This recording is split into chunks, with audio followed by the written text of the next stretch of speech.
EWC Cap, the Sports World Cup. Okay, whatever it is, this is what happened in week 1. We crowned our first 3 champions, which means that we had even more losers. And God knows that I'm a loser. Wait, shouldn't this say that I love losers, not that I am? Can we fix this, please? But what happens when you lose? Well, you wind up here, the Boulevard of Broken Keys. Don't sing Green Day, don't sing Green Day. Every one of which represents a tournament elimination and crushed dreams. Losers live forever here, and if you listen closely enough, you can hear the voices of disappointed parents who said that playing video games is a waste of time. On the Valorant stage, 4 of 8 playoff teams were EMEA, and they managed to get 1 whole win. So move over, Europe, because the finals was 100 Thieves and NRG. That's right, all American, baby. These colors don't run, they soar. The Battle Royale of the Apex Legends final featured 20 teams, and no surprise, Team Falcons won. Wait a minute, no, they finished 8th. Sorry, it was favorite Team Liquid who... No, they finished even further back at 9th? Oh, because it was actually 2024 champion Alliance who... Oh, come on, who won? Unlimit? Sorry if I'm saying it wrong, but like most people, I've never heard of them. They beat every top contender to become the first Japanese team ever to win ALGS. This will also help them on the road to winning the club championship. Nope, never mind, that's their only team, and they're not even registered for the club championship. Still, my Japanese heritage is proud that we can produce both esports winners and heated toilets. Dota 2, or Dota Duh, as it's called here, started its first week of play with solid competition from... Sorry, actually, nothing of note yet. I'll have more on that next week. And finally, things were heating up on stage at Fatal Fury Wolf City. And I don't know if you're picking up on the theme here, but Dark Angel fought his way out of the losers bracket to top the regional favorites and get another win for North America. If only the Football World Cup had been so kind. Well, guys, what is happening? 3 tournaments and 3 new champions, no title defense, no favorites able to compete, and all underdogs at the top? I'll tell you what it is, because I've said it before and I will say it again. This tournament is about the losers. See you next week. C'est la vie. Such is life. In the land of dawn, such is life when all that remains are dreams. We don't expect the loss last year, and the result is not like what we want. I know that we were capable of more. But MWI is where barriers are broken and queens are made. Vouloir, c'est pouvoir. To want is to be able. MWI is a chance for ladies to represent themselves because there were no opportunities in our region back then. Çoğu insan Türkiye'nin kolay bir yer olduğunu, biz burada bunun yanlış olduğunu kanıtlamak için buradayız. From heartbreak to hope, from doubt to belief. We really want to take revenge on Team Vitality because they were the only team standing in our way. То, что я нахожусь здесь, уже доказывает то, что мечты сбываются. I think the 4th title will be ours. Who will rise above? 2 champions, 1 game.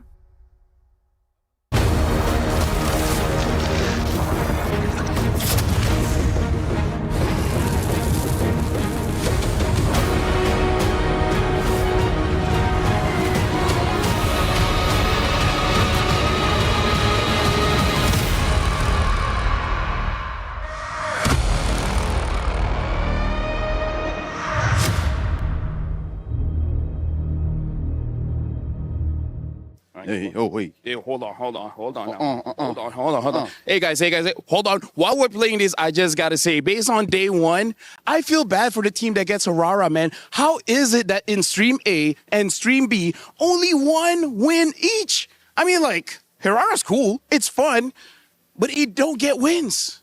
What's going on? You know who didn't get a single win yesterday? What? Tournament favorites, Navi PH. They are on the brink of elimination as they face off against Falcon Daisies, who, by the way, I love as well. So today is a very difficult day for me. My heart is breaking, LaFell.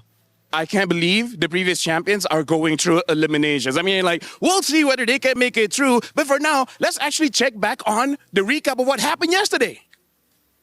Hold on. Bro, what? What?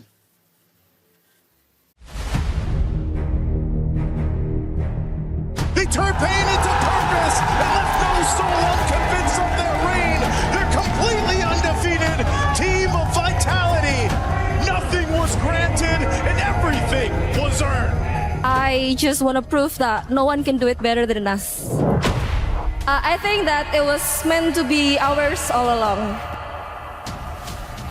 Winning MWI 2025 meant a lot to us because this is our first ever EWC champion title. Meanwhile, the base is going to be worked on.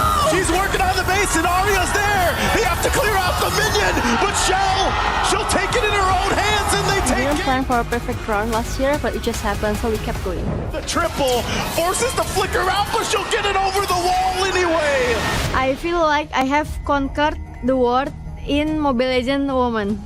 After that, we went to Paris. I actually feel a little bit pressured because we are playing at the home ground of Team Vitality. Now that we're here, all of our fans in Paris are able to watch us directly on site. Defending it again is the biggest challenge because there are more eyes on us. It has always been our nature to win every tournament there is, but what changed is going into this year's EWC, we have more motivation to get the back-to-back title. I feel confident this time. I know that everyone wants the MWI title, but I will not let it happen. I will always be hungry for the title. If you call us the final queen, we will take it. To all teams, give us an intense game. Don't make us sleepy.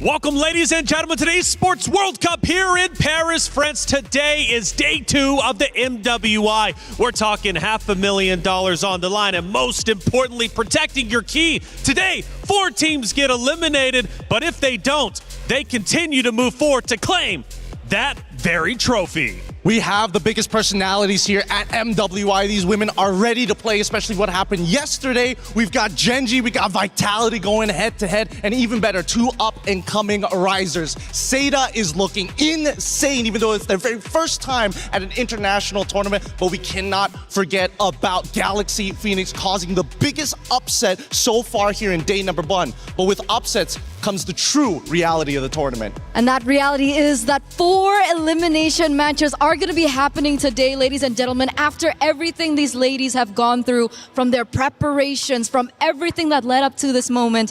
Unfortunately, here on Stream A, we will be seeing 1 elimination match. And luckily for us, we aren't going to be the ones to say goodbye to 3, because that's going to be happening on Stream B. That's right. I'm Taylor Reflections Noble. I'm Getting Q. And I'm Eterna. And this is day 2 of the MWI.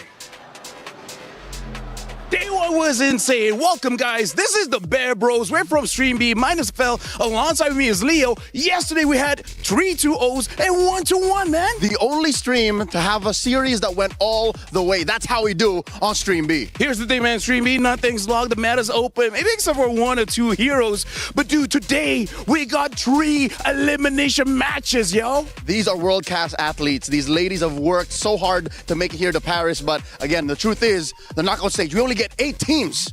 So now you guys better stay tuned to Stream B to see who actually makes it through to the next stage. $75 million, 25 tournaments, over 200 clubs, only 1 club champion. The club championship is the beating heart of the Esports World Cup. Over 7 weeks, esports clubs send their players to compete.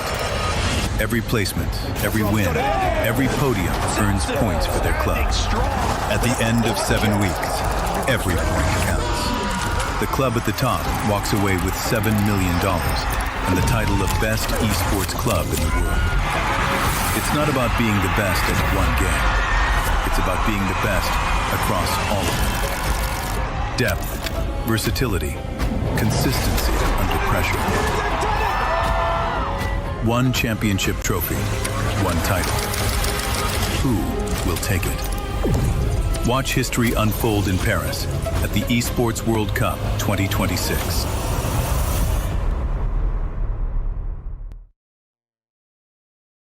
Play is in our DNA.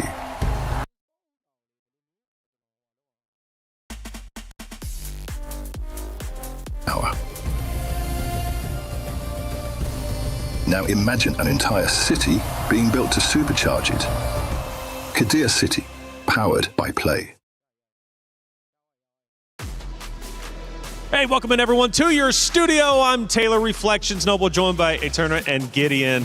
Good to see the both of you. It's day 2 of the MWI, but today is a sobering day. We do eliminate 4 teams.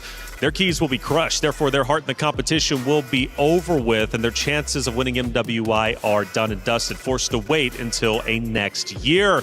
But most importantly, before we get into all the drama, Eterna, how you feeling? I'm feeling actually quite good. I know things are okay. That's kind of a bad way to start things off, but I'm really excited, right? There were so many crazy stories that we saw yesterday as well, and I'm wondering if that will actually push through to today. And seeing that they have 1 life left. That's right. It's going to be heartbreaking, but also warranted. That's it. It's heartbreaking indeed, but warranted. Now, Gideon, the good thing is for our stream anyways, we've got several teams moving forward. However, for at least the B stream a little bit later on, we will have teams being eliminated. Talk me through some of these matchups. Yeah, I'd love to talk about this because after watching yesterday's game, Seda Esports is looking really, really good. And of course, I have an unfortunate personal bias, and I don't usually have those in a professional scene like this, but Team Ray Young, I personally know one of their players, which is why I'm rooting for them, but Seda is not going to be easy. But then we look down, Team Falcons ID versus Aurora Gaming, Genji Esports versus Vitality, which I think everybody is like, who's going to be the mother of tanks at the end of that game? That's right. We're kind of curious, who is the mother of tanks? Does Ashley even still want to be the mother of tanks? During that interview, she said, well, maybe I want a new role. But then again, if she wins, I'm thinking she's going to have something to say about the mother of tanks at the end. This is going to be Stream B, and this is where things really get serious, Eterna. Absolutely, absolutely. We're looking at, players and, of course, teams like the Geltec Cyber team. After such an amazing win yesterday, will they be able to go head-to-head against Twisted Minds again? Jin Chao is there, and I'm really excited. I'm kind of disappointed that we aren't going to be seeing Twisted Minds yet on Stream A, but of course, these matchups are in very, very good hands with our fellow co-casters on the other side. Absolutely. They're going to be crushing it all day over there on Stream B. Like I said, we've got 2 streams, A and B. We're breaking down the action all day long for the MWI. Plenty of matches to get through. Make sure you have it on split screen, 2 phones, however you want to do it. We would love for you to be involved. But let's take a look at our brackets, starting, I believe, with bracket A. Now, for this one in Group A, it has been a doozy. It's been a lot of fun for sure. And we started with a big surprise yesterday. Seda Esports taking down Team Falcons Indonesia. They will go against Team Ray Young to start the day here on Stream A. But it wasn't just them playing. We have plenty more. Yeah, again, there's still a lot of teams that we're not 100% sure whether they've actually found their stride just yet. I mean, Team Falcons ID is a very easy one, but then we start looking at teams like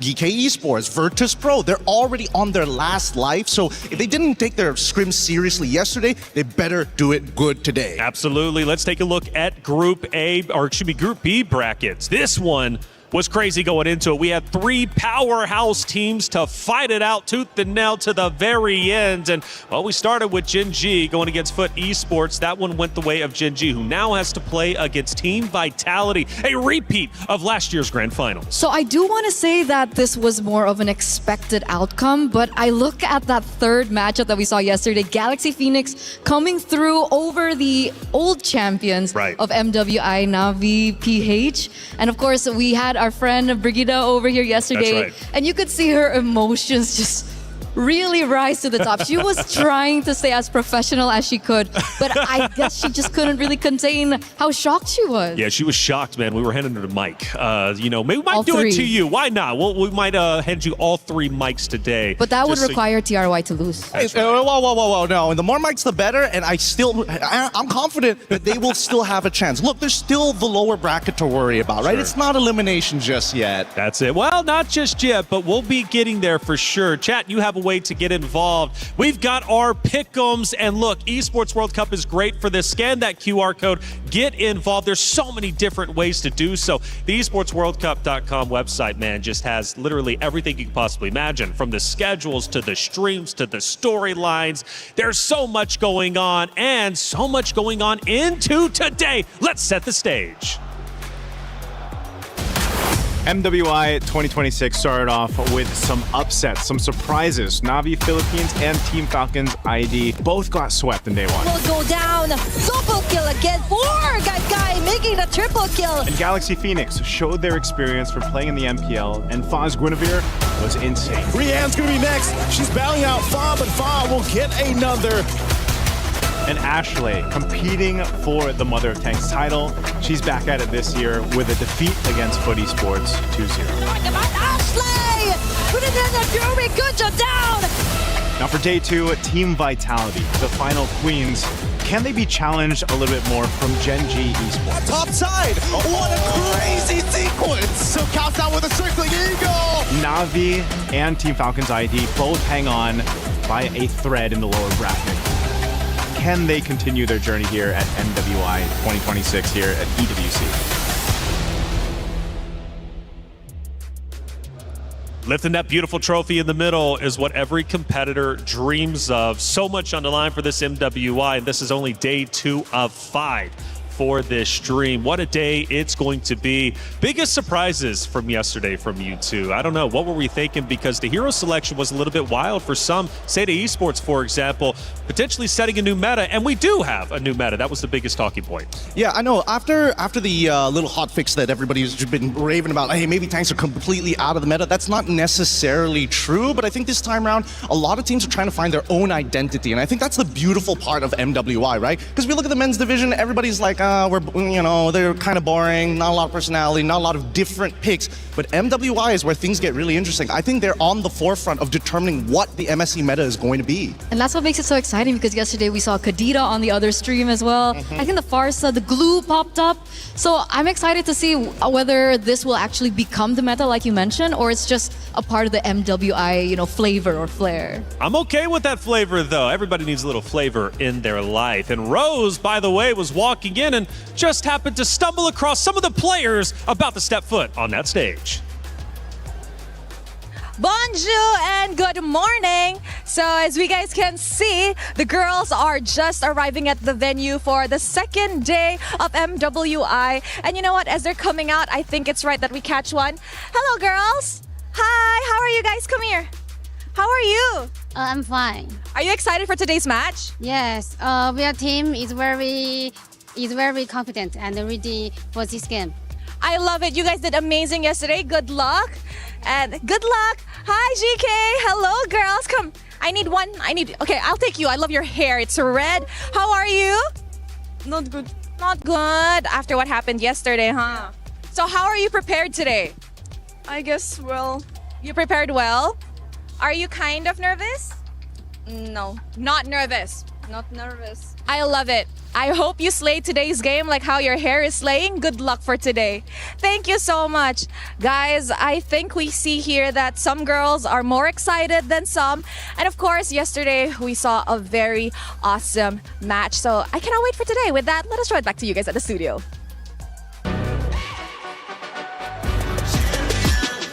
This ain't no regular thing. I came for the ring, you know what I mean. You see my name in the lights. Better get right, I'm champion.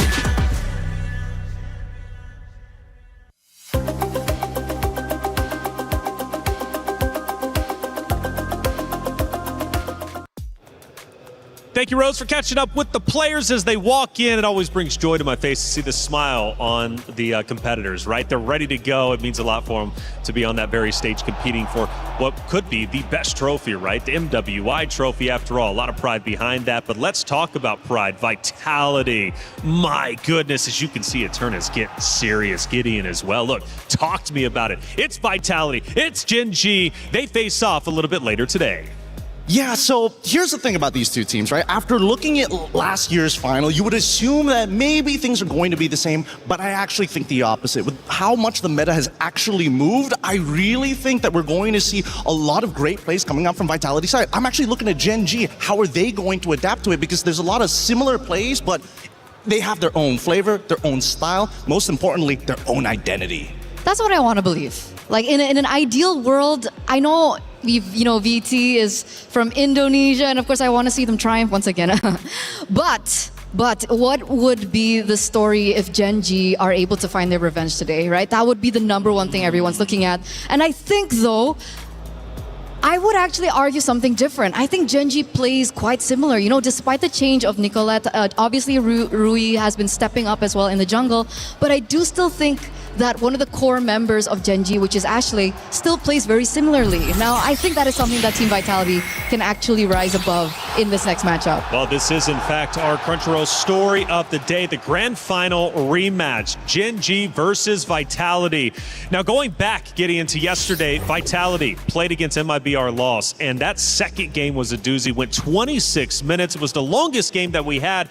But it did bring questions. Even though Vitality won 2-0 against their opponents, should that match have gone 26 minutes? Well, I think that unfortunately it had to go 26 minutes because the way that MIBR Loss's composition is designed, it's heavy scaling. It's all about the later the game goes, the stronger that I become. And unfortunately, Vitality was a little disrespectful towards the mid to late game, which extended the game inevitably. So I would say if anything, Vitality, they got to stay sharp here. Some of these teams, they're not going to let that happen.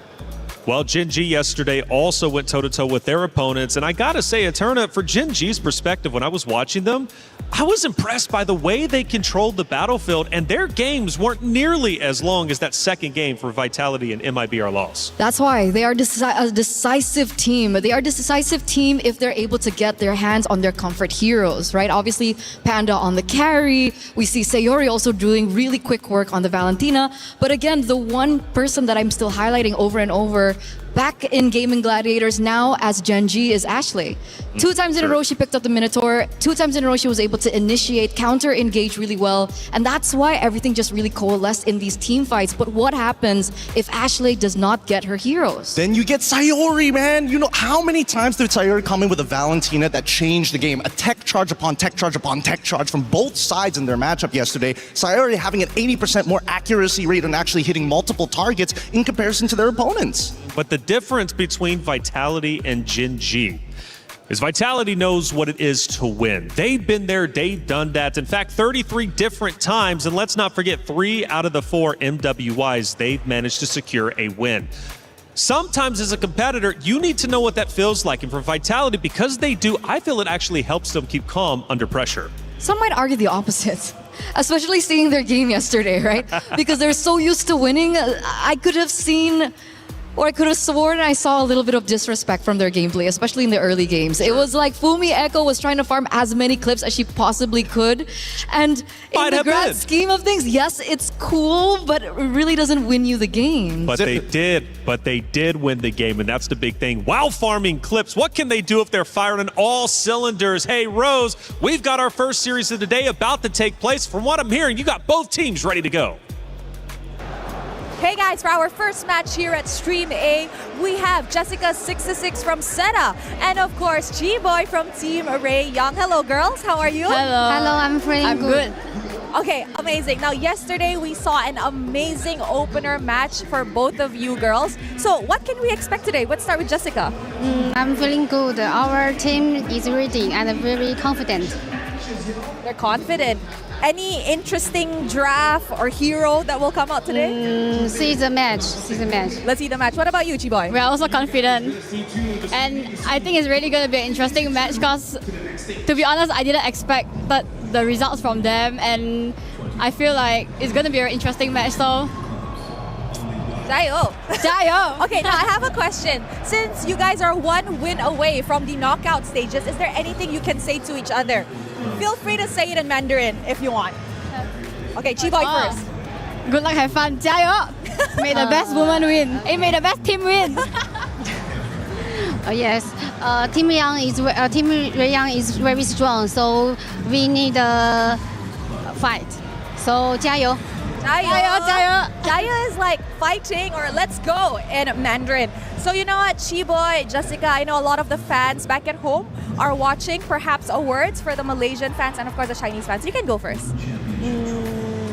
I'm really excited now. So we want my team keep steadily and show my good performance. So my English is not good. I'm sorry. Let's see the match. It's okay. Good job, Jessica. You, Chiboy? Don't forget to watch us live at TikTok, YouTube, or anything, 6 p.m. Malaysia time. And don't forget to support Team Ray Young and pray for the best. Pray. All right, good luck, girls. I'll see you guys later. With that, throwing it back to you guys at the studio. Bye-bye. We were there for every click, every clutch, every respawn. We were there for the years of grind, and we're here. Now, the proud founding partner of EWC, powering the biggest event in gaming, shoulder to shoulder with the world's best, making history. Greatness deserves a stage. Lenovo Legion, reach your impossible.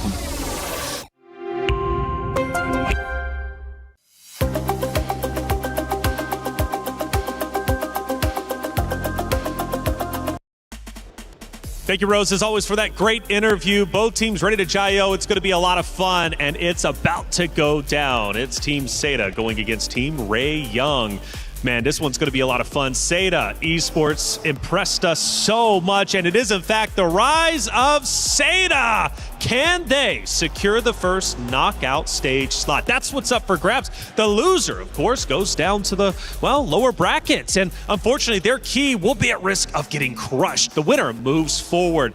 Gideon, yesterday, one of the big talking points about Seda coming in, first big international, right, for China. Now, this region hasn't got a lot of attention in the past. Indonesia has. Now, the question is China potentially catching up to the Indonesian region? And I gotta say, I know it's a big talking point, but I want to throw it your way. Why not start it off quite spicy? Because look, let's talk about it. Seda did in fact beat Falcons Indonesia 2-0 quite convincingly, and they did so in an unconventional fashion. This team was made for MWI, and clearly so in that matchup. I'm glad that you brought this up because we had to do a little bit of digging into Seda Esports, looking at not only just Jessica, but Zoe, Naomi.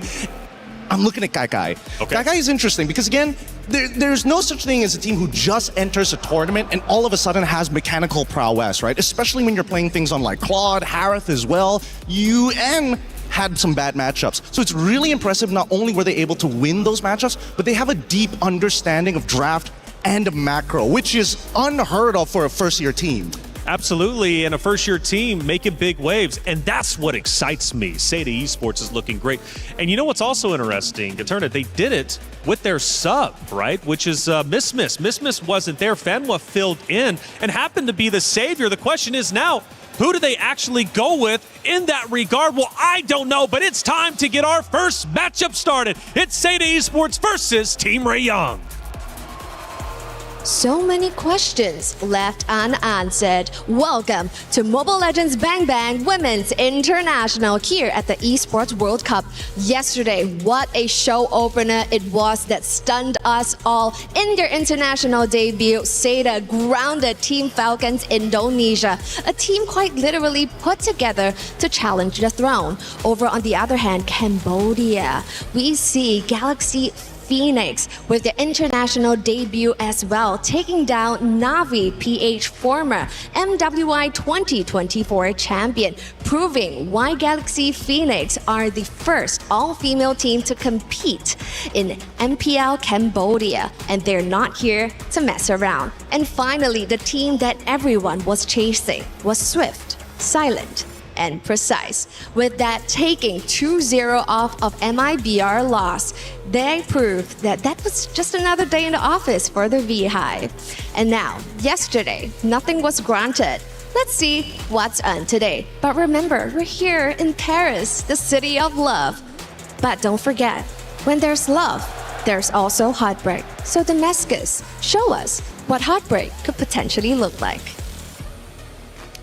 Thank you, Cheryl. Yes, these are the keys that represent every single team's tournament life. This represents your dreams to lift that trophy, and only one of these keys will remain intact at the end of the weekend, as I am right in front of the key crusher. Today we have 4 teams leaving the tournament. 4 teams will say goodbye, and whenever a team loses, the winning team will take their key and bring it right there to this key crusher to then destroy it in style. And let me be real, sometimes it gets quite quite loud. We have 3 elimination matches on the stream B side and 1 on our stream A. So do make sure you tune in to both of the streams. Exciting matches, couple to qualify to 2 more and others to stay alive in the tournament. But we are ready for our first match. And I've got my good friend, man like Hollywood's Rob TV on the stage. Rob, what's coming up? Ladies and gentlemen, I am Hollywood, Rob TV, and I have to inform you that it's showtime here at MWI at the Esports World Cup. As you have heard, we have 8 matches across Stream A and Stream B, and every single one is extremely high stakes. Either a team is gonna punch their ticket into the knockout phase, or they will be eliminated from the tournament. And as you can see behind me right now, we do have our first teams ready. It's gonna be Seda Esports with their amazing victory, shaking up the world up against Falcons yesterday, going up against Team Ray Young with their big time victory over Aurora. Ladies and gentlemen, it is about that time. Let's get started with day 1.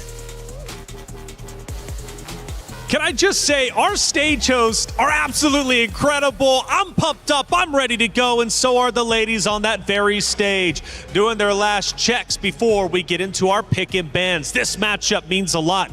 The team winner moves forward into the knockout stage. For the other, well, Damascus showed it. The key gets crushed if they lose their next matchup. So this means quite a lot. Do you want to be 5th through 8th guaranteed a shot at the championship? Well, your opponents before you, all you got to do is crush them. Going back to it, Eterna, I started the conversation beforehand. Let's start it once again. Fanwa filled in for Miss yesterday. She was incredible. Does she come back today, I wonder? I hope she does. I hope she does. She showed us a very interesting flavor, and I think Renmar over from Stream B also really expressed how he loved the fact that Fanwa picked up the Tigreal. He thinks that in this current meta right now, the Tigreal is such a good pick, especially with the Assassins coming back. There's a lot of groundbreaking opportunities that the Tigreal can potentially target in the game, and there's a way that Tigreal has to try and limit potential heroes. Like cores would have to be able to pick up purifies and so on and so forth. So I'm wondering if we're going to see something of the same flavor as we get into the drafts now, because we do see it online and we already see the bans coming through as well. Well, I do want to pay attention closely to Guy from the side, of course, of Seda. Carrie and Claude was the 2 heroes she ran yesterday and did it incredibly well. Does she come back again? Because the big story here is the battle for the gold lane. Who's going to end up taking it? Because Quinn on the opposite side is also incredibly talented too. So Guy versus Quinn, this matchup means a lot. I think both of them are pretty, as of right now, based on what we've seen in international play that's been live streamed, Quinn and Guy at this point, dead even. This match is going to tell us who has a little bit of advantages, what are some of their strengths and weaknesses, whether it's in the lane or in the team fight. But looking at the way that the bans have been going so far, it feels like Team Ray are like targeting really hard on some of the meta picks in Hirara in comparison to Seda, who is just like no big chunky people. Exactly, and we actually see that chunky person come to play here for Seita. Baxia gets picked up now. This was an argument that we kind of discussed yesterday, Gideon, and we finally get to have you here as well. What do you think about the Baxia in this current meta? Do you think it's still a viable choice? I think that, unfortunately, yes, it is still a viable choice because that passive is really good. Especially when you're trying to like deny people who utilize either lifesteal or even spellbam. Baxia says no. It makes that early game more devastating when you have your whole team behind you. It's just that the nerfs made sure that, hey, Baxia, you can't do it by yourself anymore. But what do you think? I mean, it looked like the Baxia was either like slowing down in terms of that early game. It feels like the pattern just really isn't the same as it was before. I mean, it's not a crazy taxi situation, right? It's now, hey, I actually have to, have some downtime in the jungle before I come back out. And not to mention, even more so, coming down to the changes to the buffs specifically. So unless Baxia steals away a big buff, ideally the orange buff from their opponents, then they've got some options. But now we're also seeing the setup with Yves and Carrie. Seda, they did this yesterday. It's an honest-to-God draft. And now Claude from the other side of Team Ray Young. I like this response because it's a direct counter to Yves. Yves wants to ult and stand still. Claude can close the distance and gun her down. And that's why the Lilia pick is also so valuable, right? It kind of does the same thing. It naturally can be able to burst into like a further reach into the back line, so perhaps that would also be additional damage layered, of course, with the Claude to try and prevent this Yves from opening up the real-world manipulation safely. The carry and the Claude is arguably a winning matchup for the carry, right? It depends on the emblems, and it also depends on who gets the level 1 trade, right? I think that's the important thing. Claude, despite everything that they put Claude through in the current metagame, he's the all-rounder. He doesn't have any like hard losing matchup. He doesn't have hard winning matchups as well. Well, I mean, some of them are a little bit more favorite, but at the end of the day, even if he takes a bad trade, he can still heal back. And by the way, Fanwa is in fact playing. She returns to the stage. Miss not found. Maybe they're keeping her in the back pocket to come out a little bit later, but I can't wait to see who she ends up going with. Yeah, we have this quote in MLBB that we've been using over and over and over, and I think at this point it's a little overused. But if it ain't broke, don't fix it. Right? They found so much success yesterday, and if they want to continue that same composition, that same, synergy and chemistry within them, I think there's no reason for them to switch things out, especially now that they're one match away from going into the knockouts. But the Lancelot is a ban that we see that gets taken away from Team Ray, and I think this is a huge respect ban from Tan. A lot of targeted bans here, really making sure that they don't want them to get like too ahead of anything. They wanted to set up a counter matchup initially for EXP, realize that as long as you take the Phoveus, you're generally okay. And now in the second half, because they didn't pick up their EXP laner, they axed out the big ones who don't interact with the lane. The Benedetta, the Alice. I think Alice is starting to become a little bit of a problem, but that's just me. I feel the same way. And especially we saw Jessica66, I think one of the key stakeholders of their games yesterday. It was actually kind of brutal to watch her on the Alice. It was really good. So it's a really good targeted ban coming from Team Ray, but what are the other options? Do you think that maybe the Paquito could come through? Is it too damage oriented against the Phoveus? No, they're probably going to go Uranus here because again, it's a direct counter. Phoveus can deal with the Paquito now that he's been nerfed a little bit, so his laning phase isn't as good. But same can be said about Phoveus, right? They also reduced his base damages early on within the season. But there we go. The Uranus already gets locked in, paired up with the Gato Kacha, and I like this pairing because now they have a way of, all right, we can slowly peel. We got RWM. Oh no, things are going bad. Gato is here to save the day. Okay, but now the final hero is needed here from Team Ray. They're looking for a jungler right now, and the options are quite limited. Do they go for something like the Suyo? I feel like it's a little risky up against the Yves. I think it might be a Hayabusa angle. It's tough no matter what because the assassin is required to specifically attack carry or force abilities out of Yves. Everybody else, it really depends on the performance of the laners rather than the individual jungler. Okay. Wow, never mind, I take it back. But it's going to be an X-Borg. This is actually a very interesting pick because if I recall from the qualifiers from Team Seita, it was actually them picking up the X-Borg into an enemy tank jungler. So the X-Borg comes through here, and we know that the X-Borg back in the day used to be the quote-unquote counters towards these really tanky players in the jungle. This reflects how confident they are in specifically Quinn to carry this game because that X-Borg is going to deal with just the front line. If he gets into the back line, he's just lucky. Well, it's our first matchup of the day, the first map of the day, Seita Esports versus Team Ray Young. They both love to push the meta. On the one side, you got Seita Esports representing China, trying to go the distance and show they belong here. But for Team Ray Young, they also want the same. Let's get map one started. Athena Mirko, take it away. Welcome to the Land of Dawn, folks, for match number 1, the opening. How you doing, Athena? Smash them. My name was actually Athena until today, but I'm willing to be Athena for today because it is going to be an intense series of matches, and I believe she experienced it firsthand yesterday. This time it's pretty much going to be the same. It's an upper bracket semi-finals to start off this day between Seita and Team Ray. So far, looking at the drafts, honestly, it's solid. It's just so interesting to see that both these teams, they were able to get a win yesterday. Obviously, for Team Ray, it was in Stream B, and now we get to see them in Stream A go head-to-head. Seita, obviously, taking down a Titan in Falcon's ID just yesterday, trying to bring the momentum to replicate the same result today. Yep, everything that happened for Seita yesterday felt so fast-paced, and it's a surprise to think that they were able to accomplish that against a team from Indonesia who for the longest time have been very dominant in terms of the female MLBB competitive scene. Now, quick check on the emblems here. The Bargain Hunter for Name. Just want to snowball all the way. It's all about the poke early on, especially on the Yves up against Tan's X-Borg. It's a risky choice, honestly. They're going to go all in on Fanhua, it seems. Yep, they're trying to go for the early invades. Now it's Fanhua who's slightly low on HP, gets knocked back, but there's Revitalize to help him survive. The last Insanity, though, is not going to let him through. That's first blood for Team Ray. It looked a bit odd at the start there, and then a double Revitalize came through, and then maybe you could see a little bit of what they wanted to do. So Actually still wants to find more. It's Tan who they're possibly trying to target for the trade. But I believe that he is going to be, or she is going to be okay before this first turtle starts. Seda have pretty much positioned themselves around it though, despite that early loss. Big resource burnt out already. Jessica unable to get the XP crab. So that's tempo given over to Team Ray Young. Yep, it's a great start because Jessica was one of the standout players too yesterday. The X factors for Seda before or as they were able to secure that win, but now it's going to be Zoe on the back to Shield Unity. They're trying to look for targets, taking out the shields from Fanhua, and now they actually get to secure that ultimate, but the real world manipulation dropped down too. Team Ray, they do not seem like they're in a position to actually contest this confidently anymore. They're able to bait abilities. They were able to take one down. I think right now it's all about the reset, coming back to it again.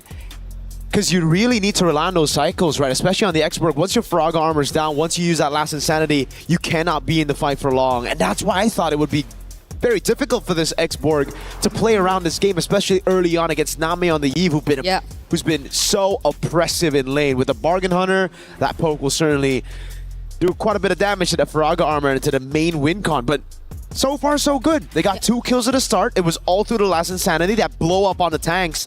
And the double Revitalize has only given the X-Borg more time to build.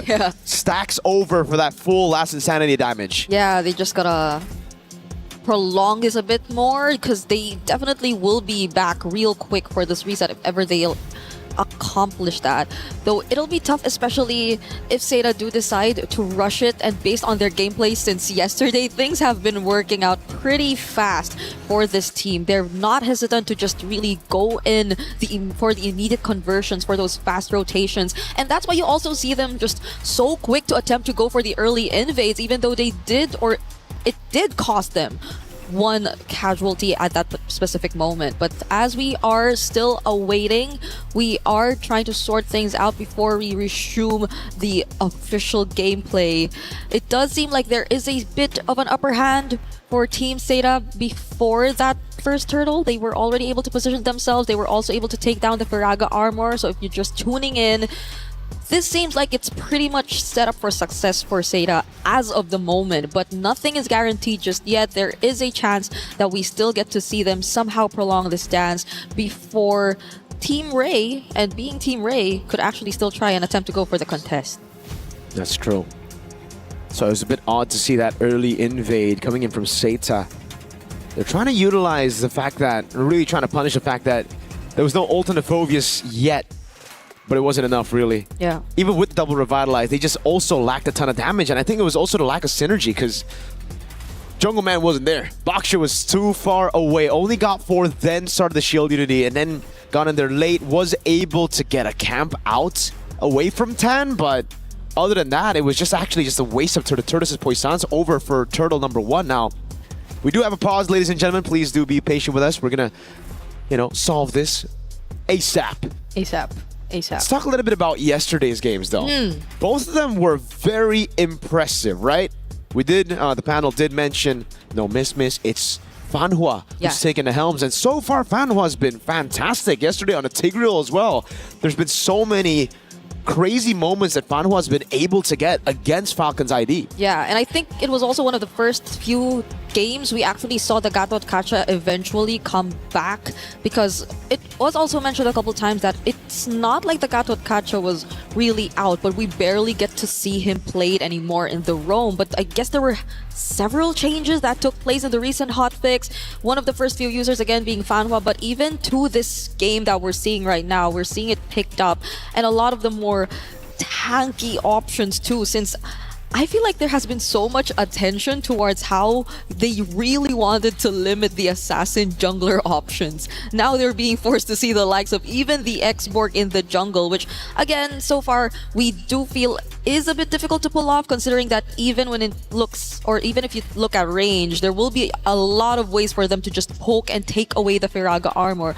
But so far, it's Tan with 2 kills. So it's been working out relatively well for the jungler of Team Ray. And I think this is where we get to really see the buff, or sorry, the nerf rather, on the Baksha, right? Because usually at 1 minute 30, you already have the Baksha at level 4. You already have Zoe to actually rotate with you. The fact that an Expo can clear faster than a Baksha shows you exactly why the Baksha maybe lose a little bit of that, you know, pick priority later on in the stages, because Joe was just late every single time onto these fights. Yeah. Because it really seems like for Seda with the double revitalize, they wanted to go for the early fight. They wanted to take all that action onto Tan before the last Insanity was available. And that's why Name postured up so aggressively to a point where Nami actually had to leave a few waves.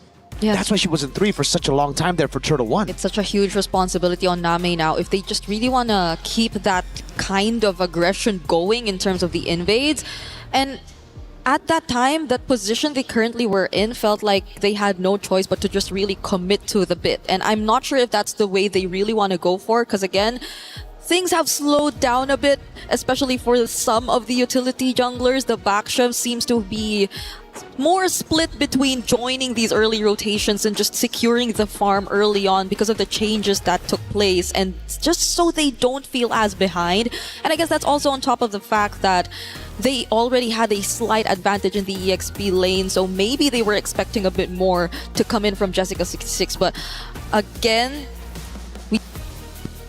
taking away that XP crab, we saw it happen, and so far Jessica26 hasn't been able to do much.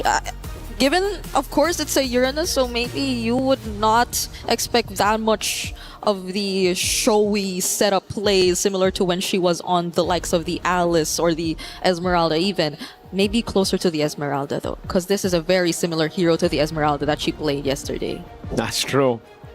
The Uranus is Esmeralda with less steps, I'd say. He literally floats around. Even in this matchup down below, by the way, something we haven't touched on, it's actually just really level. I thought Guy would actually be able to get a lead, and that's something that Seda can play with. Again, if you look at Seda, the way that they're able to win, it's not just through these team fights, it's not just through one win condition. They have multiple win conditions set. They have multiple plans as well. If they lose out on these first neutral objectives to Team Ray Young, you can expect them to look to play around that winning matchup in Guy on the carry against Quinn on the Claude. Yeah. Especially with the flicker here. You burn it out once and then the RWM catches you. The rest of the team can just follow through with the Baksha under turret even. Yeah, and it's not like Chiboy could just go for the surprise setups either. Nora maybe could be the closest with a flicker dark wave. But reaching Guy is going to be one of the toughest tasks, I feel, for Team Ray, if ever they do get to funnel majority of their resources to this gold laner. That's why I'm just pretty sad right now. Why? You have players like Fanhua and Chiboy. Okay. But it's Beleric and Gatot Kacha, you know, like, you want to see more explosive picks. You know, give me the Tigreal from yesterday. Give me an Atlas. Obviously, it was, unlucky. Obviously, there are some heroes that were banned that you can't play, you know. Marcel's been 100%. I want to see a Marcel. I don't want to see Gatot. I don't want to see Beleric. Yeah. But it seems like Marcel's one of the first few roamers that you just see gone. It's always banned first. You can't let him through. Yeah. And I feel like that's gonna disrupt so much because majority of like the female teams that we've seen at least play in the first day of MWI 2026 have been very heavy on team fighting. Like even now, even in this game, you see them really start strong with an attempt to just go for the invades and the disruptions, and eventually you do see early deaths and early kills here and there. So I feel like it would really disrupt so much of what they really want to accomplish. Yep. We are taking a bit of time, but we want to make sure everything is set before we proceed, because this is no joke. It's an upper bracket finals. It's actually a qualification match if you think about it. It's a qualification match. Yeah, you get to top 8 secured if ever you do get past this best of 3 series, and you do not want to go down there. Oh, Chiboy's serious. You see that? Yeah, glasses off. She's usually all smiles. She had a very funny interview yesterday on Stream B. Every interview with her is a funny interview. That's true. She's just a very funny player, you know? Not in a way that's bad, you know? She's funny in interviews, all right? She's charismatic. There you go. Yeah. Tournament bracket, though. Let's take a look at this again. Just for you guys back at home who maybe missed a few matches of day one, Seita Esports were able to upset Team Falcons ID with a 2-0 sweep with Fanhua on a tie grill. Team Ray Young doing the same against Aurora Gaming. It's a clean sweep. And it was just all around clean sweeps for Group A. Geltech Cyber Team. We got Kyoe going ham with the Hirara and the Hayabusa, showing exactly what the assassin meta looks. And in all the other games, it's mainly Bakshas here and there. There was a Ling. There was a Ling yesterday. Yeah, we also saw the likes of a 1-1, a Kadita played yesterday. Twisted Minds, though, that was a signature Chin Chow, so I kind of like understand why they wanted to play the 1-1. I'm so confused with the meta right now. Like, I don't know if it's just an MWI meta. I don't know if it's like comfort picks for some of these teams, or if everybody just has lost the plot. Now it's just every woman for themselves. There you go. Genji also taking a 2-0 win against Foot Esports. Vitality with a very surprising struggle up against MIBR loss. That was a long game in game number 2. And even in game number 1, there were glimpses of brilliance from MIBR loss. Glimpses of maybe everybody else catching up to Vitality. Yeah, I think it's more of that rather than us just seeing a different Vitality or a different version of the more powerhouse teams that we consider quote-unquote overall. Because like even for the newcomer regions that you would consider, this is Seita that you're talking about right now, putting Chinese MLBB on the map. Even for the Cambodian representatives, and even great. for the recent Asian games that we just talked about on the panel as well, the SEA Games to be exact, right? There were a lot of upsets, surprises even. I think that was one of the most surprising that we've ever seen in terms of results, because it wasn't really Indonesia who came up on top, it was Malaysia. And to think that that lineup isn't even here. We don't talk about that. Eternal said the same. Why is it always like this? Yeah, don't talk about it. You know, we only talk about it when Indo wins. Remember, that's what that's what the chat says, right? Is that the rule? That's the rule. That's the rule. At least when there's an Indonesian on desk, all right? Okay. We don't want to talk about our back. Is it 4 times now? Second place finishes at M Series. We don't want to talk about that. No. Okay. We don't want to talk about getting grouped in MSC 2024, about not reaching top 3 in 2025. We're not gonna touch on that. Do not touch on that, all right? No, But maybe this time. Well, you know what? Not maybe. We will. We will. Because my goats got in. Right, let's go. Okay. We are still in MWI, but I could feel the excitement. What do you mean? My goats are Vitality. Vitality are in MWI. Right. It's the same.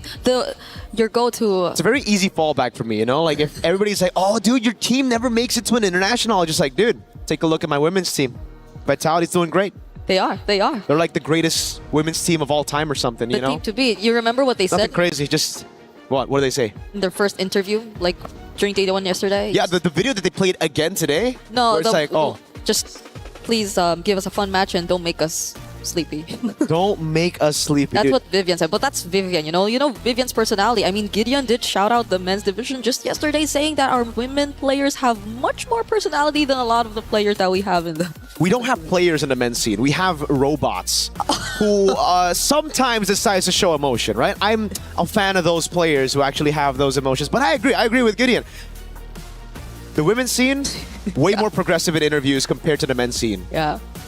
They're dancing, they're shushing, you know? Shushing, they're making fun of themselves that they're not able to press buttons, and what else? The last time I saw Ton in International was Carl Teasy doing a shush to Onik, you know? And it was last year.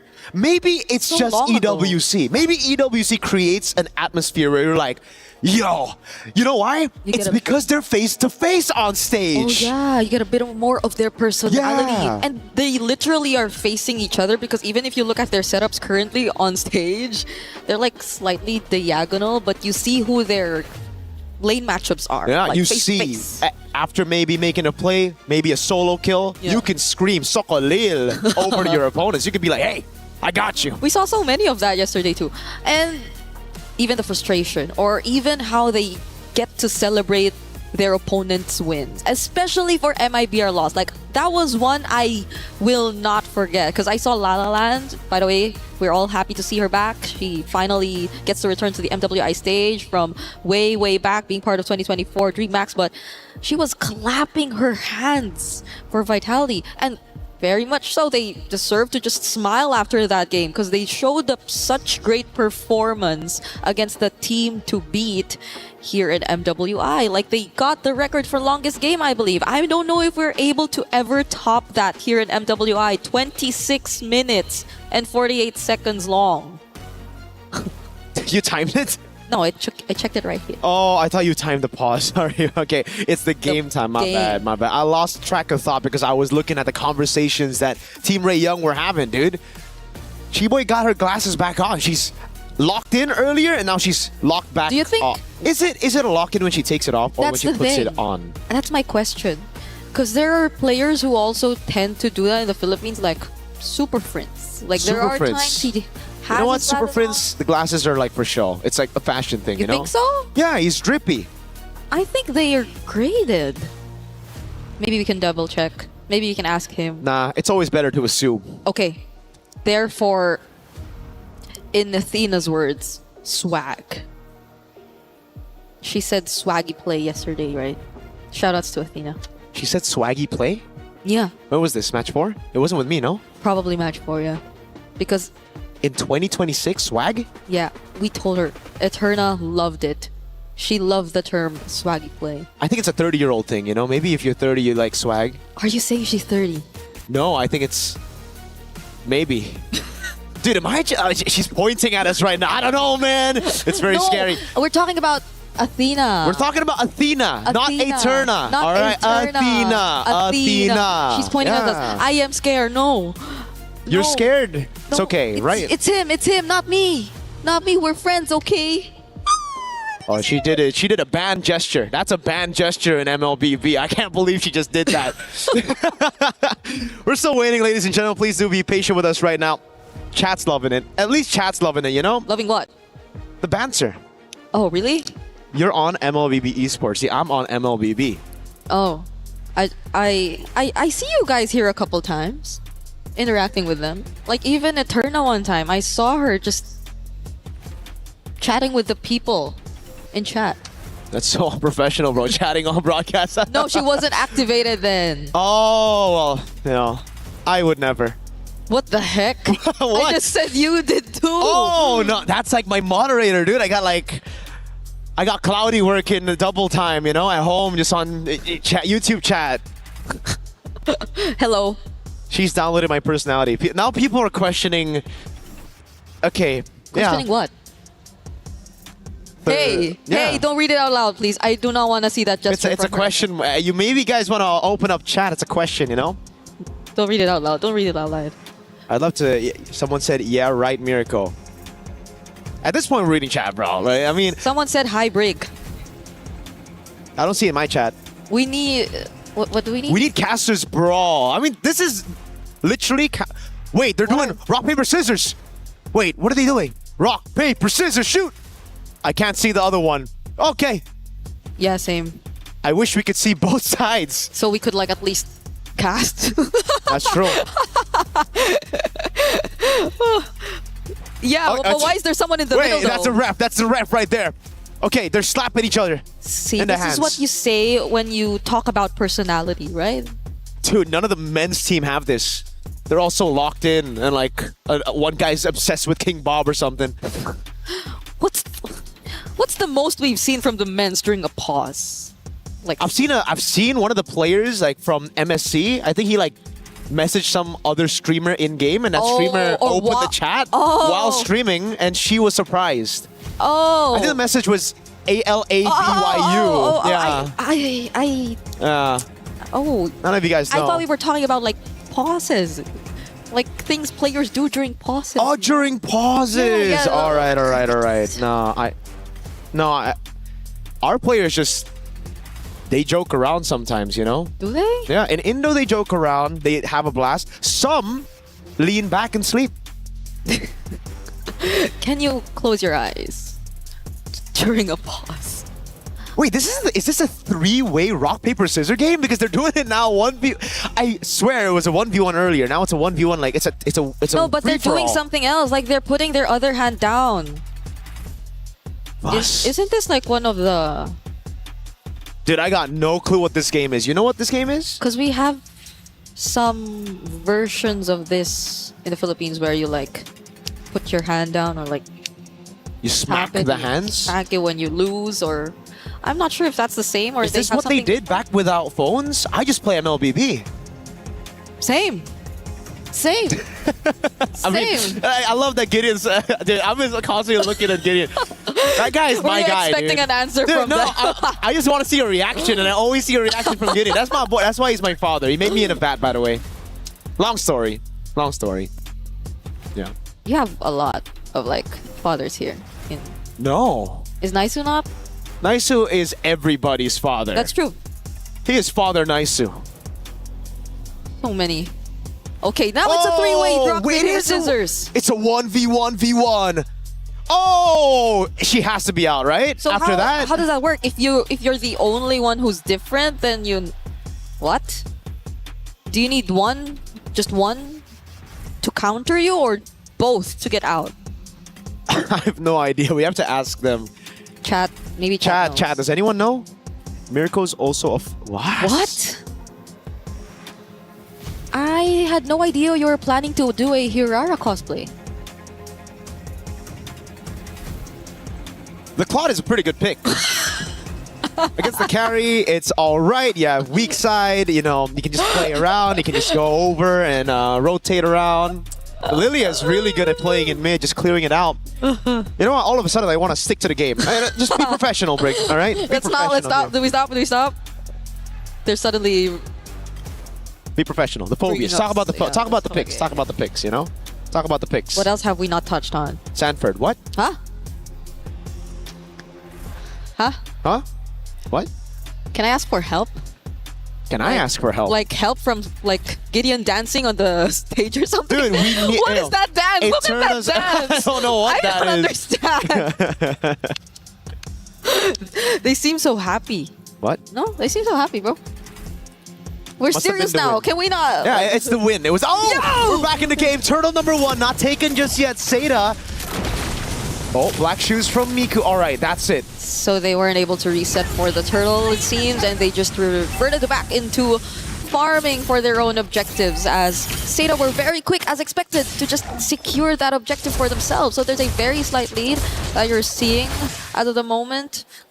Nothing too significant still, though, but it's great because you're seeing them just really hold down their individual lanes and make sure that the matchups are going well for them.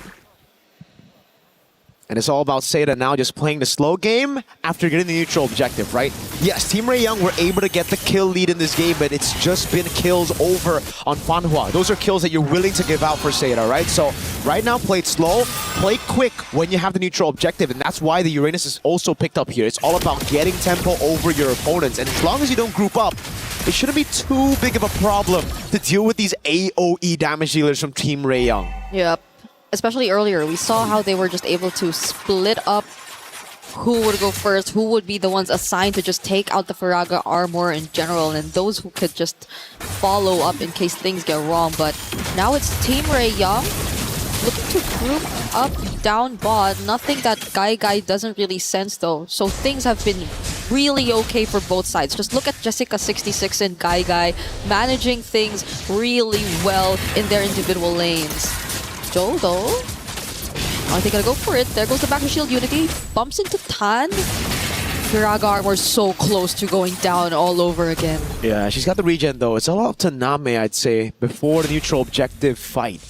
To be the one to poke her out. So it's the fact that they got the regen out already means that Tan's going to be very vulnerable to all these shots from Nami, and that's why Team Ray Young are just going to look for Prio in mid, rotate to the neutral objective first, even against this tempo comp of Seda.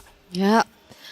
Even mid-control's been too difficult for them, and look at how they've positioned themselves around the bushes, approaching its objective. Not to mention the fact that Seda have also taken the advantage down bottom. Okay, that's the trade. That's gonna be a trade. Yep. This is exactly what we were talking about earlier for Seda. If they don't get plan A, neutral objective, snowball out of team fights, they can just go plan B straight up, go into the bottom lane, play around this winning matchup, and put Guy into a winning to get into a good spot. Fanhua also holding these bushes, constantly giving vision to the rest of the team, and that's why, even though they haven't been able to get a single team fight win, they're ahead in gold. Literally not grouping up together, but maybe right now they decide to do so. There goes the AOG, but the response with the Wrath of Dryad, it's just gonna hold Seda in place and not allow them to push through with that attempt. They seem to want to take on that fight, but Team Ray were just like, no. They're not. They got pretty much what they wanted, which are, I guess, some energy shields here and there, but the counter engage from Seda. Is it gonna happen this time? They want to go for the turret. Tan is there, obviously, but it's just tempo. Again, they get the gold crab, and they look for the rotation first into mid. Guy stays in the bottom lane. And this so far has been a macro masterclass for Seda. Yep. 2 deaths on Fanhua. The person you'd let die in these situations, gold. I'd love to see that right now for Guy versus Quinn, because when you have a level lead in the gold lane, that usually means, you've got a quite significant gold advantage over your opponent. That's 700 on the board with no kills. And possibly a turret. There you go. Turret tier 1 down below, taken by Guy. Yeah. It's been great for Seda. Wow. So good in terms of the macro discipline. You see Nora barely being able to join any of these fights, and it's not like they're even converted into fights, because Seda are just very picky with what they want to take on. Team Ray are the ones who seem to always look for these potential engages, but even this just now, Jessica 66, they'll have to pour in so much of their resources just to take this one kill. It eventually gets to become another kill for them though, but Seda, now it's Guy also joining the rotations for them. One thing's for sure though, they got the macro down to a T, but I think a lot of these individual mechanics haven't been shining too much for Seda in this game. It's just been Team Ray Young with the response. And they get turtle number 3. Final turtle of the game, 2-1 in turtles right now. As Seda look to just trade across the board, but Team Ray Young have closing that gap in gold already. It was around a 1K gold lead for Seda. It's just slow again. Jessica, I'd say, a bit too rushed on some of those resources. Consecration popped way too early. I think the Revitalize as well. And for Name, spamming a lot of the poke, but not really respecting when she should recall. She's staying a bit too long in the lane. Had no mana to respond to that Team Ray Young rotation, but now it's Seda looking for tier 2 down below. Okay, creating space right there. Name and Fanhua doing their best, but it seems like Quinn just goes in with the Blazing Duet. Not sure if enough stacks were in it there yet, but they just wanted to allow Guy do her thing. Not that they were able to take the turret, but you could see how much they're trying to play around this gold laner. Seda have focused majority of their attention towards Guy, and Name doesn't seem to be as behind anymore. I mean, Do doesn't seem to be as behind anymore. They're already both level 10, even though Tan has all of the kills Team Ray has been able to secure so far in this game. They've got that better safe than sorry at the approach, Seda. Even earlier, Revitalize and the AOG utilized straight up after they saw Chiboy and Quinn walk up. Now for Team Ray Young, it's a turret down below that they want to take, but Seda have already sent enough members. Name recalling in the mid lane. They won't have the help of their mid laner. AOG! Oh, they're the ones to actually go in first. The taunt lands onto Chiboy, but he hasn't used the Wrath of Dryad just yet, and they do not need to in order to get the kill on Fanhua. Real world manipulation also laid down, but Joe unfortunately could not survive. That's a lot of resources, but still Seda couldn't find a single kill on their side. They've done a good job in the macro department, but again, every single time it comes to the skirmishes, when it's them relying on the individual skills and decision-making, it just hasn't worked out for Seda. 3v4, that was the situation that Team Ray Young weren't even hiding there in the dive for turret. But it was Seda who bit on that bait, walked straight into it, with Name recalling in the mid lane, and now it's Team Ray Young trying to utilize this advantage. Straight on the Lord they go. Okay, they have the retribution still. And right now it's going to be Zoe trying to go in for the drive-by, but they're not going to be successful in doing so. The knockup from the Dark Wave as well, and the taunts keeping Zoe in place. Quinn going in with the Blazing Duet, only trying to go after Name, but Guy shows up and they decided to not push through. Is it safe to say that at this point, it's really looking like just macro versus micro between Zeta and Team Ray? Because it seems to be the case, majority of the fights, it's always been Team Ray winning it out, but Zeta have been somewhat catching up, mainly by what they've been doing across the map. So Team Ray Young now with a 1,700 gold lead. Jessica again revitalized. Together with the consecration, no one's been able to get rid of this Faraga armor. Tancer's having a free day on this Expo. Again, the revitalize has only helped Tan to get even more stacks. Oh, they're going for the sandwich play. RWM and the AOG doesn't land onto anyone. Flicker up from Nora as well, and it seems like they're gonna be okay. The last Insanity 2 is gonna push them out from trying to go for the chase, but the Lord is still up. They'll have to deal with it. Finally does go down. And now Team Ray are eyeing the mid lane. Jessica66 going down just like that, and Quinn with a blazing duet. Oh, gets stunned by the back shield Unity though. What an unexpected, at least Zeta gets some kills right now. Way too aggressive with the blazing duet. Got one kill, did not want to go out. She thought she had it in her to go for one more, but again, punished straight up with the flicker. Can't purify out of that one. Can't CC immune out of that one. Nope. Frag armor pickup for Tan. Right now, it seems like it'll be much more difficult to take out the Faraga armor at this point, because you pretty much expect the poke, the range to come in from Name, but even then, they're able to resolve that. Now it's Guy, who I feel like Team Ray would definitely put their eyes on. Oh, Jessica all alone here. Yeah, a ton of CC on her. Pops into consecration again. Back to the slow game for Zeta and Team Ray Young. Not really going to go for any of those initiations before a neutral objective spawns in the game. Just a bit of poke here and there, but so... They want to take this fight? Fanwa now a bit too far from the rest of the members too, but Quinn is going to be okay dealing with the rest of the backlines. Still survives even though gets to receive the damage from Guy, but Guy still finds her though! Now there's the Wrath of Dryad in the last Insanity, a response from Team Ray all over again! It's just Jessica66 and Guy left. They're doing what they can to get away, but the slows and the glooms are not letting them through. A big win for Team Ray Young. Guy saving Zeta from getting wiped out now back to back.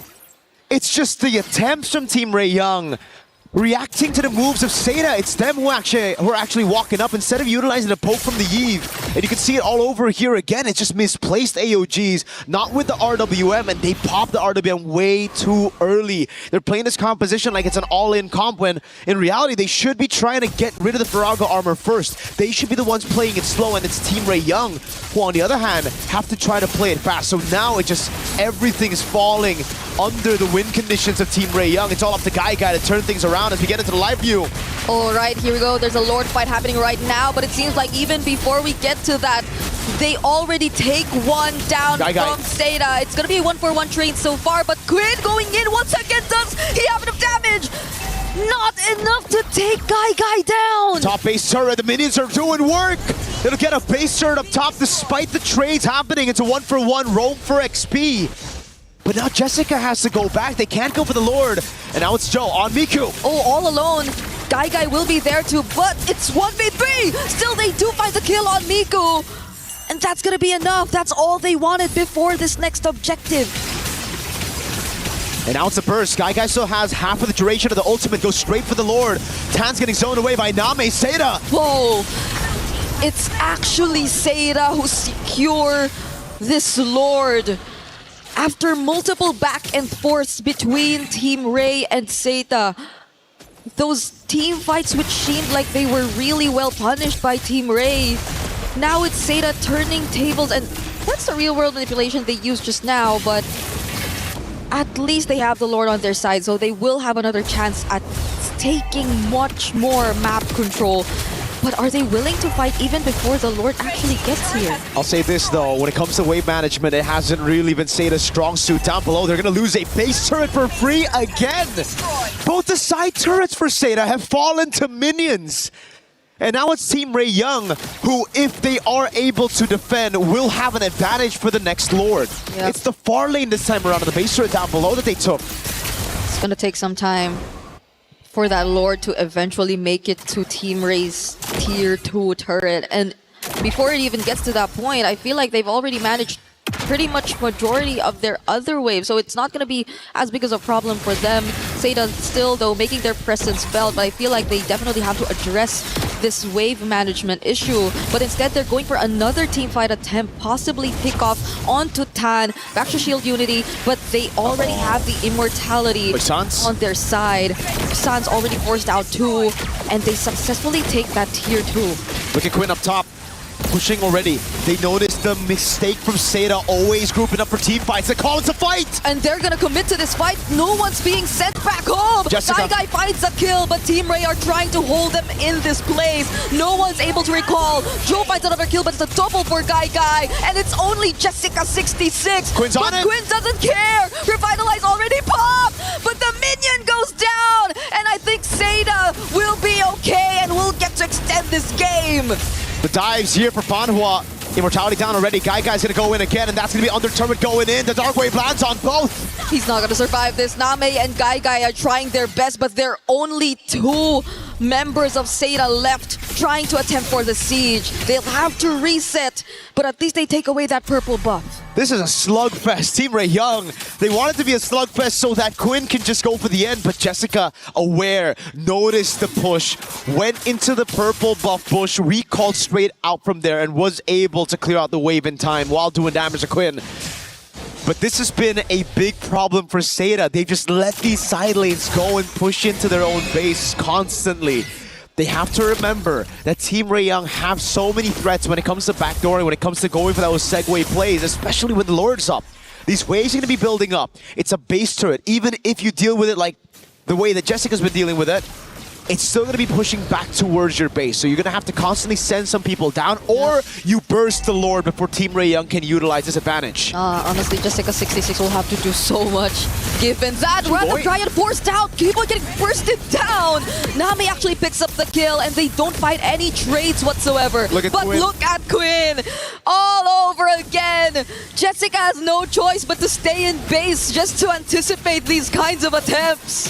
It's a 1v1 every single time. XP versus Gold inside of the base. The minion's already down there. Seda go on Lord. It's a desperate rush towards the Lord for Quinn, but I don't think she can get there in time. It's a free Lord over to Seda. They're not going to be able to contest. Name gets left behind though. There's going to be Nora going in with the Infernal Pursuit, but Guy's just throwing a bit too much of damage. Quinn is back, but Jessica is here to guard. Sandwich maneuver. Joe's trying to go for the pick. Quinn, no flicker. Oh. Do they know where she's at? That's the question. No, they don't. Quinn gets the recall safely. And again, it's Seda who are able to secure the Lord, but Team Ray Young still have control over the side. I don't know, the first time, I like what Quinn was doing. It was unexpected, but doing it 2-3 times, Jessica's gotten the read, and the team desperately needs a damage dealer. Without Quinn, it's just Mikuli left to deal damage alone, and you can already see how it has impacted the rest of the team. Chi-Boy hasn't had the best of times, just being a frontliner, taking the single target damage of Guy. Yep. The burst was felt. Look at her now once again, and the real work was the AOG! Laid down together perfectly, but it seems like Team Ray are able to fight this under the turret. They're not afraid to take them on, and that's going to be 2 kills over to Team Ray. Very unfortunate for Seda. They had the Lord, but they were baited into a fight by Team Ray Young. And a quick punish followed. Now it's Team Ray Young looking to knock on those base turrets. The final one in the mid lane, but they have to still respect the Lord. It's Miku sent below to deal with this Lord. She should be able to deal with it as the rest of the team just goes for the Grand Theft Purple. It's Guy actually, you know? Okay. Okay, she got it. Yep, they're gonna be okay. Tan has her own purple buff in her hands, and the Lord is gonna be dealt with in just a bit by Miku all alone here in the bottom lane, but things have been a bit weird for both teams. I feel like it's somehow getting to them too, that we're reaching the 20-minute mark, and a lot of things are going to be much expensive, especially if you get taken out at this point. You will be having longer death timers. You see multiple immortality pickups too, but what is going to be the main task at this point for both Team Ray and Seda? Tan will not be as easy of a target to just take out the Firaga armor from. Guy too is 603 and doesn't seem like the best possible option if you just really want to go in for those pickoff attempts because you really have to fight them head on through team fights if you're looking at the composition from Team Ray. So at this point, Gai's just completely online, on top of the fact that Namai just picked up that holy crystal. It's all about the late game now. Equipment built up, and we know when it comes to the late game, it comes down to how they're able to also utilize the macro. Though it's strange to say, Seda have shown really good macro this game. The fact that they've left open those waves in the bottom lane, that's an exception. But now it matters the most as to how they deal with the waves incoming. If Quinn... wait a second, Joe just went in. They're fighting it here, not even near the Lord Pit. The Revitalizers are being forced out yet again. The AOG Quinn just nearby, already forced to pop. But no one's going down just yet. A knockback onto Fanwa. Has the immortality, is going to be okay. No one goes down in that exchange. And this is quite beneficial for Team Ray Young if they're able to recall in time and get back up here, because the wave in the bottom lane is pushing towards Seda. And we know a common trend, Name getting the poke down on Tan, and she doesn't want to recall. What? Wave up top, pushing in, wave down below as well. This is where Team Ray Young make their move. Seda are already starting the Lord. Oh, flicker forced out of Name. Mikuchu going in alongside Quinn! But he gets bursted down. Fortunately, has the immortality, and the rest of the members of Team Ray are going to catch up. Black Shoes already popped by Miku as well. But near the Lord Pit, Fanhua falls down first. Last Insanity coming in from Tan. Name still alive and fights Nora, but goes down too. Next, after Gai pops her own immortality. And it's looking to be a near wipeout for Seda. And Team Ray might not need the Lord anymore. They had to fight that one 4v5 because Jessica was sent to deal with the waves. Bot and top all pushing in. Now you add another wave in mid and 4 Team Ray Young members. It's a 1-0 in favor of Team Ray, closing out that game after 20 plus minutes of back and forth between macro and micro and team fights who did not look like team fights, but eventually they still got the win. It took them a while to get that though. You gotta respect the minions. We're gonna throw it over to Damascus to take it from here. I mean, absolute insanity in our first match of the day. You cannot make it up. That was back and forth too. At the beginning, it was looking like Team Ray was definitely about to cook up. Seda showed exactly why they got that big old upset yesterday, but at the end, Ray able to close it out. Hey, that's what we want, man. 20 minutes long game to open the day, close as well. The big upset from yesterday, from Team Seda is not continuing on that momentum right now. So there's a lot to talk about behind. Yeah, we see the players coming behind. Yeah, there's gonna be a strong briefing. You can kind of feel the energy radiating off right now, ladies and gentlemen. $500,000 on the line in this event, and of course in this specific match, knockout phase qualification. The pressure is at an all-time high, and of course the level of gameplay is too. Ladies and gentlemen, we're gonna go ahead and send it back over to our desk.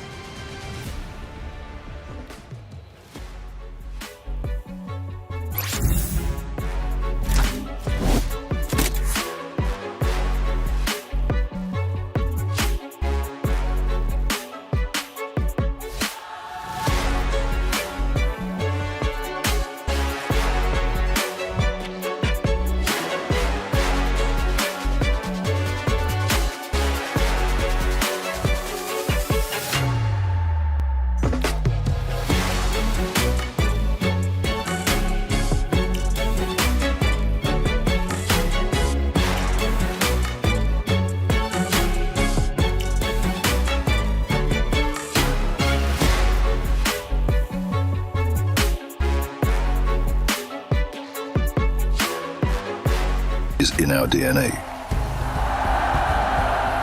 Whenever we let it out, it becomes our superpower. Now imagine an entire city being built to supercharge it. Kadir City, powered by play. Hey everybody, welcome back into the studio. Map number 1 has concluded, and what a map it was. Seda Esports gave it their all, but Team Ray Young, too strong. A lot to talk about, a breakdown. Let's start. I'm Taylor Reflections Noble, Eterna, Gideon. Nice to see you both. We watched that. I'm learning as we go. Gideon, thanks for the instructions. You know, Seda Esports early on, you could tell they were in trouble. But mid-game to late game, they did start at least having some life. I think a lot of it just comes down to Team Ray not being a little decisive here in certain moments, and I think that's a little scary on my part because my bias is leaning towards them. But at the same time, I think that Seda also needs to recognize, right? This is not the same Seda that we saw yesterday, and I think a lot of it just comes down to comforts in the draft, right? I think they had a plan in mind. It did not go the way they were looking for, and I think the laning phase is what really messed them up. And I think to add to that is, I think Seita maybe tunnel vision so much on these team fights and these objectives that they really forgot to stick to their fundamentals, which is housekeeping of the minions. Multiple occasions we saw that Quinn was able to look for opportunities to look for a backdoor. Sure. Unfortunately, she was unable to get them, but the fact that that opportunity was there in the first place, it's a big question for Seita coming in. And you know, let's go through some of these moments and take a look at the first one, because I want to piggyback off of what you just said in just a bit, especially with Seda versus Falcon Indonesia. But looking at this first point, Gideon, we are now 12 minutes in, and we've got a battle for the Lord. Yeah, a lot of these problems come down to, hey, who are the trigger men, right? And in this case, it's going to be Namin as well as Fanhua. They have the most important jobs to have the RWM and the AOG combined together to get this really big impact. The problem is that a lot of the heroes on the side of Team Ray, it really boils down to the draft, right? Hey, what are you going to do when Lilia just black shoes away? They just flicker outside of the RWM. There's not a lot of winning scenarios unless they're able to catch not only the Claude, but also catching the X-Borg. And I think that was the hard part. And let's go to the very end of the match where Team Ray ended up taking it for themselves. They end up pushing through, doing so after, I believe, close to that fight that we just witnessed, and then ultimately taking over the base and winning the rounds, which was, again, just a battle until the very end. Eterna, we're now 21 minutes into it, obviously getting towards the very end. A big team fight is one from the side of Team Ray, and they take advantage. And that's the thing, like we were talking about housekeeping earlier, you can see that this team fight wasn't really in favor of Seita at this point because they were in a 4v5 situation, because unfortunately Jessica66, which has been the main backbone, I would say, to most of the team fights, most of the games that we saw yesterday, was not even there to help. Like, she was forced to do housekeeping, she was forced to be back in the base to try and clear this, and unfortunately it was just a disadvantage for Seita in that position. And I want to go back to what you said just previously. You mentioned Seita Esports pushing fights, getting aggressive, at times probably even getting a little bit desperate. But if you go back to the commentary from Team Falcons Indonesia when Seita Esports ended up beating them,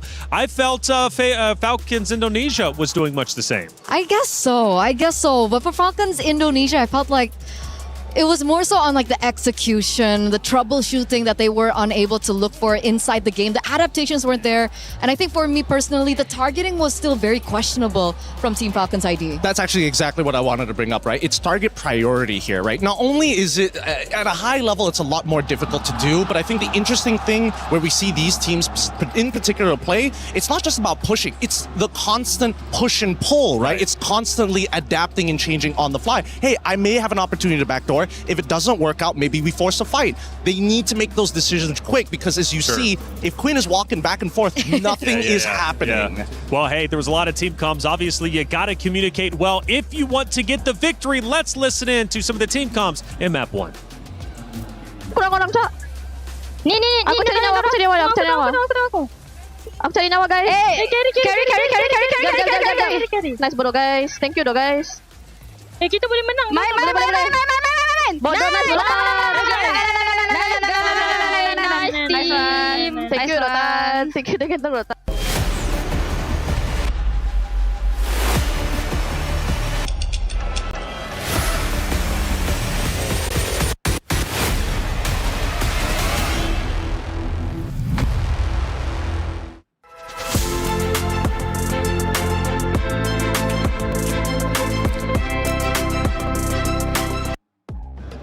Fun to listen into the team comms. Clearly pumped up. Team Ray getting that win, but they've got to do it again. If they do so and they manage to take down Team Seita, they move forward into the knockout stage, which, hey, big news. You're guaranteed 5th through 8th. These ladies fought hard. They really did. Seita Esports did everything they could, but they simply could not overcome the Team Ray Young roster, who played incredibly well. talking about shortcomings, again, learning a lot from you, Gideon. Let's go through some of the shortcomings from the side of Seda Esports, because the commentators, they ended up mentioning, look, the macros were actually quite well for Seda Esports. So what ultimately ended up falling apart? I think what ended up falling apart is just, unfortunately, the combination just needed to be executed more cleanly in the early stages of the game. Like, we see Jessica here getting run down in the middle lane, has to pop not only the ultimate, but also, at the same time, her battle spells. They could have sacrificed somebody else. They could have gotten Gato to just jump into the middle of the fight. It's the experience that we are seeing from both of these teams, and it feels like Team Ray Young are just a little snappier on their calls compared to Seda, where it's like, I need it to be definitive. This needs to be 100%. And I like that we saw that clip earlier, because on top of everything that you've mentioned as well is, I'm going back to the point that I want Jessica26 to be on a hero that's a lot more active around the map. The Uranus is great for macro, it can control like minions and so on and so forth. But the fact of the matter is Jessica26 has been doing so much and is way more impactful when she's on heroes that are setters, like the Alices of the game, the Paquitos of the game. Naturally, the Paquito was a bad choice in that particular draft, so maybe they ought to prioritize Jessica26's hero earlier on, maybe? I think that it depends on whether or not Esmeralda is going to get banned on blue sides, particularly, right? And I think Team Ray Young, they've done their homework very clearly, right? I want to make sure that you're on something that doesn't have as much impact anymore. We're going to put you on Uranus, and hopefully you're going to just be somewhere out there in the galaxy, you know? Be as big as planet as you want, but we are attacking your team during the fights on neutral objectives. And going back to a critical moment that I was really impressed with, that backdoor attempt, you know, Seda, they were pushing, I think it was either mid or right lane hard. The backdoor attempt alleviates some of that pressure and forces Seda Esports to come back. For Team Ray, that was a heads-up play, the first one we've seen at least on main stage. I think, all right, so yesterday, I think their backdoor attempt was a lot cleaner in terms of execution. This time, I think Quinn tried to force it a couple of times, like very clearly, and it costed them a team fight because of that. A better team would have gone all the way into their inhibitor at that point. So I think that Team Ray Young, there are a couple of things that they're going to have to work out upon. Are they too reliant on that? Like Queenie, Claude, backdoor. I think everyone is going to be expecting that kind of strategy after this game as well, because that's how they were able to win against Aurora yesterday. Maybe this is Pavlov's theory. If she tries to backdoor enough times, people are just going to assume she's clearly going to backdoor. Wait a minute, all 5 of them are here. Let's just not leave our base, stay where we are, because, well, who knows, a backdoor attempt might be happening. I don't know, getting in the head, man. Look, playing a little bit different. One of the things about these two rosters, though, is they love to push the meta. They really do. They're tricky, and you know what? It seems to be paying off, at least for Team Ray Young so far. But I got a feeling, I really do. I think Seda Esports is about to tie this thing up and we're going game 3. It could potentially. I'm thinking about it. Because if we're going back to the drafts here, Gideon, it was Seda, they were the ones that banned the Esmeralda, and they were the ones that prioritized Boxia. So could they go for something maybe differently come game 2? You know, you got to keep the answer simple here. They just go red side, because really the priority, the only thing you care about blue side is that you get that first pick, that one power pick that will kind of determine how your team composition plays, or a flexible option that can be spread out in different roles. Now that Seda is on red side, they get to react. They get the power 4 position here as 4th pick, where there's not much they can do about it. And I just want to bring this up. So many people have been banning out the Hirara. It's kind of an up and down here, and If a team on red side is banning out Hirara, sure. But when you go to blue side and you ban it out, it's kind of showing something here. What do you think? I think that the jungler can't play Hirara. That's probable? Look, I'm not... Maybe she's not comfortable on it? That's the thing. I feel like it's hard to say because we've seen so many different options from these ladies. They've shown us everything from Hanabi to Leslie. Okay, I mean, if that's the case, where we are going to have to just work with it for the moment, because the Boxias now is going to be banned out. There is still an opportunity for that Esmeralda pickup. We've been talking about how powerful the Esmeralda has been, especially in that EXP lane after the buffs. The Glue and the Lilia gets eliminated. So are they signaling that they themselves perhaps want to pick up an assassin? Right? But the Lilia ban to me is what I find quite intriguing. I agree. I totally agree with you, because their first 2 bans are similar to what they did literally just now in game number 1, right? They got rid of the Atlas, they got rid of the glue. But they decided to change it this time because Hirara is already gone and Zushin is going to be the first pick, followed up by Yves on the opposite end, and they're still thinking about what else to pair it with. Are you looking for supports here to guarantee your mid trio, or do you want to show your jungle early? I mean, if they want to go back to the same thing that they did, earlier on, they could go for maybe another setup with a Yves, with a Gatot Kacha as well. There were moments that it worked, and obviously maybe game 1 was an adaptation period for them, so if they do want to work with that, they can.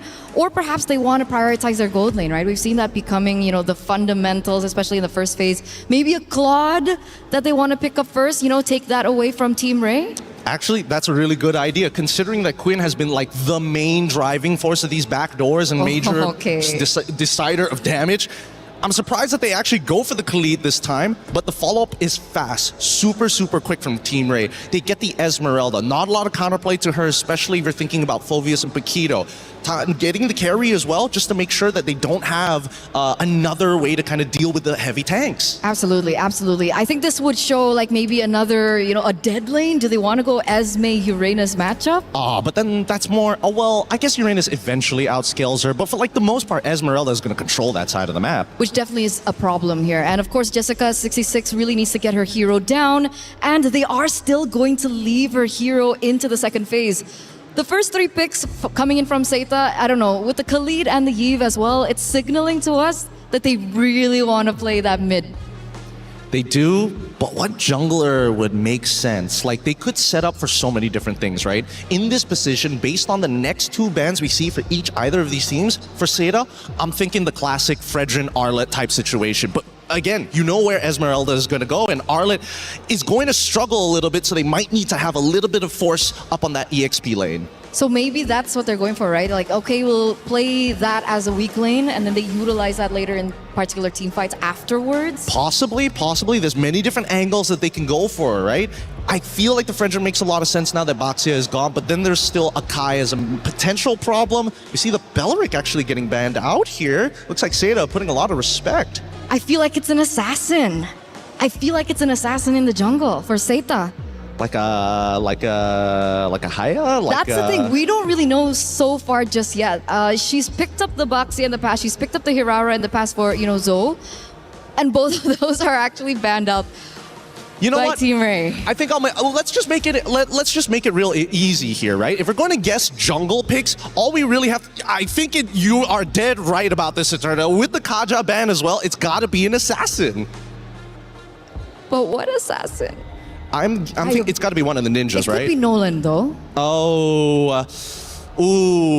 Nolan into this? I mean, they have a strong duo mid in Yves and Khalid. They can work with that. Nolan clears very fast as well in the enemy jungle. I think they can save it for the end.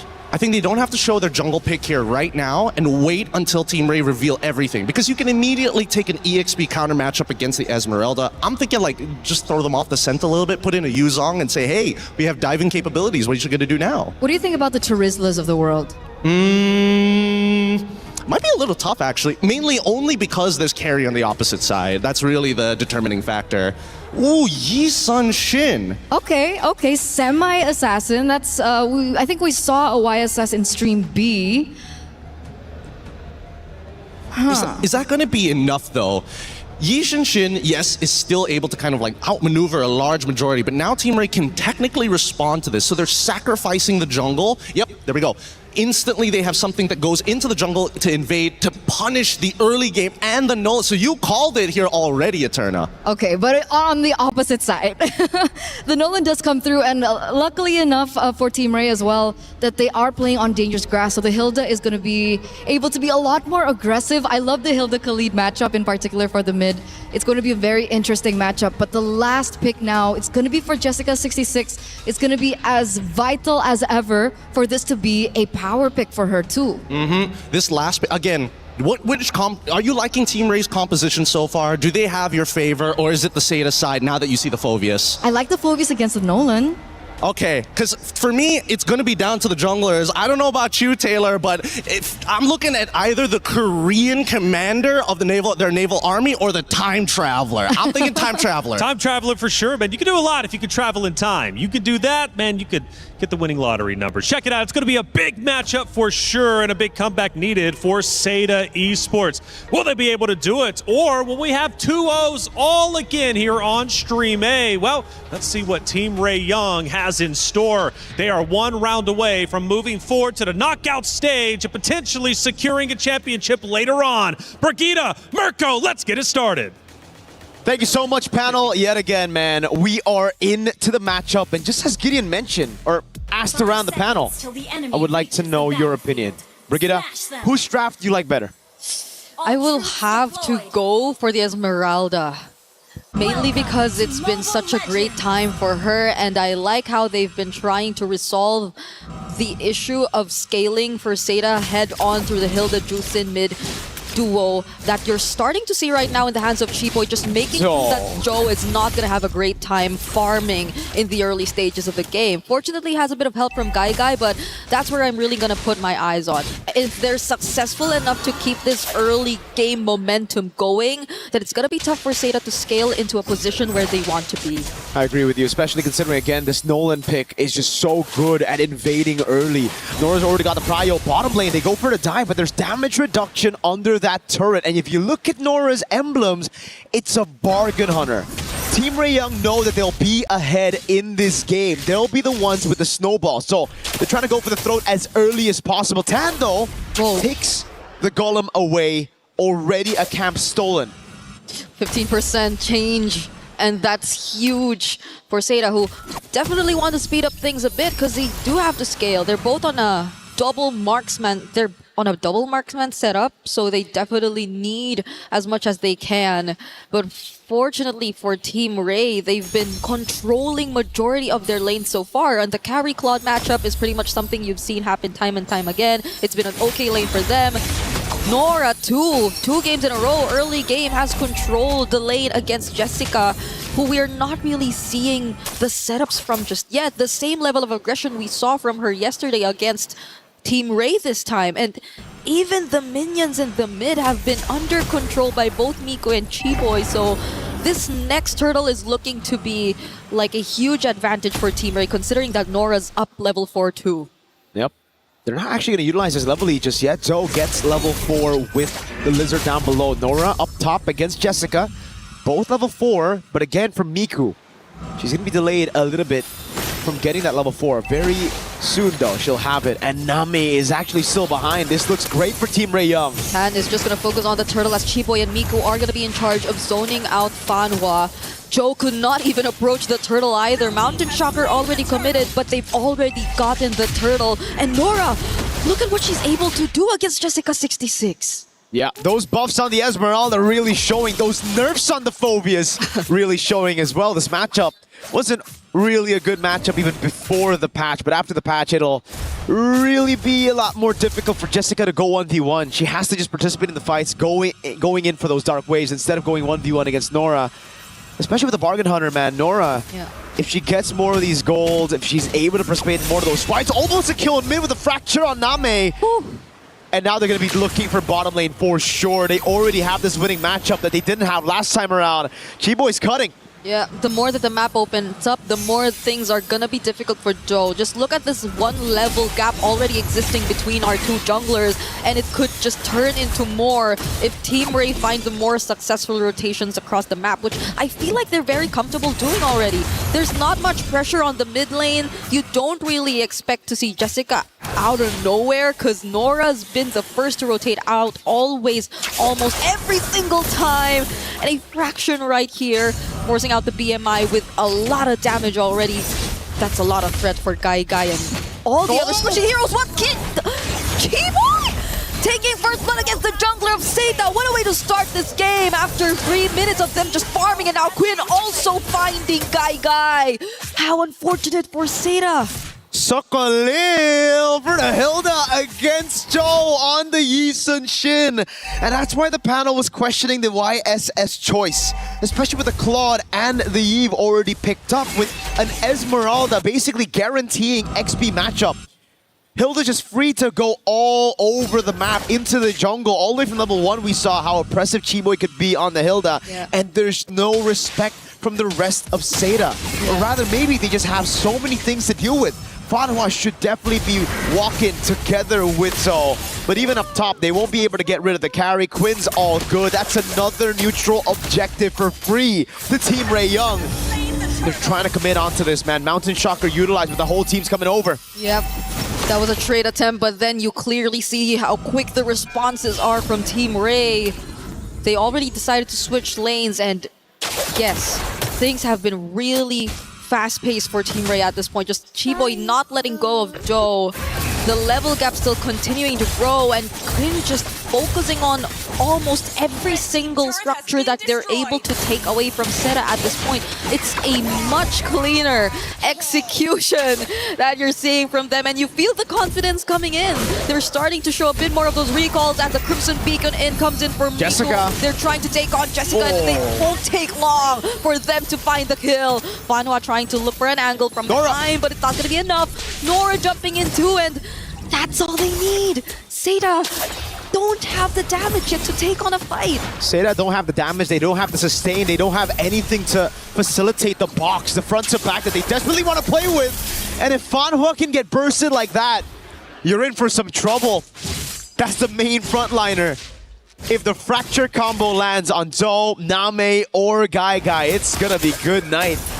It's only a 600 gold lead between the junglers, but then you look at everybody across the board and it's just constant 1v1 wins all over. Yep. Quinn's getting a turret down below. They've already gotten rid of all tier 1s in the side lanes, and this will make it so easy for them to go and sandwich them inside of their own jungle. Oh, Chiboy.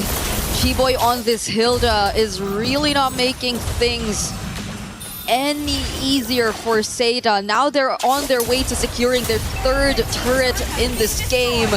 All tier 1 turrets have fallen down, and now they're on the road to taking on more kills as well. Fanhua going down, Guy going in with the blazing joy, but gets cancelled by the lockups of the Lantern Flare. Still get to find the trade, however, though, and Jessica's now finding 2 as well. Team Ray Young had 3 members there, and they still won out in the trade. 3 for 2. It's another neutral objective. It's a disaster for Seta. It's a dream for Team Ray Young. Okay, the fracture already used. Jessica's just sustaining everything along the way. Now is somehow looking to be a threat for Seta or for Team Ray. If you look at it, if they're not able to burst him down as quickly, Tan still gets to steal away that purple buff from Seta, so they're at least still working their way around denying objectives and opportunities for Seta to catch up, as they've already established the 3k gold lead that you're currently looking at. But again, if they've already started this really fast, they might want to keep it that way, because you're starting to feel bit by bit that Seta are still a scaling comp. That is true. And they did get a bounty on Chiboy. She was 3-0. There was a bounty to be given. The rest of the team, though, however, did not. And that's why the gold lead has stayed relatively untouched. It did not move. 4,400 gold lead. They're still pushing in. They have the map control. And there's just no way for you to walk in your own jungle, walk in to defend these turrets when you have to group up together and set up a box. Quinn's going to get a free turret up top. Yep. And now the siege happens. They're just constantly going to play the macro game, split Seta up, prevent the box from being formed by Seta, and then slowly dissect them with the Lord takes into these turrets. Yeah, Quinn's been a bit too free on these turret takes, on these movements across the map, and now it's Fanhua, who every single time she decides to show up, seems to be like an option for Team Ray to just burst down. It seems like they have enough damage to do so. Either way, we already saw a glimpse of it earlier on too, but yet again, we see Quinn, look at her, just pushing as much turrets as they can. Yeah. Seta are not even able to find as much trades across the map. Now it's just mainly Joel trying to push up the waves, and fortunately they get one, but that's the place where the Lord's about to spawn. So either way, Team Ray are definitely going to keep that in check and are going to actually burst it down right as it just spawns on the map. With a carry and a Nolan all ahead, that Lord is another minion to Team Ray Young. One thing's for sure though, even if Seta scale into the late game, their frontliners don't. Jessica, Fanhua, they're on heroes that just don't scale into the late game, and the fact that they're just so behind early on. Look at that level lead. Jessica to Nora Oh my goodness. Yeah. That's a 3-level lead between the XP lane. Nora's just having a blast in that lane. And if we even look at the roam right now, it's a level advantage for Chiboy. Every time I think I've seen Fanhua Raging Sandstorm out away, it's been defensive. It's never been aggressive. Yeah, never been aggressive. Sorry, I made that mistake. They can afford. No, it's okay. People make mistakes. Yeah, they can't afford to. You can't afford to. We're waiting for a perfect opportunity for them to actually either isolate a member or not just really get counter engaged enough by Team Ray, because Chiboy, everyone else, Quinn are just all too free to find the targets that they want, and now they've synced up all their waves and are on the verge of taking out all these holy shields from Seda just 10 minutes into this game. They also have incoming waves yet to come in the mid lane. Seda are just really forced to play defensive at this point. They can afford to make plays later on. They can start things off with either Fanhua or Jessica26, but do they have enough resources? Because at that point, you just saw it now. Fanhua was struggling to stand in front of Team Ray for more than 2 seconds, but Jessica actually tries to go in! Whoa. There goes the real-world manipulation, but Chiboy actually still finds the kill. Okay, Jessica26 is finally going down, but from behind Tad actually finds Name! Fanhua trying to sustain everything up against 3, but they're just all too tanky. Nora picks up the kill, and that's 3 for 1 in favor of Team Ray.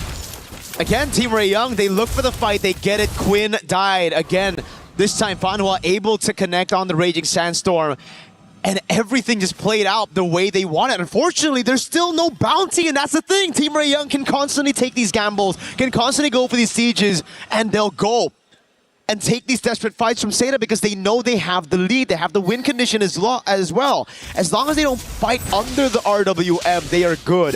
As long as they're able to break the box, or rather play around the box, it's A-okay. And Seda, we know this. They have good clear.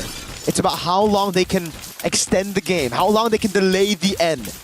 Yeah. Because if they're able to get to, let's say, 16, 17-minute mark, that's where their composition should shine. Thing is, though, there's still some legit threats into their backline. Chiboy and Tan, we saw how much damage Name could take with a fracture combo. It's an insta-delete button. Yeah, the only good thing out of that was it's really Quinn they got to take down first, which I think gave them the slight advantage in terms of just committing to the fight, because you wouldn't really expect any further damage from Team Ray when it came to that point. But other than that, there was still Tan, there was still Chiboy, there were still other members who could just play around the angles, and just as you're looking at it right now, Team Ray are not going to waste any time and burst down this next objective that spawned. It's an enhanced Lord that we're seeing in their hands with no energy shields left, so it's looking grim for Seda in terms of their remaining base turrets. A quick item check as well. Look at how far behind Jessica actually is in terms of gold. We saw the XP diff, now we see the gold diff. That is a whopping 3,000 almost gold advantage between the XP. And ladies and gentlemen, the Esmeralda is a scaling pick here compared to the Phoveus. The Phoveus is the one who needs this lead early on. It's another siege again, this time with the Lord up top. Okay, they're definitely losing one of their base turrets at this point. Multiple minions crashing towards the base, but Jessica26 again starts the final loss in the Blazing Duel. It's a real-world manipulation. They find Quinn. One of the most important kills Seda could have picked in that moment. And it's back-to-back kills on the gold lane. Quinn, Paul, and Tan waiting in the bush with the fracture combo. Fanhua is starting to scale up as well when it comes to the tankiness. He's able to withstand a little bit more punishment from Team Ray Young. And this is exactly what we were talking about. If Seda can wait, prolong the game, extend it all the way to 16, 17 minutes, this is where the composition will start to really tear Team Ray Young apart. They have a pretty good comp to fight around outside of the base, but once they're kind of stopped into playing, when they're forced to play in the box of Seda, we see how easy it is for them to burst Quinn down. And this is where, for Quinn, that glass cannon build isn't working out. We're going to have to see a little bit more defensive items from Quinn here. Either win a crown or an immortality, or heck, maybe just a straight up rose gold to deal with Name. It really makes me wonder how it happened twice in a row, though. Like them just really getting to pinpoint where the gold laner of Team Ray is and making sure that their resources are enough to take her down, because essentially that's the most crucial part of the game. Like, they take her out, there's not much push threat, but now it's Team Ray trying to start up a fight. Fanwa getting knocked up, and now is trying to escape. Quick Sandguard trying to survive, but Miku finally picks the kill.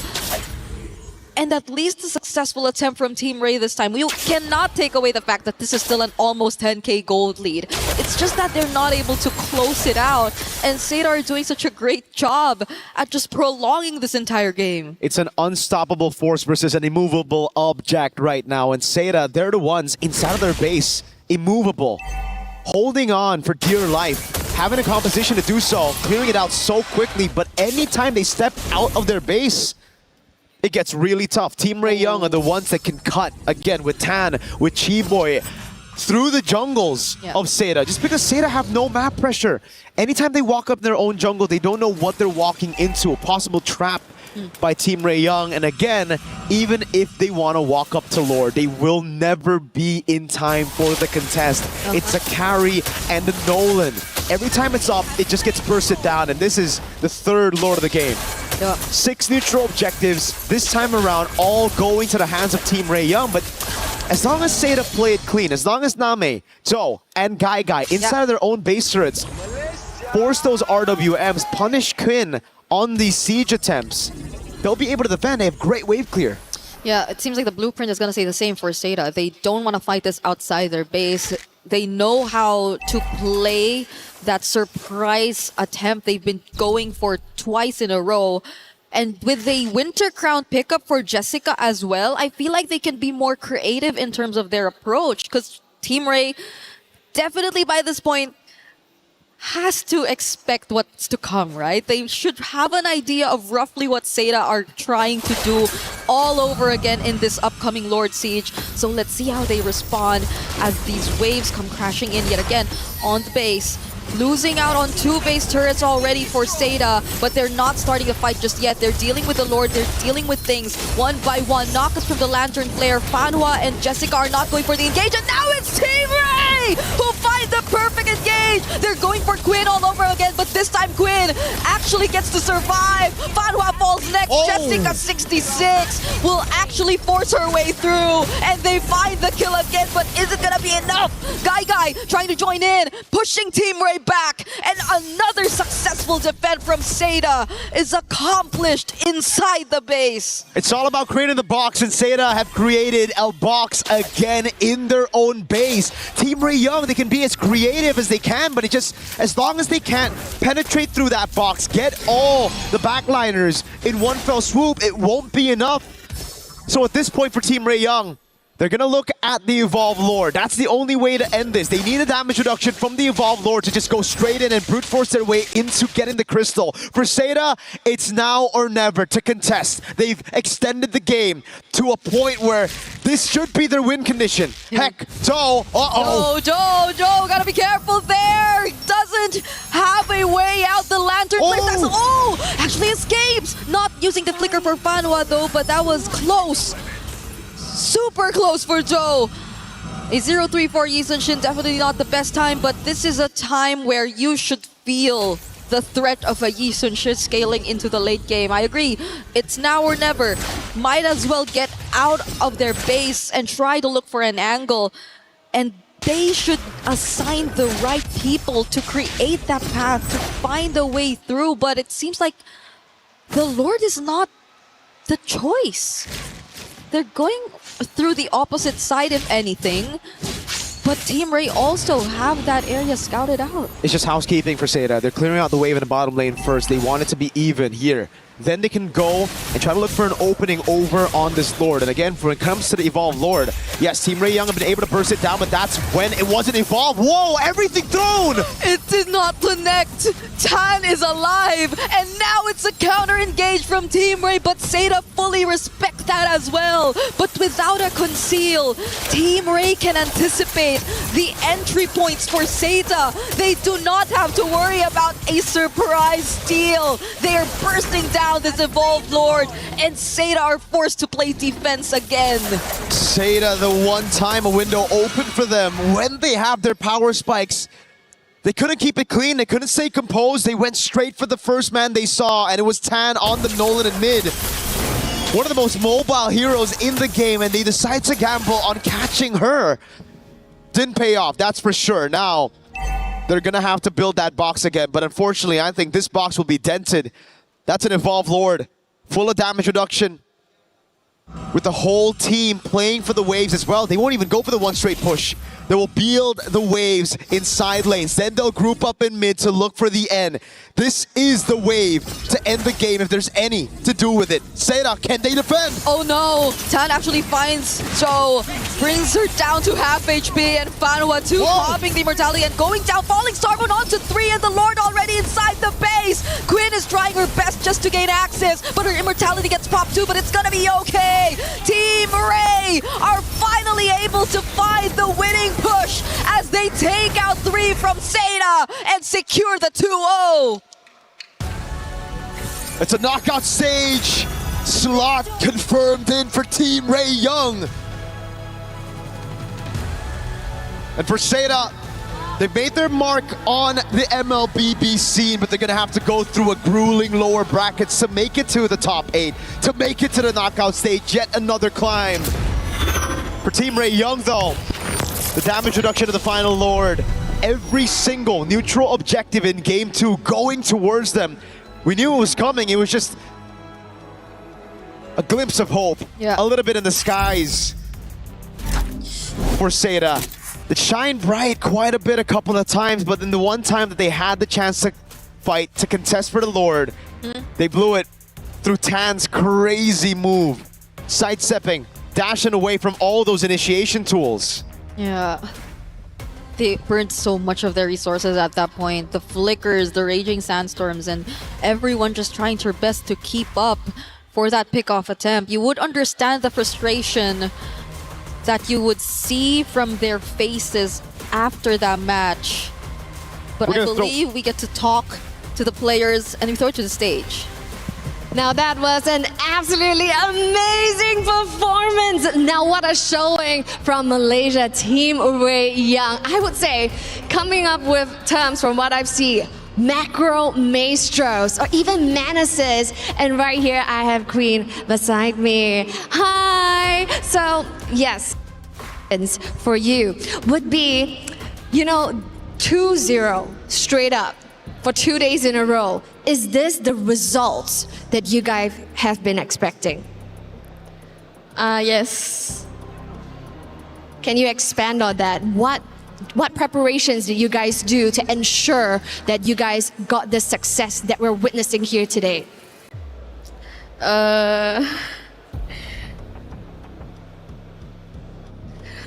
Like, what do you guys prepare? What do you guys prepare? What you guys prepared? We Is there a lot of scrims? a lot of scrims, and we always review the games. So like we read how they play and what's their draft. That's where we do our own draft and try to counter their draft lah. Like specifically on Seda or on every opponent that you have been meeting? With Seda. Oh, with Seda. So a lot of homework has been done. And taking a look at our venue here, we're very excited. Damascus, we do have a question for Quinn. Yeah, it's been fun to watch, of course, people supporting the region. You have plenty of fans at home and people all the way from Malaysia as well in the venue. Do you have any words for the people who are supporting you all the way from Malaysia?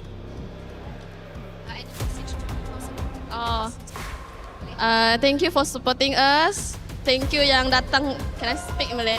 Thank you yang datang dari Malaysia. Keep supporting us. Kita orang kampung yang terbaik. Okay. Thank you so much. Please, can you make a bit more noise for the first team qualified for tomorrow? Thank you so much. It is time to move forward with some analysis and the next few matches. Let's throw it back to the studio.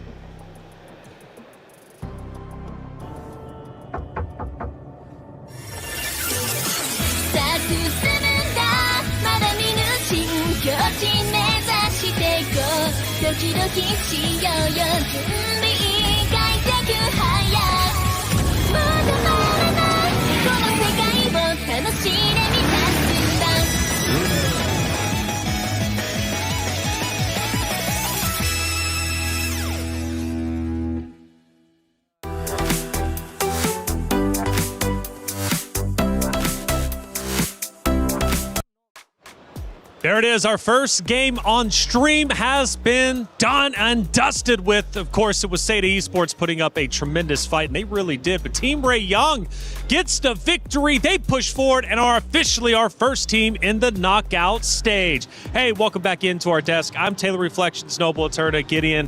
Why? I mean, come on, man. Seda Esports played so well yesterday. Today, though, a little bit different. What did it come down to? We mentioned, at least for the analysis of map number 1, Gideon, it was like, okay, Seda Esports, they're playing okay, decently well, but they're just a bit too aggressive on those team fights, getting a bit overzealous. Map number 2, did we see the same? What was the adjustment? I think it hurts me to say this because in game number 1, drafting alongside with in-game decisions led to their inevitable defeat. I think this one, it was not looking good from the get-go. The draft, they had no winning lanes. They had no real way to kind of open up, and were heavily depending on Team Ray to make a majority of those mistakes before they can actually start getting to where they need to be. Well, let's take a look at our first play of the game and break it down, right? Because game 2 wasn't as long as game number 1, but still just as exciting nonetheless. And as we take a look at our first moments overall, I'm curious what you guys think because, you know, early on, there was a big battle for the first turtle, and it was Team Ray Young who was able to get that, setting them up early on. But as we get deeper and deeper in, we start to look at a base fight. What ended up unfolding? I think that the hard part about it is just, as this base fight, it's kind of unwinnable in a lot of these cases, mainly because of how much money that they have, right? They have such an inflated economy and so many more stats. However, if they all make the big mistake of walking into that RWM, they're just asking to die. And Eterna, you know the rule of thumb, 10K goal means? It's over. It's an instant GG. It's over. 10K means it's over. And that's why I really agree with everything that Gideon said. It all came back down to the drafts. The fundamentals, again, is what's really shaky about Seda. We were talking about fundamentals in terms of in-game from game number 1, and in game number 2, the fundamentals of the drafts just really weren't there. So that's something that they really can bring to their next match tomorrow. Well, as we start looking at our second moment of the game, tells a bit more of a story as to why this ended in the way that it did. I believe it's going to be a little bit deeper on. First we were 16, now we time travel into the 20-minute mark. And Eterna, what are we looking at? I mean, at this point, I'd really want to hope that 10K gold gap just really didn't mean anything. But at the very end, it felt like the firepower just really wasn't enough. They tried their best to try and defend the base, and we can even see that Guy is doing her best to try and clear out that lane as fast as she possibly could, but with so many on top of her already, it just felt like it was way too much. And to Seda's credit, Gideon, they did push them back at least once or twice when, of course, Team Ray started to push up into the base. So Seda did put up a good defense. Ultimately, in the end, though, they were just too far behind. I think it's about also ticking the right check boxes, right? It's like, yes, there is the 10K. They made that one defense. Had they done it just one more time and were able to actually trade back in terms of inhibitors, maybe there was a good 50% chance of actually winning that game. But at that point, especially since their composition doesn't have enough wave clear, with no inhibitor, Lord pushing in, it is just too thick. And Sky Piercer. Don't forget the Sky Piercer abuser. You guys are goofy. I love it. I've had such a good time being here for MLBB. I'm learning so much from the both of you.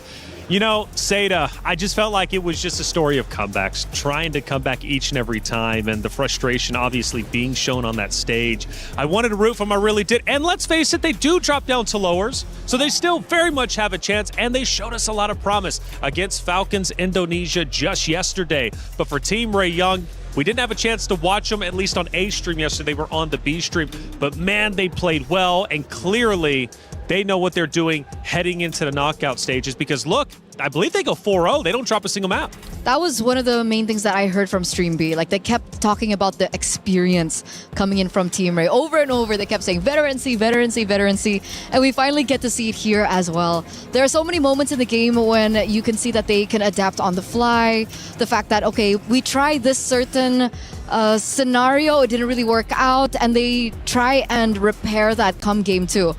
We're not talking about the multiple times that they tried to go for the backdoor. I think that's something that they I was about to bring that up again. Much.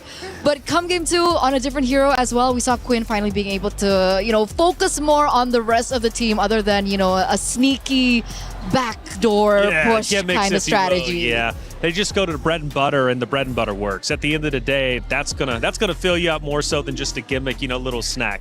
I like it, man. This is the end, obviously, of map number 1, where it finishes off, and Seda Esports unfortunately dropped down to the lower. Team Rayong, again, moving forward, and we do have a post-match interview with Rose with Team Seda. Hey guys, Rose here right now with Guy from SETA, and although they just faced a 2-0 defeat, but I think it is still right we talk to them. So Guy, 2 days in a row, you played exceptional, and although you guys lost today, I want to know, how would you describe today's loss? 那么今天呢，我们和该在一起，在过去的2天当中呢，你的比赛打的是非常棒的。虽然说今天这个比赛有点失利，但是呢，我们知道你是很强大的。我们想要觉得看一下你目前对于这次失败是什么样的看法？其实也还好，主要还是享受舞台吧，然后心态也是比较稳定。I think I was doing okay, and I would enjoy this platform for me to have this opportunity to play, and I hope I can do better next.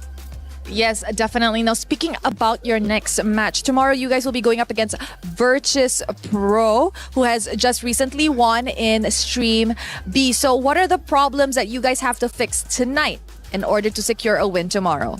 是的。那么说到下一场比赛的话呢，明天你将会进行一场非常重要的比赛和 ROE 进行对决。那今天晚上还有点时间，有没有什么地方有一件事情说可以改进一下，来提升一下明天的比赛？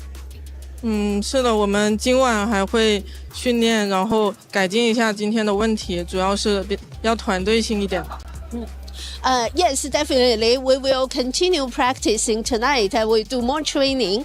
Hopefully, we can win tomorrow's match. I think our team need to really collaborate, and then we use our tactic to win the match.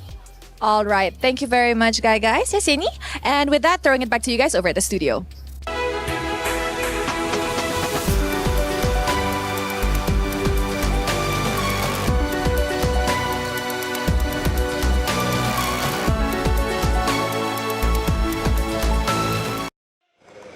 Good to see Seda still in good spirits after all. They know that they still very much have a chance for revenge. They're going to have to work hard, though, especially fixing up the errors as they move into the lower bracket, because it doesn't get easier from there. Your life is on the line, and the pressure will be at an all-time high. Again, a great matchup, though, for both of these regions and great teams. Team Rayong, I didn't realize they were as strong as they were on that stage, which is scary to think of. It's just building up to this inevitable destiny that all these teams are moving towards. I can't wait for this playoffs already, because we're already seeing superstars not only being made, but making sure it's like, hey, I am known. You gotta know me as I'm knocking these teams out and they're getting crushed. Crushed indeed. And speaking of crush, unfortunately on the B stream, one of those teams will have their keys crushed. GK Esports falls 2-0 to VP as VP moves forward. They haven't made it to the knockout bracket just yet, but they still stay alive, and that is what they want to do. They want to stay alive so they can thrive later on. Here we look at a couple of moments from our B stream, and hey, it looks relatively close, Gideon. I want to say that it is relatively close. I see a Freya already there, but again, a Joy showing up this late, especially a 23-minute game as well. Looks like I got some homework to do later on. I think we all do, especially after the new meta. And you talked about it, though, Gideon. I mean, look, you love MWI because you get to see a whole bunch of different team builds you normally don't get to see. Eternal, was that... Did I just see Ling for a second there? Yeah, I think they subbed... we've been seeing a few Lings actually on Stream B. Really? Interesting. The games I casted, I didn't get the opportunity. I know. It's so uncanny. I really want those assassin plays here in Stream A, but we haven't really been getting them. But I'm actually really surprised about this, and I feel like it's a huge loss for GK. I mean, they did so well against Geltec. I know that they lost it 2-0, but despite it, I could see the moments and the brilliance that they had, the potential that they had as well. With Alexa there, Yui there as well. There was just so much promise from this team, and also also bringing in experience as well from that region.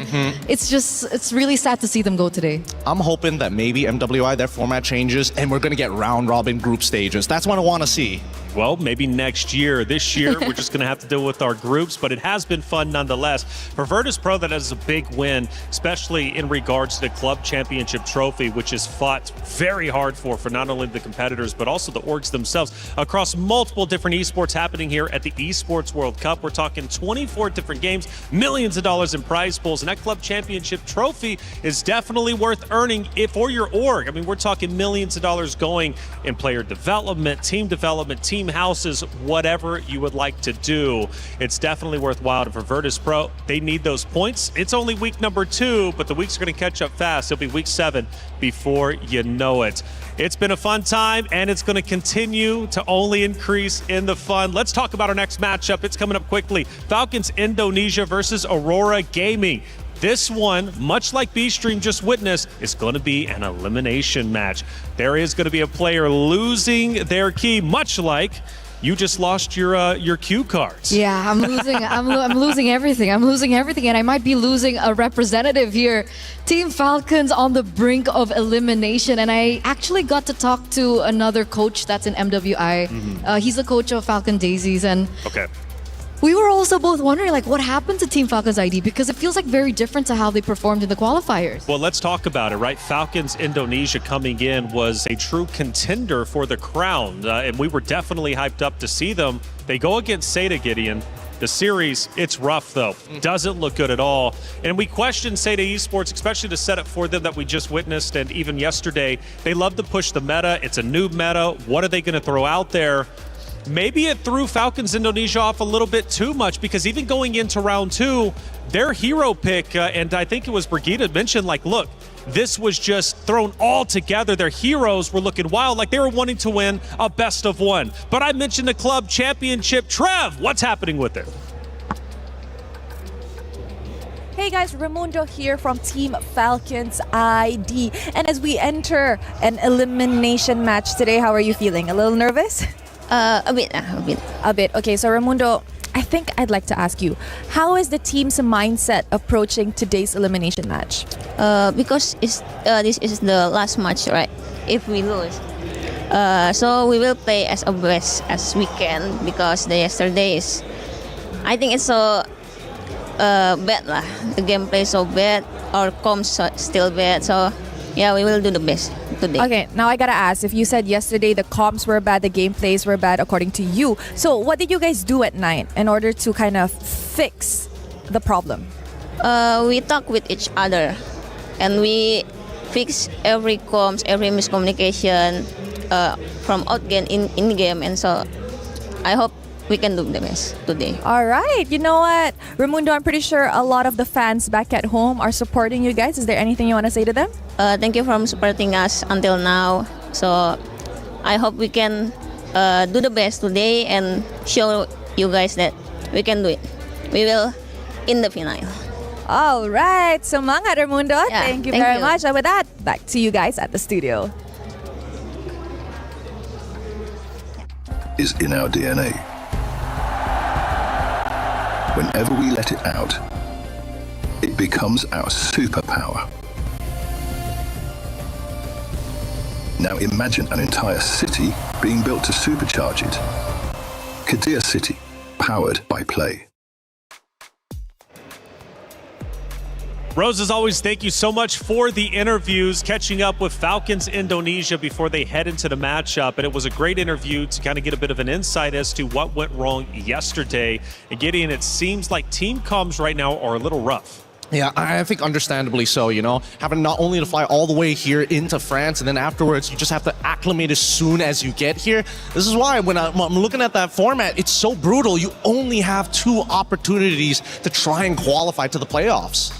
And playoffs, very important. They did say, though, at least at the end of the interview, that finals, they're looking to make it. That's the goal, after all, to hoist a trophy and earn yourself the bulk of $500,000. But unfortunately for our B stream, our first key is going to be crushed. It was VP taking down Geek Esports, and VP crushes the key of Geek, and it snaps in half. Absolutely brutal. So it's the joy and the agony of EWC, but that's what makes EWC so special. It's this cute trinket tradition that we always get to see year after year, but it's just always so agonizing. Agonizing indeed, and they can use those fragments for their trophy whenever they choose to. Hey, it's time to head to the stage. Our first matchup is nearly underway. Let's get it started. Thank you, Taylor. It is time for our first elimination match here on the stage on Stream A. Sorry, as Stream B already had their fair share of keys being crushed. But right now, one of the dreams is going to have to go to bed. And one of the teams here on the low bracket, a surprising one with Team Falcons taking on Aurora Gaming. Now that's absolutely right, Damascus, because Team Falcons Indonesia is actually known to be one of the favorites right here in this competition, potentially contesting the throne from the Indonesian counterparts. And they find themselves here in this position today. Whereas over on the other hand, we see Aurora Gaming. They had a loss yesterday, but they went down, not without a fight. So, can Falcons Indonesia actually clean up their act, clean up the communications, because they need to do it stat? This is a do or die. Or Aurora Gaming, over on the other hand, light up the skies and light up the exit path over for Falcons Indonesia. Let's get to it and let's head back to the studio.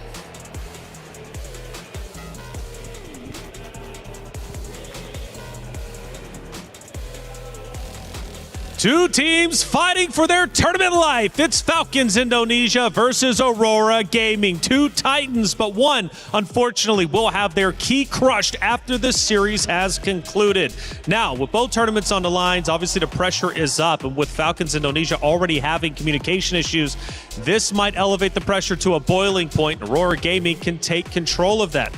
And speaking of Aurora Gaming, they've got untapped potential, and we just witnessed Team Ray Young win and look strong, but Aurora Gaming put up a wonderful fight against them yesterday on Stream B, which makes them arguably look the strongest going into this matchup. Yep, and I think that at least for Aurora, there's a lot that I'm expecting from them here, because at the same time, when we're talking about like, hey, let's do some research on this Falcon ID team, and you see that yesterday's game, you're not learning much from it. So technically, Aurora, in terms of pre-preparation, the coaches on Team Falcons ID actually have a bit of an advantage. I agree.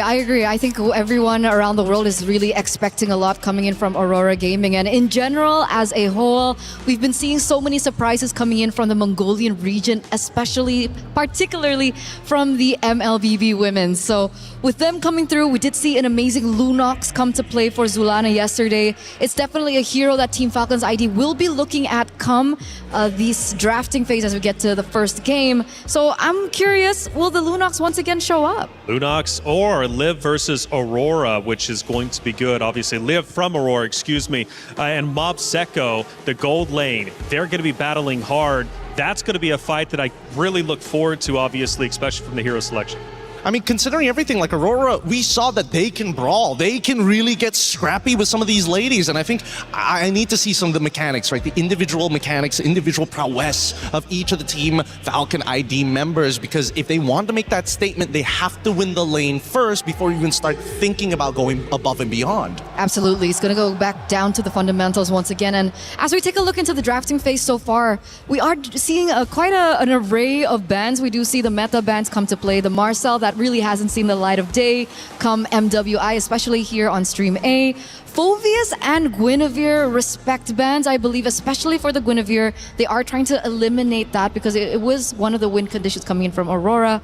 Hirara, Matilda, and the Atlas to boot. And it just makes the Zushin stocks go up just a little bit, right? Don't have to worry about the Marcel, especially the Atlas. Like, there is an angle for Zushin here if they wanted to, but they can easily start pivoting into other areas, right? That's where I want to see where Team Falcons ID's mind is at. Are they looking to play for the overall composition, or are they looking for just star players to win this entire game single-handedly? And sometimes when we look at all these teams, they usually go back to that. They usually go back to the star players. They usually go back to the comfort picks. picks. But it does look like the Yve is going to be prioritized here instead of that Jushin. Technically, the Yve is an easier mid laner as compared to the Jushin because of the nerf towards her range. So understandably so that they go for that prioritization. But what will be the response coming in from Aurora? I'm guessing, they can go for the safe old Claude if they want to, but the question is, what do they want to pair it up with, right? They could just answer, mid lane for mid lane, but usually when you're on that red side, you kind of want to like dictate something. You want to say, hey, here's a new question that you have to answer this time and waste your options to get it solved. And there's definitely time to do so, right? Oh, yeah. You can totally leave the mid lane for later. So we're thinking about what? Maybe do they want to go for a prioritization into the jungle?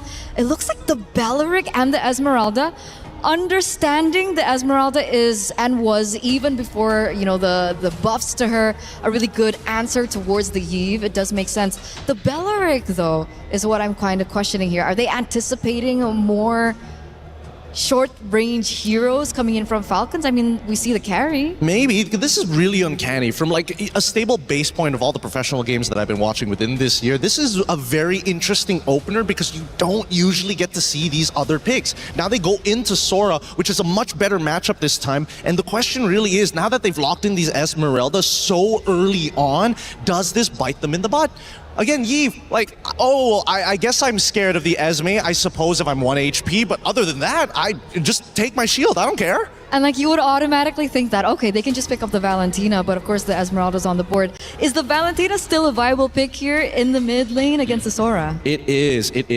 Especially since you already have 2 good ults, it might force Team Falcons to say, you know what, we have to overload this Valentina with ults. So again, big influences on either side between Lucky Boy as well as Ethan, but they decide, you know what, if we have to choose one, we're going with the Claude. They're covering their basics. They're covering their fundamentals here. They want these winning lanes to come through. Sure, the Claude isn't as great, so we are going to see that the Claude is going to be the losing lane compared to the carry, but at least they do have the Esmeralda in a sense. I'm still thinking about this mid lane matchup. Technically coming into phase 2, Team Falcons do have the potential to start limiting that down. It's worth punishing. I think that it's very easy to punish here because they wanted to show or blind pick the Esme alongside with the Belleric as their opening. So again, they're still feeling the repercussions here in this second half, or ideally assuming that Team Falcons ID are going to start targeting the mid lane. Glue, banned out from the Aurora side, not a bad option. Are we expecting a weird pick? I feel like you already have something in mind.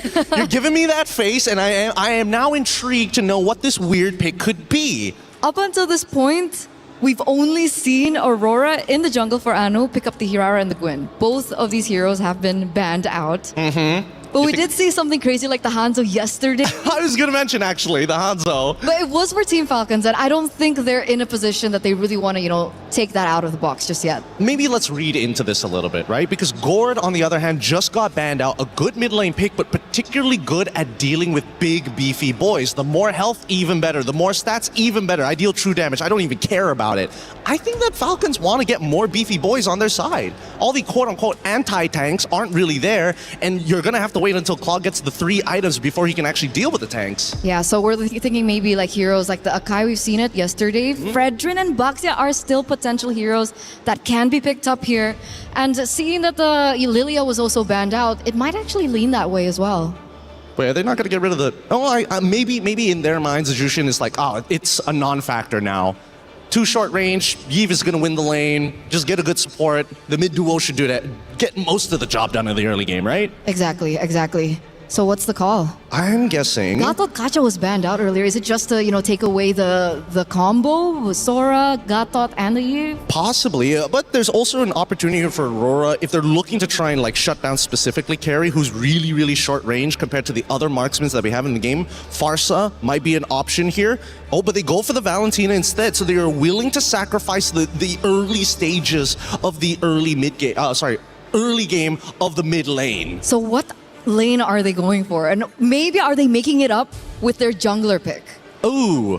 Let me think about that for half a set. Maybe there's an opportunity, but that kind of depends on whether Team Falcons are going to be playing for carry strong side, right?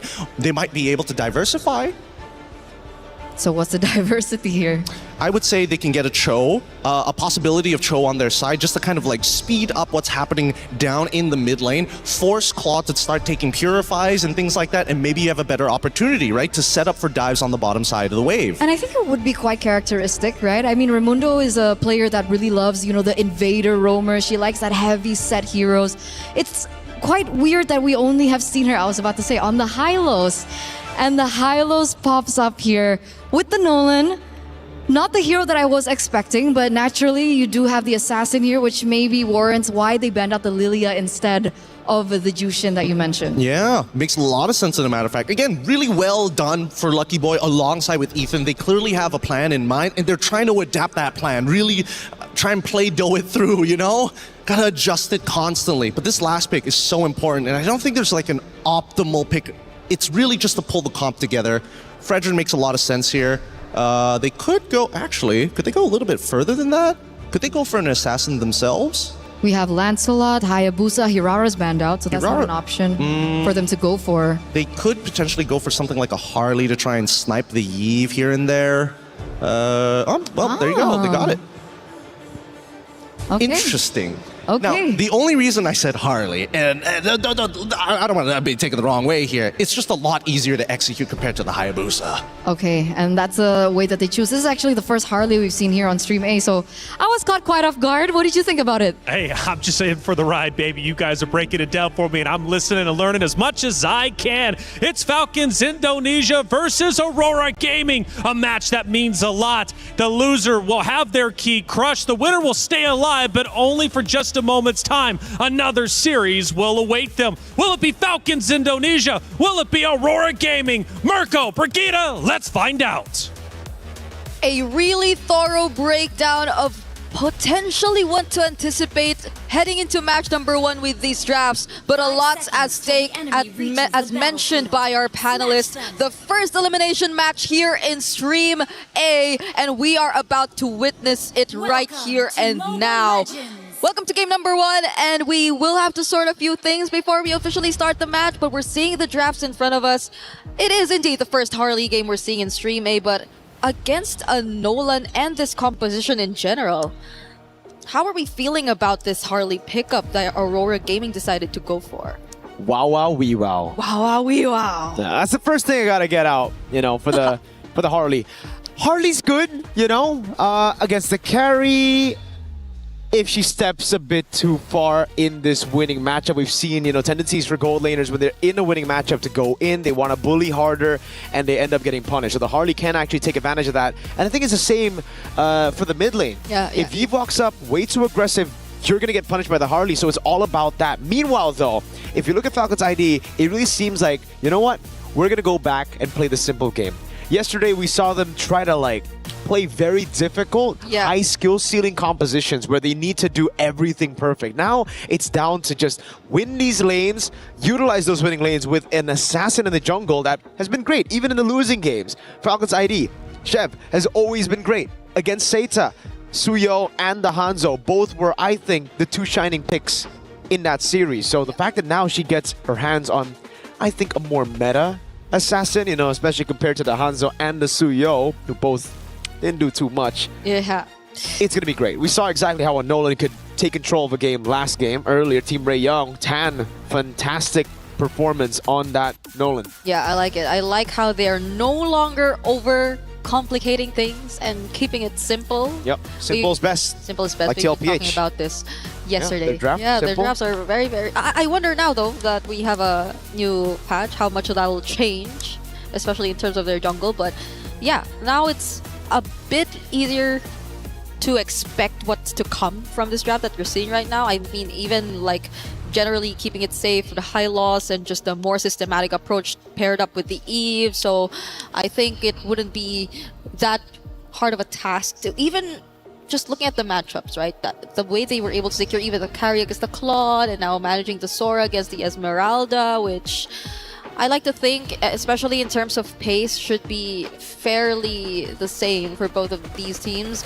It's just a matter of who gets to find the aggression earlier on first. And we are, I think, just a few moments away before we actually see this game begin. because again, we do not want to really compromise the experience that we will be having in this tournament. So please stay tuned for and hold on for a bit. We are going to get in the game really, really soon.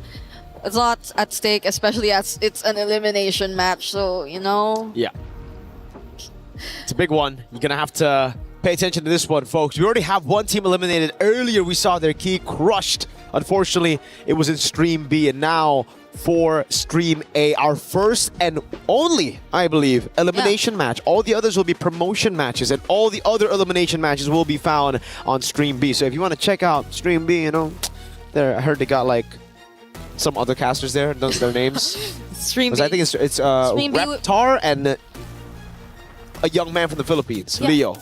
But they say Stream B does stand for B as in better stream though. So could also stand for the boys. Because we do have some bears. Bear boys, yeah. They call themselves the Wee Bear Bros plus LaFell. So you don't count LaFell as a bear bro? Is it just because now? No. You excluded him from the group. You're like Bear Bros and LaFell. No, like, LaFell is just the okay. I'm used to seeing the Bear Bros as 3. Yeah, definitely not LaFell. If you add LaFell, that's 4, but we can add another one. Nah, you should have added the other one at the start. Now it just feels like a pity slot, you know? I'll have to explain myself to him again after this. I'm gonna tell the story to LaFell. It's like the Bear Bros and LaFell. This is side character. He's but a what side if it's piece. one of the Bear Bros who said that? Then it's okay? They would never. How could they? How could they? Why would they do that? Okay. I will explain. But it's over the Bear stream. It's GCT versus Twisted Minds, if you guys want to check that out. And we got a Hanabi, so yo. And an Aulus. And they are doing okay. No, they're down 5,000 gold. Why don't we cast Stream B right now? I mean, I have it up actually. I don't know if we can pull it up, but no, we can't pull it up. But yeah, a Hanabi and an Aulus in the same game. Which one? MWI. MWI. It's fun. At least it's not a Popo and Koopa jungle. We've seen a lot of that. Here. Yeah. When we were playing in the EU server, yes, a lot of the Popol and Koopa jungle. I'm trying to recall what other pick we've been seeing a lot. I think it's... No, it's mostly just the Popol and Koopa, really. Like, they really like playing it in the jungle or in the roam, wherever they want to do. But now we are officially starting game number 1 between Falcons ID and Aurora. Yep. So it is, again, as previously discussed, a Nolan versus a Harley, which currently is being... Okay, he got to steal that camp, at least before they got to him. This is one of the good points of having a Nolan on your team. You can invade so early on to a Lizard take, or even, again, in the Golem. It's very surprising he was able to snatch the Golem away out of all the different camps that you'd expect. Anu, though, won't be too far behind as she gets her hands on the lethal. Will actually try to go for the invade herself. Spot Sev, but Sev knows it too. The Bargain Hunter this time for Luette just seems like it's the common choice for the Esmeralda now. We saw 2 back-to-back Bargain Hunters on the Esmeralda. They have the exact same emblem as for Liv, though. Roamers. Liv as Mystery Shop. On the carry, interesting choice. The PYT for Zulana as well. I wonder what ultimate they'll mainly prioritize to as the Valentina, right? Considering the lineup that Falcons currently has, you have either the Shifting Skies or maybe even the RWM and the Glorious Pathway. So they'll have a lot of options if they just really want to set up for the team fights. I think it wouldn't be as much of a problem for them to find an ultimate that could complement the Veleric. Because the Wrath of Dryad too, I think it would be really useful if you pair it up with another AoE battle spell that you can pick up from Team Falcons. And both are seemingly setting up for this upcoming turtle. Yep. Good position held down by Shev here. Not too sure if she'll be able to get the flank on Anu. That's the walk up. Valak goes in straight on towards Anu. Already with a hat. They're going to go all in with a fracture everything. Oh my goodness. Together with the Shifting Skies bursting through Zulana and Luette like they're nothing. Straight to the turtle and it's free.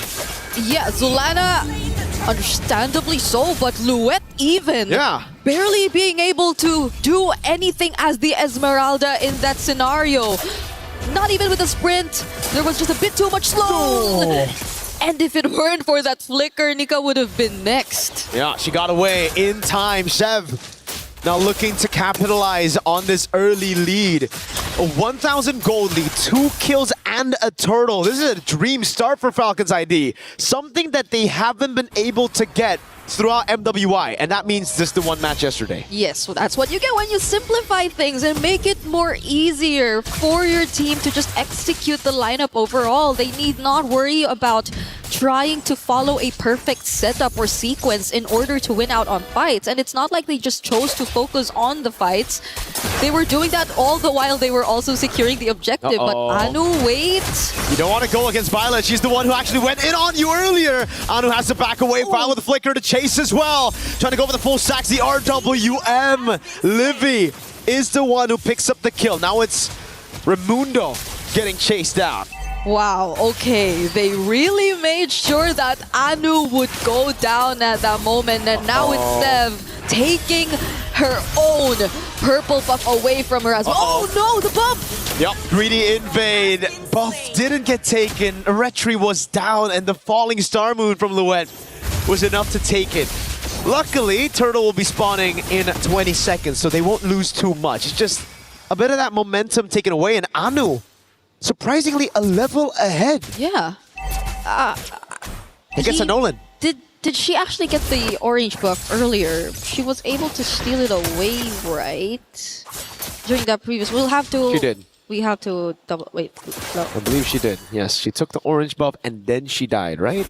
Yeah. Could have been what happened here. Luet. Okay. Back in the mid lane, stunned down by the Law and Order. Violet just walking up, and it does seem like right now Mob Psycho is waiting to catch Liv in an ambush. Sev blitz it, as you would expect from the Nolan. Liv there, utilizing the Bargain Hunter really well. Corrosion side already done as Raimundo rotates over, pops into Glorious Pathway. Living now with a jump as well. That's with the RBM on RBM action. Zulana in the back, gonna be caught by the damage. Rather try coming around Liv with a flicker in. Forces Nika to go back, and now it's Anu in the midst of it all. Chase coming down as well. Anu gets away with a hat trick. Liv gets the gold crab. How is no one taken down in that entire sequence? They were all there. They got flickered away. It was a 5-man rotation even from Aurora just to take that purple buff away from Team Falcon's ID. But nonetheless, they get it, and even more as they take down that structure up top. And Anu is just as difficult to catch on this Harley. It's been a tough task for Falcons, and she's been very sneaky with the plays of trying to find trades across the map. That's been happening unknowingly for Team Falcons. So I guess that's how they're actually able to keep this slight advantage, but it's nothing that Falcons can catch up to. They've actually already catched up. Sev's already level 8 as well, and the gold lead's already on their side. It's just so tough to deal with Anu. I mean, for Anu to deal with Violet and Sev, there's so many members that can just walk her down right now. Oh man, Violet, it almost just seems like every time Violet sees Anu, she walks up. Now Nick is trying to zone.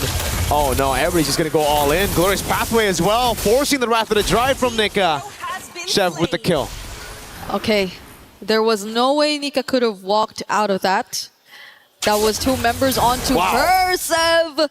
Forcing out the BMI from Mob Psycho, but that's another turret that Falcons are actually going to take for themselves. But again, Anu doing what she can, trying to find as much trades across the map. They're trying to keep this lead very small.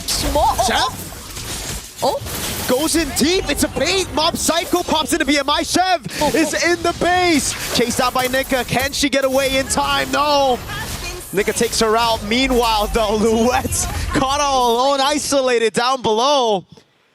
And she's taken down as well. Falcon ID soaring in the skies here in their first game of the elimination match. Okay, Sev's down. They won't immediately get to go to the turtle, but it's not like Aurora are planning to transition to that either. They're going to focus on securing their purple buff first, and it's actually Violet who starts off this turtle, and it might not be the plan for Aurora as it's an immediate burst for Falcons on this objective. They'll take a bit more of their time. I believe even earlier we saw a slight advantage in terms of the gold towards Liv compared to Mob Psychos. A bit expected if you were to look at the matchup, but now it's Aurora just really trying to move as a unit this time. Uh-oh. Nico with the flank on Violet. Doesn't seem like they're going to pull this off. Violet clears out the wave in time. Everybody backing away. It's just too risky to dive Azora. Violet's been on point, though, so far. Yeah. Every time with the chase as well. The Glorious Pathway on Nika. Law and Order as well. They're catching. Flicker out, though. Okay, gonna be alive. They will try to defend this mid turret, but Falcons might want to go for it. Real World already used. Oh, Shifting Skies on 2 brings her back as well. Zelana gets away in time, but has the RWM. Now pops it down, but Violet's in disguise doing damage. Gets away. There's just no damage. Nika cannot get the flicker. It's down on cooldown. Oh. Rather than try and catches 3. They're gonna go all in. Almost a pick.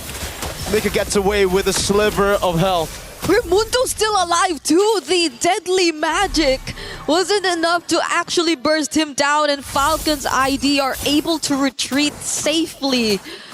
Imagine being able to force them under even your tier 2, but them still eventually getting away. I mean, everything that Aurora did as a response felt very defensive too either way. Even the clutch pickup on the Real World.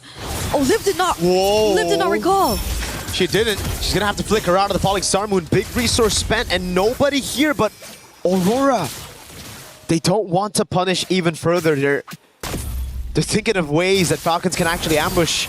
All this time, it's built up. That's the frustration that's built up. Liv really making the most out of that Bargain Hunter, man. Already 3 item power spike. Flicker down for Liv. Can't catch up with the RWM. Catches Anu. That's a killing spree already. Great taunt by Nika. Oh no, everybody just walks her down though. It's a bit too much for them to handle. Not enough damage to retaliate to that play. And that's the target that they want. Anu finally going down. Moments just before you could have expected a Lord fight between Team Falcons ID and Aurora, which is why this is likely going to be a free objective over to their side once again. And it's something that they could greatly utilize, as Aurora have barely made successful movements enough to take control of the map too. It's always Falcons finding these turrets, and it's always them just forcing Aurora to put down their ultimates and the most... Oh no! Okay! She just got back. Oh my god, Raimundo with the Law and Order trying to catch her. Won't be able to get it down. That's kind of crazy though. Now a siege up top.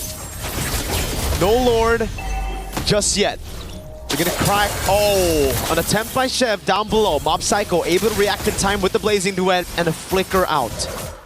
The Lord took a while before it spawned, but going back, it's again Falcons just always forcing out the reactions from Aurora. It's not like Aurora are able to set up anything for themselves, not even with the Wrath of Dryad, not even with a Falling Star Moon. They really have to play counter-engage at this point, considering that they're significantly behind too. Falcons are barely doing anything to take out these outer turrets, and now Aurora have lost all of them. It's only the Holy Shields and the base turrets that are left, and we're only 10 minutes in the game, and they also lose Luette. Complete herself. Violet with the play. Shifting Skies in the back. The Wrath of the Dryad locks him down, but not enough to take anyone out. Falcon want to go for the end. Anu in the mid lane with the help of the Holy Shield gets rid of the wave, but there's another wave down below. Now it's Anu and Mob Psycho. That's a wave spawning back in as well. They're gonna go for the instant clear right now as Anu tries to go with the poker trick. Mob Psycho with the BMI and the Blazing Duet. Violet trying to zone in the back, and it will just be Falcons locked in on the crystal to secure game number 1.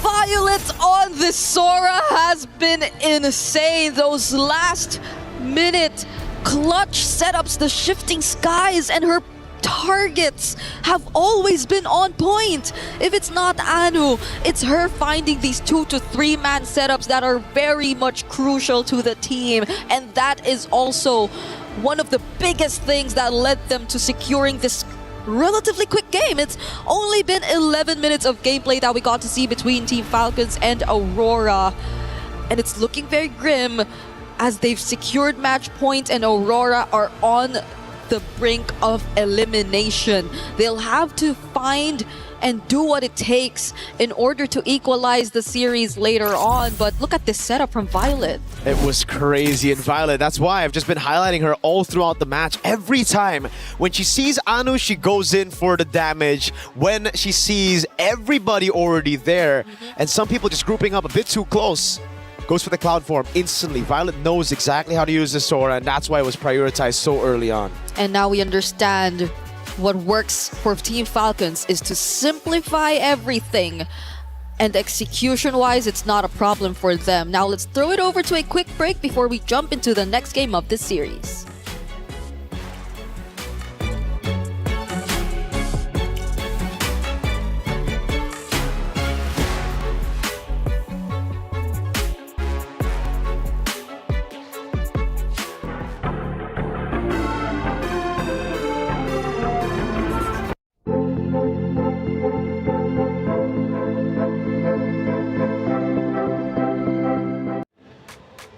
Man, what a fast map one. This is loser's bracket. You would think there would be more of a challenge, but Falcons Indonesia, they come back. They did their homework from that beatdown say they gave them yesterday, and they are looking unstoppable.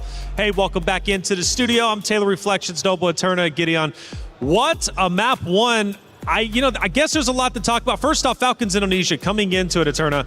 We knew that their communication was a little bit rough yesterday. Today, though, it seems like they had no problems talking it through. Which is why I was so surprised that was a problem in the first place, right? Because a lot of these girls that are on the team, they've been together for a very, very long time. Sure. We even have reunions coming in from the same team. So the fact that they were able to, iron out the kinks overnight, it's an expected result, I would say. For sure. Well, they were one of the contenders, right? One of the heavy hitters. Let's take a look at one of our great moments throughout match number one. And I want to see if it was at the very start. So it's actually a little bit later on. We're getting towards the base. They start to break through in regards to Falcons Indonesia. Yeah, it's a pretty unwinnable situation at this point, right? Again, once you have carry, all the tanks just kind of don't matter. And as long as Raimundo doesn't accidentally hit the wrong targets to stun, genuinely, there's kind of no way out of this, right? It's an unwinnable situation since early, right up till mid-game. It's just continuously in favor of the side of Team Falcons. And look at it, only one missing turret. That was it. They absolutely dominated, and it started at the very beginning, Eterna, with the first turtle fight. You could really see Falcons Indonesia were playing very, very well together. Violet with the Eve was just unstoppable, trapping everybody in, and they did not waste any of those moments. And this is the moments that we've been waiting for since yesterday, because I think you were the one to hype her up, right? Violet, one of the backbones of the team. She's been around for so long. The experience is definitely behind her, and we finally get to see her shine. And I'm so grateful for the coach as well. Finally, they were able to find a draft that can really accentuate their gameplay, and therefore being able to be as dominant as they were from the get-go. We are seeing that this is one of the, I would say, shorter game durations, 11 minutes and 21 seconds. Yes, and this is why Team Falcons are so, after, this is a complete 180, because this Falcons is a scary Falcons. Sure. They give you almost no chance to kind of escape the death trap that they've set up for you. Every little bit of gold that you see, and especially, look, most haven't even hit level 15. All of it was being funneled by the two side laners in Zev as well as Live. Wait a minute. That's not 100% correct. Well, either way, the three turtles are. I know that for sure, man. And the 10K gold difference between the two obviously is quite significant. And one thing that I learned, if you're 10K gold down, it's hard to come back. It's pretty much done and dusted, as I keep continuing to learn from the greatest and the best MLBB has to offer. But hey, man, it was definitely a tough series for sure. And Falcons Indonesia, again, looked absolutely incredible. And from start to finish, and it finished in 11 minutes, our shortest that we have seen yet. It was Aurora Gaming who just couldn't get anything started. Now, we mentioned the veteranship of Violet, obviously. Falcons Indonesia building the team around them. Now, on the side of Aurora Gaming, who is that sole unit? Who is that sole player that they're like, okay, you're the one to step it up. We're just going to back you up?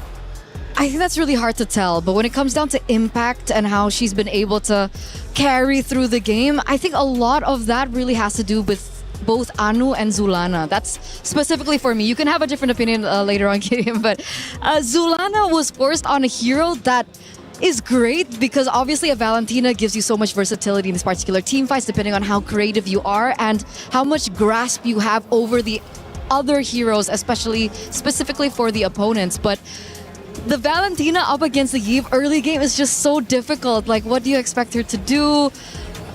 Even Anu in this particular situation, you did mention the Harley pick as well, but it looked like the Harley was so pressured in the early game that there was barely enough time for her to shine as well. I agree. It did look a little bit uncomfortable here, and that's why I was thinking that, man, these Falcons are like so different. Truly, being able to kind of just walk into the enemy jungle. And not only that, they also perform some really complex dives with two people already underneath the turret. They look to kind of break open a lot of different ways. So some great high-level stuff that's actually being implemented well now by Team Falcons. Well, as we head to the stage once again, one more round loss from the side of Aurora Gaming means their key will be crushed and their esports World Cup run comes to an end.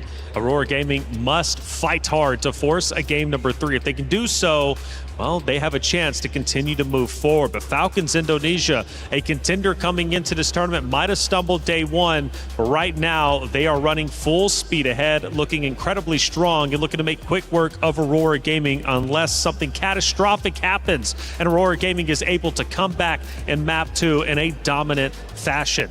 But one thing that I realized, again, that early game, Aurora Gaming, they've got to lock in and they need to shut down the teamwork of Falcons Indonesia quickly. And I know they can do it. I know that they can do it because as we were watching their qualifiers, they had to go through so much pressure, right? They basically went back to back elimination matches, so their mentality has definitely been tested. And in this particular situation, perhaps that's exactly what they need. Maybe they need to be on the brink of elimination to have that additional pressure, to have that additional motivation to eventually step up. If we're talking about motivation, we got to talk about the information they now receive from that game 1, because previously we didn't know what Team Falcons was going to do. Sure, a couple of picks here and there from yesterday's games, but now they see the playstyle, they see what they want to implement. I think Aurora has a better base to actually adjust in the draft now, because that opener on that red side just was not it. They didn't get the right answers in that first phase, which really hurt them in phase 2. It's Liv versus Mob Saiko. I mentioned that in the very beginning, and clearly Liv got a ton of value in game number 1. But Mob Saiko, where is she at? What can she do to improve in game number 2?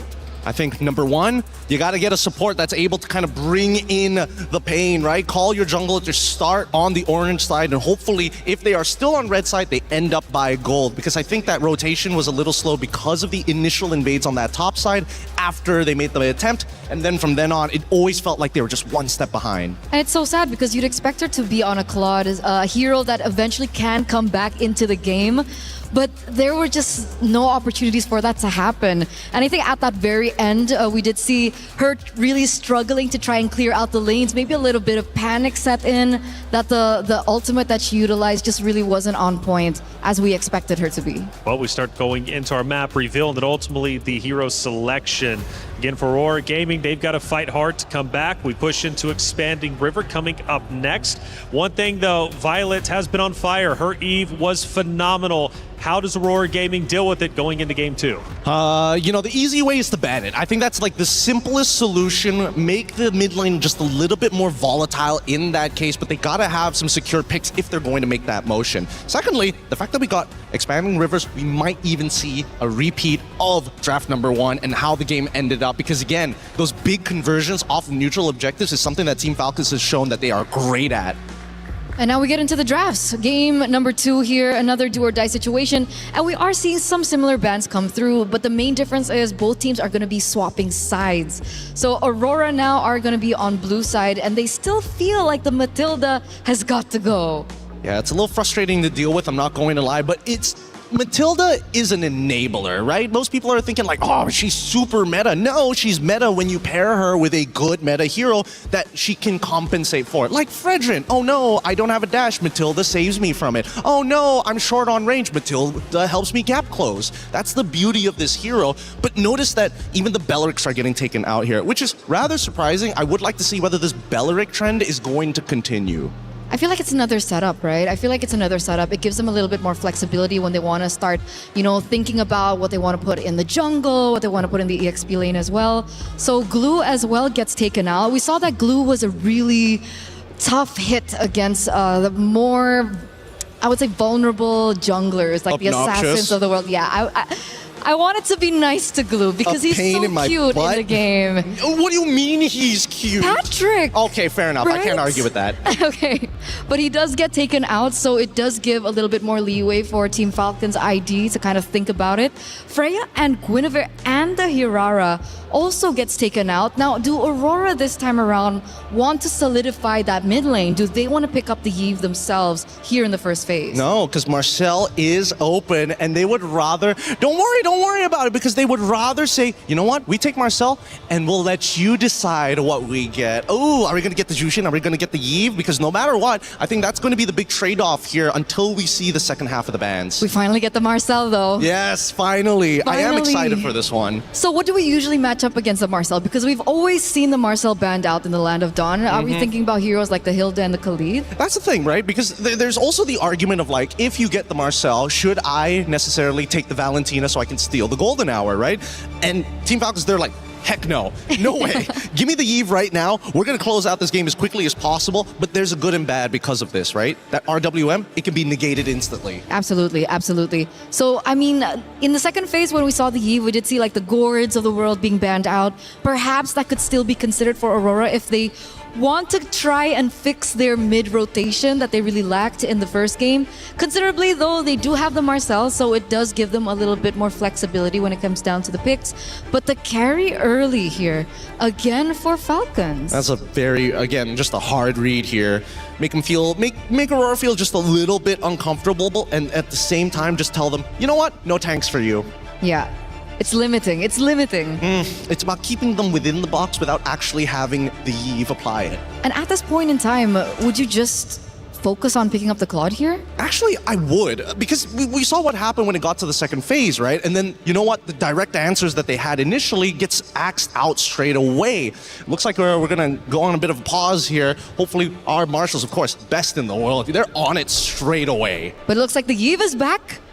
What do you think about the Eve? Well, I'm clearly worried, and Gideon, you mentioned that we could in fact still have another mirror matchup from previous, which is a big worry. 11 minutes is so incredibly short that fundamentally something fell apart for the side of Aurora Gaming. If you give Falcons Indonesia their comfort picks from game number 1 now heading into game number 2, I think you're going to have a lot of issues. Aurora Gaming could very much be in trouble. But what is the justification for Aurora not to just ban Eve outright? Well, I think the justification especially is when you have the option of Marcel still available, you don't really want to break that trifecta just yet. I mean, it used to be a trifecta. Now the duo purple mid laner mages. And the fact on top of that is the fact that Zulana is so versatile in the mid, and she really has some unique picks that you normally would not think would work, but has worked out for them in the past. And they have that pocket Lunox for Zulana.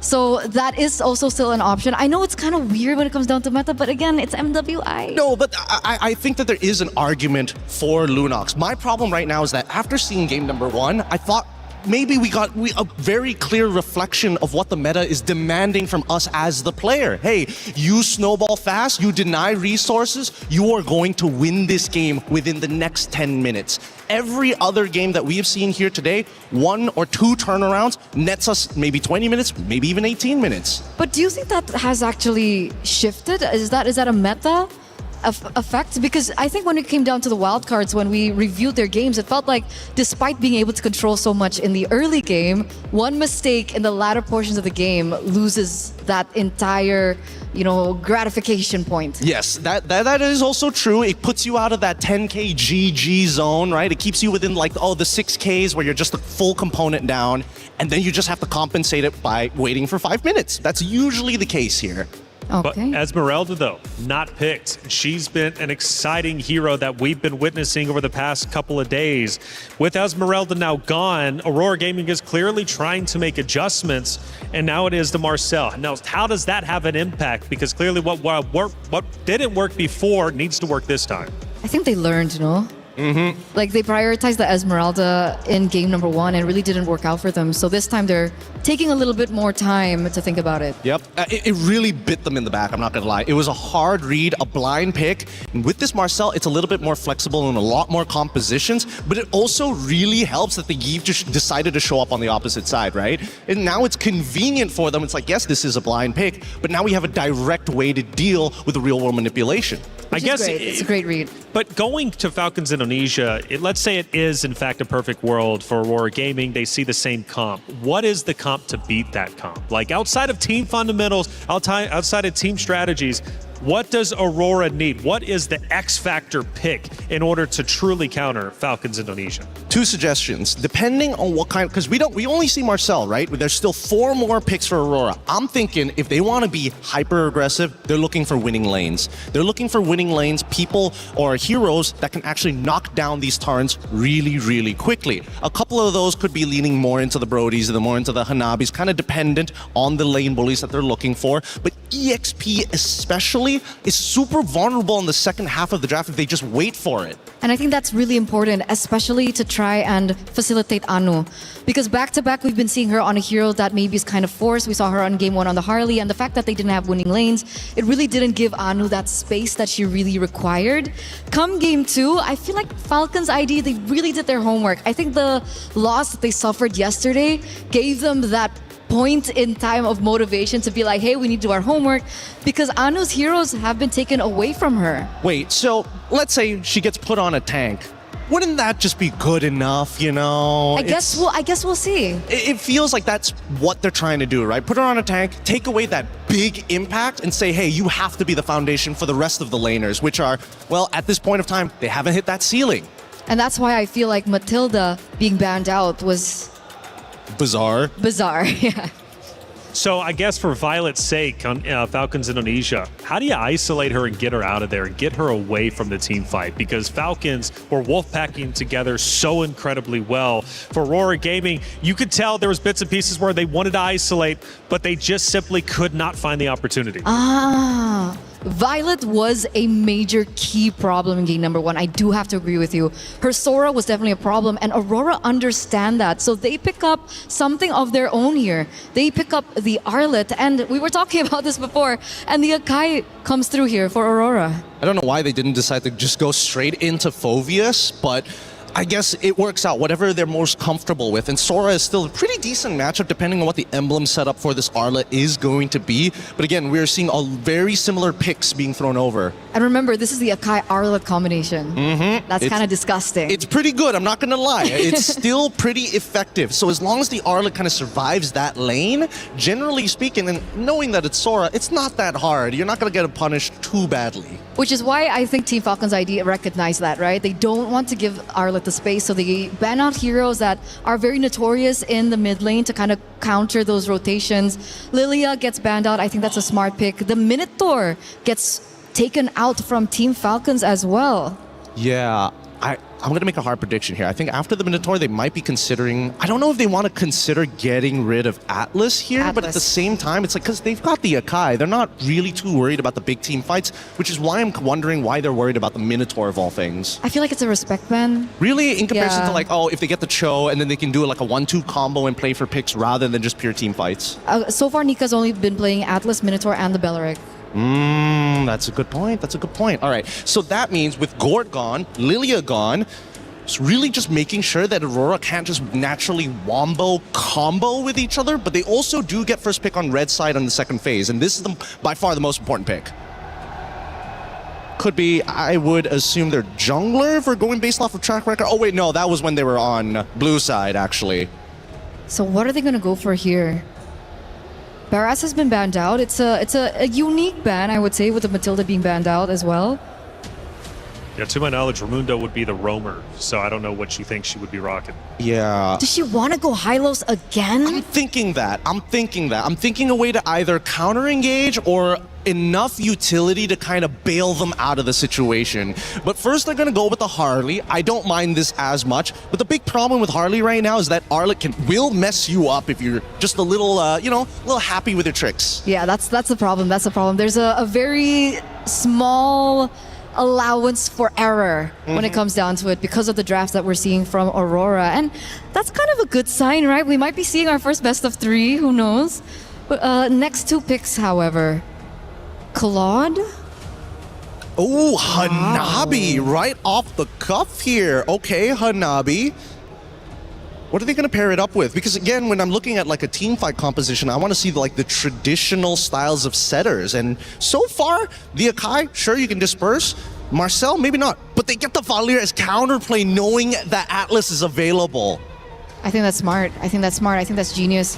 The Hanabi, however, is an interesting pick. It's definitely one of the unorthodox picks that we've seen here at MWI. We've seen it a few times, I think, Stream B, but we finally get to see it in action here. I think my main concern is how volatile and how vulnerable this pick is, especially in the early stages of the game. You know, from the side of Ray Young, though, going back in time onto that side station match that you mentioned, Quinn ended up picking out Hanabi and going 8-1-8. So it does have an effect and can truly impact the game. It's definitely interesting. Yep, no, that's actually correct. I was casting that game and I thought maybe the Hanabi isn't going to do as much as I thought, and then it did. Now the final drafts have already been complete. An early style composition that's very magic heavy on the side of Team Falcons in comparison to Aurora, who again, I think they have to play around the Hanabi as well as the Valier as the main anchors of the team. Valier especially. If he doesn't have that Seer, they're going to be in a lot of trouble once they break through the back line. Well, there's been a couple of changes on both sides, but was it enough for Aurora Gaming to take down Falcons Indonesia and force to Game 3?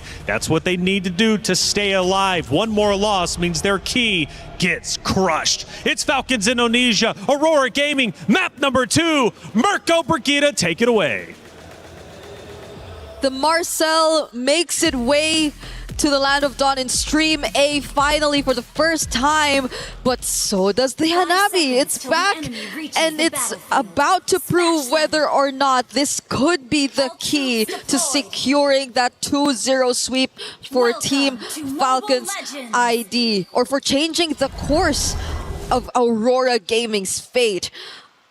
Welcome to game number 2. This is match point for Team Falcons ID, and we're seeing a lot of the combos that we're not used to seeing really getting in the hands of our team. I'm talking about the Arlott Akai in the hands of Aurora Gaming, but how much could this impact the space that they could create for Mob Psycho? Is it really enough with just an Aegis to get away from all these people who could chase like the Harley and the Hilda? No, definitely not to get away from the chase, but great against CC. Now the thing is, there's I guess a bit of CC with Violet. We did see how oppressive Violet could be with the CC on the Sora all over the back line. So at least you'll be able to deal with that.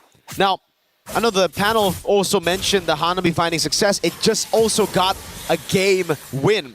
Geltech, Osprey drafted it for Geltech. Yeah. And they were able to get a win and come back against Twisted Minds over at Stream B. So this Hanabi's been rising in stock, especially at MWI. We'll see exactly if Mob Psycho and Aurora can try to get a win here as well. No, unfortunately not a win over on the Gold Crab take, and Chev knows exactly what she wants to do, man. Against the Hanabi, it's all about those dives early on. Yep, at least they still have the Aegis, so that's one of the main tools that they could definitely capitalize on. Obviously just wanted to bait it over there, but Mob Psycho's smart enough to not just use it at any given moment. Yeah, Nick is gonna have to recall here early on already. It's all about the level 4 start here, and it's coming down to Luette and Violet. Anu with the help. The XP grab given to Luette. Still no level 4 though. She's been zoned, I believe, in this lane. She's actually quite a bit behind. Down below though, Chev with the gank. The Aegis procced already. Mob Psycho stays alive, but on the other side of the map, this is a win for Aurora. They have control. The jungle's down below. A red tree secures the first neutral objective for Aurora. It's very clear what they wanted at that point. Aurora very confident to go in with the objectives. They knew that they had the upper hand considering the Akai lineup, but on the other hand, Falcons unsuccessful in at least the attempt to take Mob Psycho away from their very own turret. The final slash did not land right there. So far it's been a success for Aurora around the map. There you go. They're gonna go for a Higanbana. Liv's caught, but has the flicker. That was 3 ultimates utilized to gank Liv. And she still clears the lane. Yep. Well played. Clears the lane, flickers out to safety, doesn't panic after seeing a heavy spin and 2 members walk up to her. And now that's just great. Falcons, despite the first turtle, they're still the ones in the lead. I think mainly because of that gank onto Mob Psycho. Liv's just gonna constantly shove. Nika flickers away from the deadly magic. Okay. those are more resources burnt from Aurora rather than Falcons in that instance. It was just a flicker from Liv that we saw used at that moment. And I believe they're really keeping everything in check. With Raimundo just constantly putting herself in these kinds of positions, they're very much aware of how Aurora's trying to move around the map, and look at that! Yeah, Raimundo doesn't like Nika, that's for sure. She just keeps on walking up, getting those damage axes down on her. Yeah, she's gonna have to recall again just after recalling, just after coming back. Violet though up top. Okay. They try to go for the dive on Silhouette, flicker out to safety, and that means a disengage for Falcons. Yeah, it's great. So far, we've seen Hilda's perform exceptionally well in the previous series that she's been picked up. Disruption, and maybe not even directly towards Anu because you really don't want to do that against an Akai jungle, but more so on the members who are trying to create space for Aurora in general. So you see Nika's really struggling to just positions herself first because it's always Raimundo finding these bushes and taking control over them. But it's a different story this time. We're looking at the turtle and it's a 5-man rotation from Team Falcons ID. Yeah. Mob Psycho sent up top to the weak side. Gonna try to go for the clear and possibly a trade, and that's why they give the neutral objective control away to Falcons. They're gonna go for the mid prio first. Clearing out mid. Zulana in position, the turtle resetted by Raimundo. Well played, Sev. Trying to get level 4. Final slash coming down as well as they go all in onto Raimundo, but she's able to flicker around. Now Violet comes in for the back line. Good heavy spin in this engagement. Liv is tearing them apart and flicker forward. Liv gets first blood. Luette now next to the chopping block as Nika's able to pop in the golden hour, but gets very low. In the end, it's Luette down. Anu has to walk away, and the neutral objective won't even be in the sights of Falcons. They're going to go straight for the turret in the mid lane. That is one of the very few warranted flicker forwards you get to see from gold laners. Liv, confident enough to put herself in that position because she very well knew that they would be winning the fight anyway, that they would be finding the most important targets and they would eventually get the right amount of support from the other members right after the objective, which they took just now because, as you mentioned, they prioritized map control. They prioritized faster conversions into objectives they felt were more necessary for them to just ramp up the pace of this game, and it's working wonders for them so far. It's already a 2K lead, and with this, I think you could really maximize the threat of Sev just surprise attacking these members of Aurora who are just very vulnerable to the deadly magic. There's so much to look out for if you're Aurora, like you mentioned, Zev, with these deadly magics, with the creative angle she's been able to get onto Aurora, especially with this front-to-back composition falling flat early. It's a good stun. Now with the final slash as well onto Liv. No flicker. Good cash by Aurora. Finally on the board, but look at Falcon straight with the response. Conceal. Okay. Good disengage by Zulana. Zev up top though. 1v1, deadly magic and the damage. The Aegis comes around. Now Nika's coming in as well, providing support. Zev needs to run away. And Mob Psycho somehow survives the assassination attempt up top. That Aegis is actually making a difference, no? Like survivability-wise. I didn't expect that. It's really helping Mob Psycho keep herself alive, even when Sev just found the perfect opportunity to potentially take her down. So it's a bit unexpected. And yes, if it's just that, then you don't really need to worry. But Raimundo! Final slash and a max range of that skill 1 to get her stunned, forcing the flicker out. But Falcons again are the ones proactive on the map. They see Aurora making moves to get a gank, to catch a member. Falcons go straight for the objectives. They're gonna go and get another structure, so all tier 1s down for Aurora. It's actually Raimundo's handling the sides, no? Okay, she will be in a very dangerous spot there though. In exchange of maybe a bit more control on the other sides of the map, courtesy of her teammates. But then, Aurora, at least bit by bit, they're finding kills here and there on crucial members such as Liv and even Raimundo. They're still going to have to dig deep, though. They are a game behind. This is an elimination match. Nika's walking up, trying to open up for Anu, but she's going to get chunked down now. Oh, even through the heavy spin, CC immune. Golden Hour only catches one, and it's Violet who's able to escape. Now Luette jumps into the midst of it all. It's going to be the RWM to lock her down as Zev goes for the poker trick behind them all. Liv with the flicker in, Zulana pushing her back, and that's going to be Nika with the backup as well. Aurora backing away. Falcons now with the neutral objective control. Third turtle of the game. Luette just trying to go for the damage. Raimundo's walking up. And that's a neutral objective given over to Liv. I don't know if that's intentional. Yeah, Raimundo really hurts though.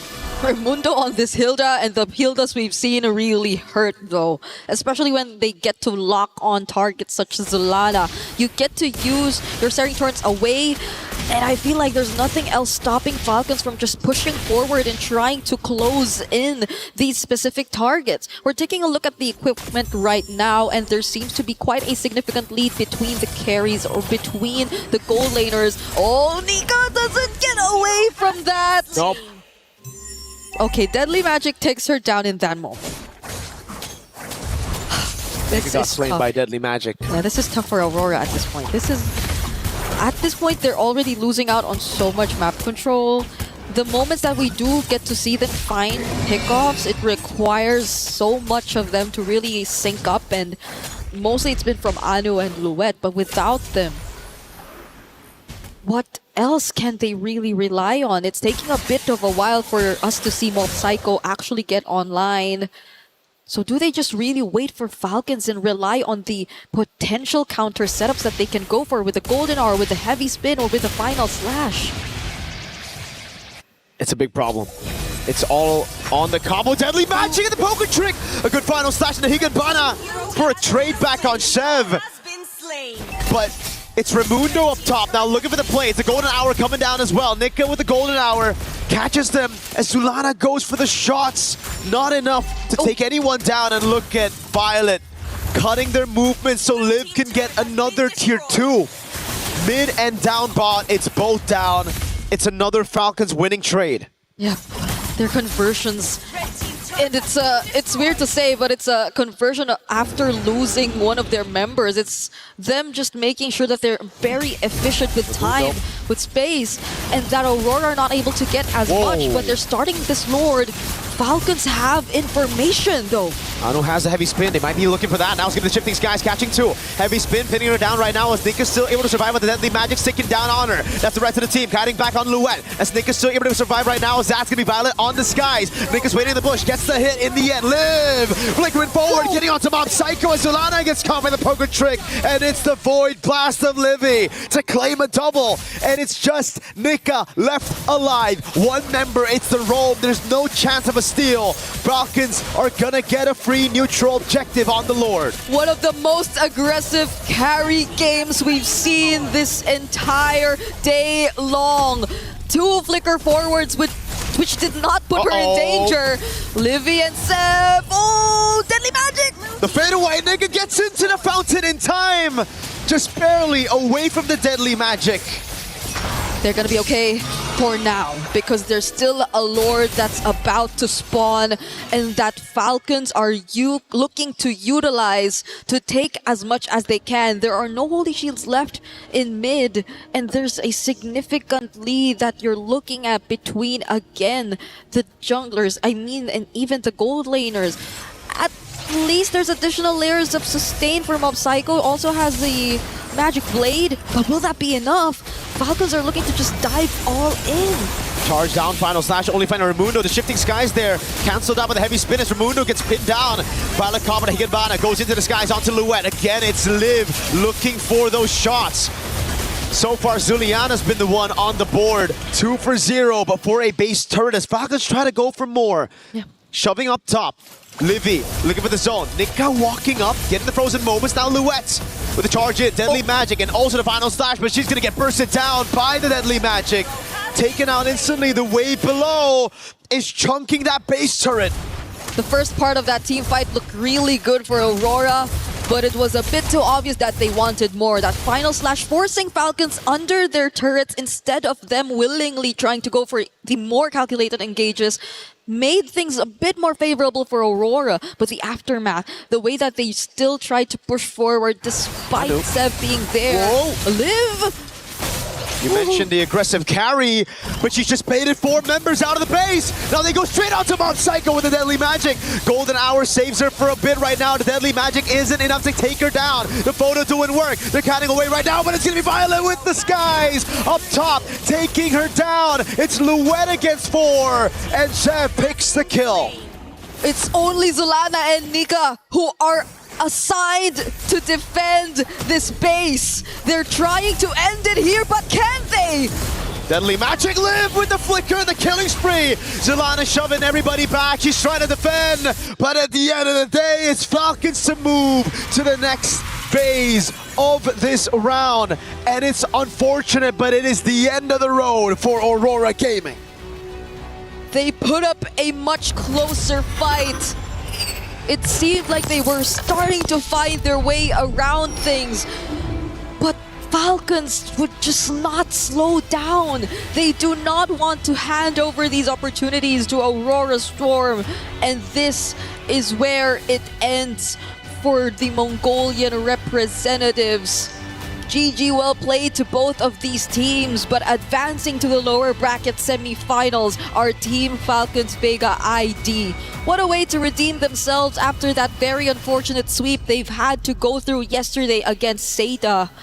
And who knows, there might be a chance that we get to see them go against each other again, as they will both be fighting in the lower bracket. But we get to find that out as we head into the knockouts, as soon as we get everything set in stone for our top 8 teams. Because as of the moment, we are still yet to find out who are the other teams to complete our lineup. But we're taking a quick look at the replays. And if we said an aggressive carry throughout this game, this last sequence showed aggressive everyone. All these flickers, and even from Violet, even these space escapes from Sev and Liv. Just such a perfect way to show and exemplify how to utilize the carry. And it's a bit unfortunate for the Hanabi in this game. It's a bit unfortunate. She was technically the in-game MVP, but it's just tough right now. We're going to have the key moment. Yeah. It's one of the saddest parts. Your heart, your key. You will have to hand it over, and it will be crushed right in front of your eyes. This is a moment we have to watch, so let's throw it over to Damascus. Yes, this is the moment. Our first key crushed here over on stage A. Team Falcons bringing the key, and it is time, of course, to delight into pressing these buttons and absolutely shattering the opponent's dream. Unfortunate for Team Aurora Gaming, unable to match the pace that was set from Team Falcons. First key on the stage A. Ooh. The sounds of dreams absolutely shattered. Team Falcon still alive in this tournament. We'll see them playing more and try to qualify to this stage 2 of this MWI. Falcons saving their life right now. Another chance coming later. Let's take a look at the highlights.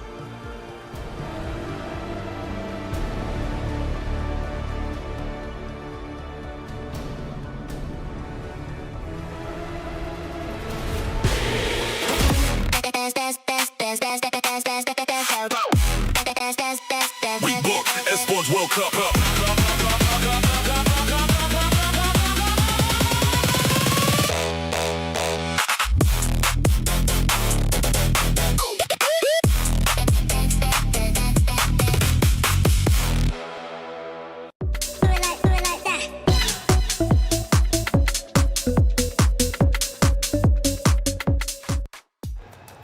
Well, in the end, it was Falcons Indonesia getting the quick win over Aurora Gaming. And you heard the snap.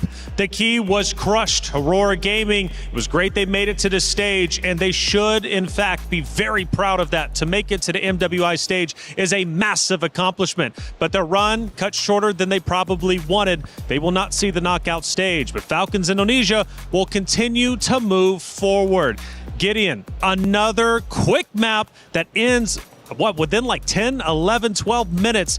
Honestly, I wasn't expecting that, but it's good news for the fans of Falcons Indonesia. Yeah, they're going to be very happy with that. And by the way, that sounded, honestly, the Crusher's not too far away from us. I thought it'd be like even further. It was really loud. That sounded like a gunshot. That was scary. But coming back into this, I think the major problem here, it's not that Team Falcons ID are playing at their absolute peak, because I know they can go even further based on their previous history. I think, unfortunately, Aurora just did not have the same protocols when they started to fall behind. I think that really hurt them. I think it did too. We mentioned during the hero draft, we might see much of the same. For the most part, we did for Falcons Indonesia, but they did throw in a Harley. Now, I know for you were kind of questioning, was the Harley the right play? Would this open up an opportunity for Aurora Gaming? Well, it looks like it didn't. Here's the thing. I still feel that the jungle is very interesting. Okay. It's like I'm still undecided. Do we still want to say that the tank jungler meta is good or is the assassins better? But for the most part, the Harley has been very 50-50. Sometimes it works, sometimes it doesn't. It really depends on the composition of the rest of the members of the players. And that's why I feel like in this particular matchup, Team Falcons, again, did their homework so well. The jungler picks were shut down, all of them. Well, let's end up seeing how that Harley ended up working out in one of our first plays of the game. And clearly for Falcons Indonesia, they run Harley. Whether you're a believer or not, it seems to work out. We're now 4 minutes and 50 seconds in. This is towards the beginning, Gideon. Yeah, no, this is where, Zev initially, again, Zev doesn't necessarily want to always be the one initiating. He's looking to clean up. He's looking to really isolate a target. And when you isolate that target, it kind of affects the 4 other members who are around you, right? So again, instant reaction once the deadly magic comes out. Unfortunately, I think that this is where we start to see like the big differences, right? For tanks, it's a lot easier to show your impact by saying, hey, nobody on my team died, compared to an assassin who's like, what's your KDA? Sure. It's a bit rocky, isn't it?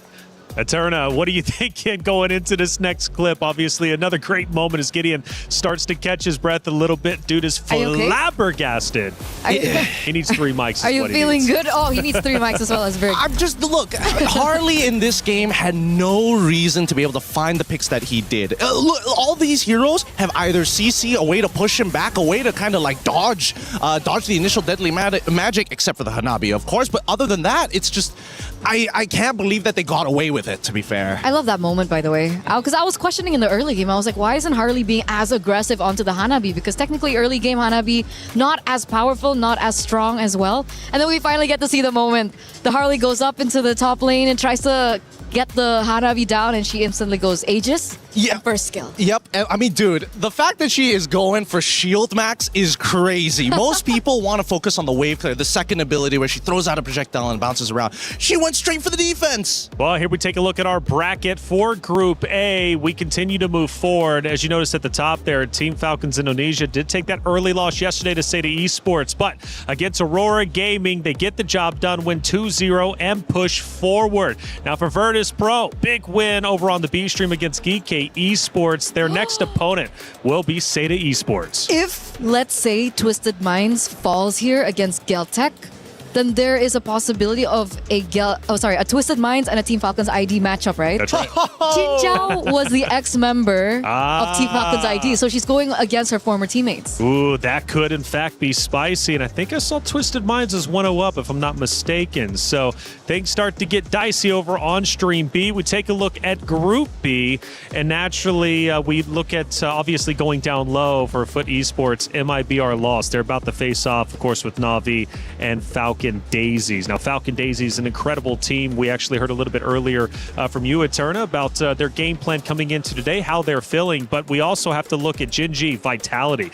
That's coming up next on this stream. It's a rematch from last year. 2 powerhouse teams. We could very well be getting a bit of a preview of what the grand finals is going to look at. But we do have an interview set up for you from one of our teams from the last matchup on the very stage. Rose, who do we have? Hey guys, Zev here from Team Falcons ID, surviving 1 elimination match today. Zev, how are we feeling? We're feeling pretty good, actually. I love that, and I'm pretty sure you also feel relieved because you guys survived the first elimination match. Now, I gotta ask, what actually happened yesterday? Ya kita karena ini pressure tinggi kan di turnamen, jadi mungkin kayak ada hal yang mungkin ternyata kita abaikan aja sebelumnya. Tapi ternyata setelah kita temukan there's a problem in our team, so we're going to fix it, and we already did. So yeah, we're pretty good now.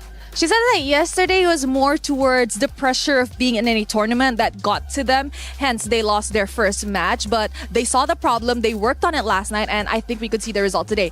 Now, congratulations on that 2-0 clean sweep game. We see that you guys are back on track. So what else can we expect from Team Falcons ID moving forward? Of course, we're not trying to survive here. We're going to be... Of course, we want to be a champion, so that's our hope. I think that's a pretty banger line. They're just not trying to survive, but they want to win it all. You know what, Zev, since you guys survived your elimination match day, is there anything that you want to say to the Indonesian fans back at home that are cheering for you guys? Terus dukung aja guys, kita akan terus ngelakuin yang terbaik kok. Kita nggak cuma main buat cuman surviving gitu. We're gonna try to win the game.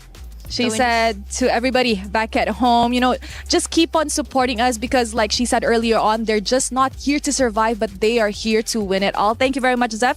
Congratulations. With that, throwing it back to you guys at the studio. Play is in our DNA. Whenever we let it out, it becomes our superpower. Now imagine an entire city being built to supercharge it. Kadir City, powered by play. Not just here to play, we're here to win. Love that mindset. How far can they go? Obviously, it's up to them to decide. But it's not just the current players on the rosters of Falcons Indonesia. We also have Funi, ex-Falcons player, to hear from Rose. Let's hear what she had to say. Hey guys, Funi is here in the arena. Hi. How are you? How's Paris treating you? So far, Paris is such a pretty country, and the people here are so humble, right? Oh, they're so nice. I agree. Yeah, whenever I enter everywhere, people are like, bonjour. Bonjour, merci. Yes. So, Funi, let's talk a little bit about the game. What happened to Team Falcons ID yesterday? Because that was a shocking loss. I think it's just because they were nervous.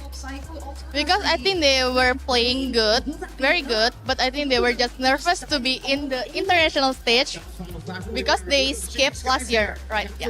Okay, you mentioned that they were nervous yesterday, but today, after watching Game 1 and Game 2 is looking amazing. Yeah. How do you think they will be after this? I think they learned from yesterday already. I think they will bounce back even more. I think they will make it to the playoff stage. Let's go! Let's go! You know what, Funi, any words for your Indonesian fans back at home? Should I say it in English or bahasa? Up to you. Oh, maybe I will just say it in bahasa. Because, guys, jangan lupa buat dukung tim-tim Indonesia karena mereka butuh banget dukungan kalian. Dan semoga tim-tim Indonesia bisa bawa pulang pialanya. She said to all the Indonesian fans out there, please don't forget to support your Indonesian representatives as they do need your support. And hopefully they will be able to bring back a championship back at home. Thank you very much, Funi. Thank you. And with that, throwing it back to you guys at the studio.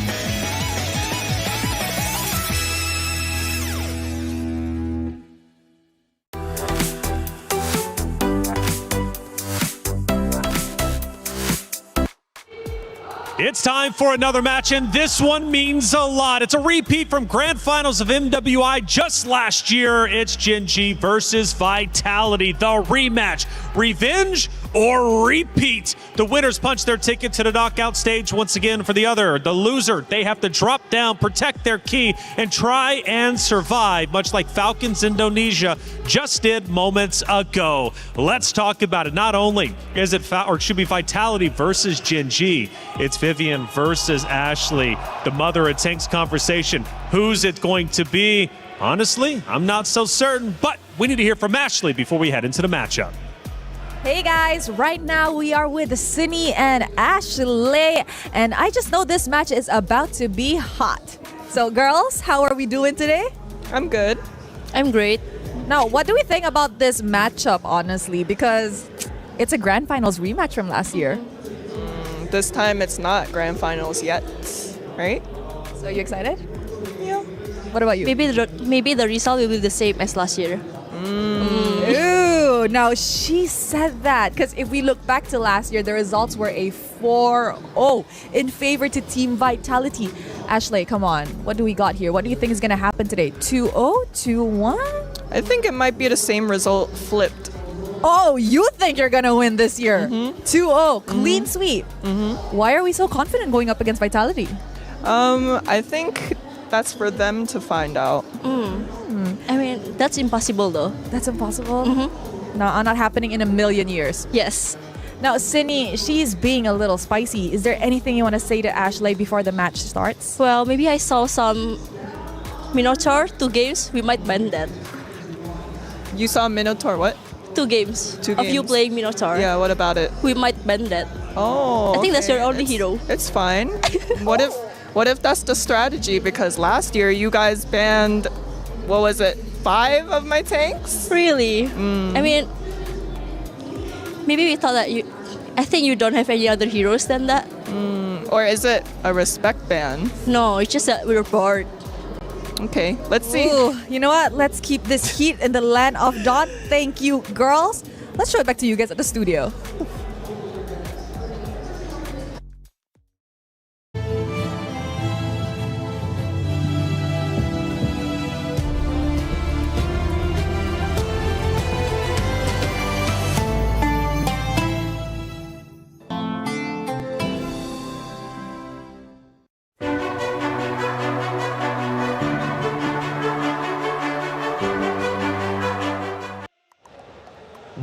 Wow, that was the first Spice we have seen yet. I thought it was going to be relatively tame, right? Because Ashley was like, we'll see how it goes. But Cindy was like, no, this is how it's going to go, 2-0. Yo, Cindy, Vivian was one of my favorites. Cindy might be taking that spot. And it's so different because last year they had the same face-to-face. I think it was in the grand finals. And she was like, we'll see how it goes later. Right, she was super chill. She wasn't nearly as spicy as Vivian. And then we see that from her. That is insane. She came out swinging. But rightly so, because after all, Vitality is in fact the returning champions. They've got all the confidence in the world, but they did have a close series against MIBR lost just yesterday. Will that have an effect going into the series? Well, of course, we need to find out. It's Vitality versus Gen G. Let's go to the stage to set it up. Ladies and gentlemen, it is time for Gen G versus Team Vitality. And ladies and gentlemen, oh yeah, you hear that energy, and with good reason, because this is a run back from last year's grand finals. Of course, Team Vitality last year did not even drop a game against anyone in the event, but Gen G is here to show that they've learned a lot and that this year will be different. That's absolutely right. Now, yesterday, we have seen the Hive being tested. But of course, even with a 26-minute game in Game 2, that was because a team caught them off a surprise by a surprise pick. But this opponent that they're meeting in a few moments' time will be no stranger because they have met them last year in the grand finals. And Gen G is hungry for that win. So, will it be redemption or total domination? We will see that in this upcoming match, and of course find out who will emerge victorious and punch that early ticket to the knockout stage. Over to you at the studio.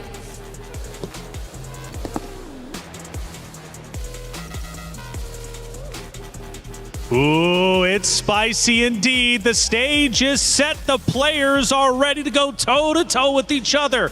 Once again, the history runs deep. It's rich. It's Vitality versus Gen G. And as we look at our map reveal, we're heading in to Broken Walls. Now, Gideon, Cindy specifically called out Ashley, a.k.a. on the other side of Gen G, and said, your hero selection pick, well, it's a bit weak. We don't believe in you, and we think we got you.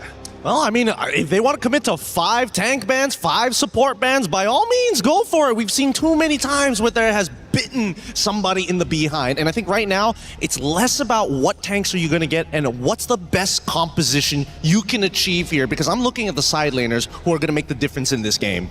I agree. But there's definitely a warranted feeling as to why they're being so focused on Ashley.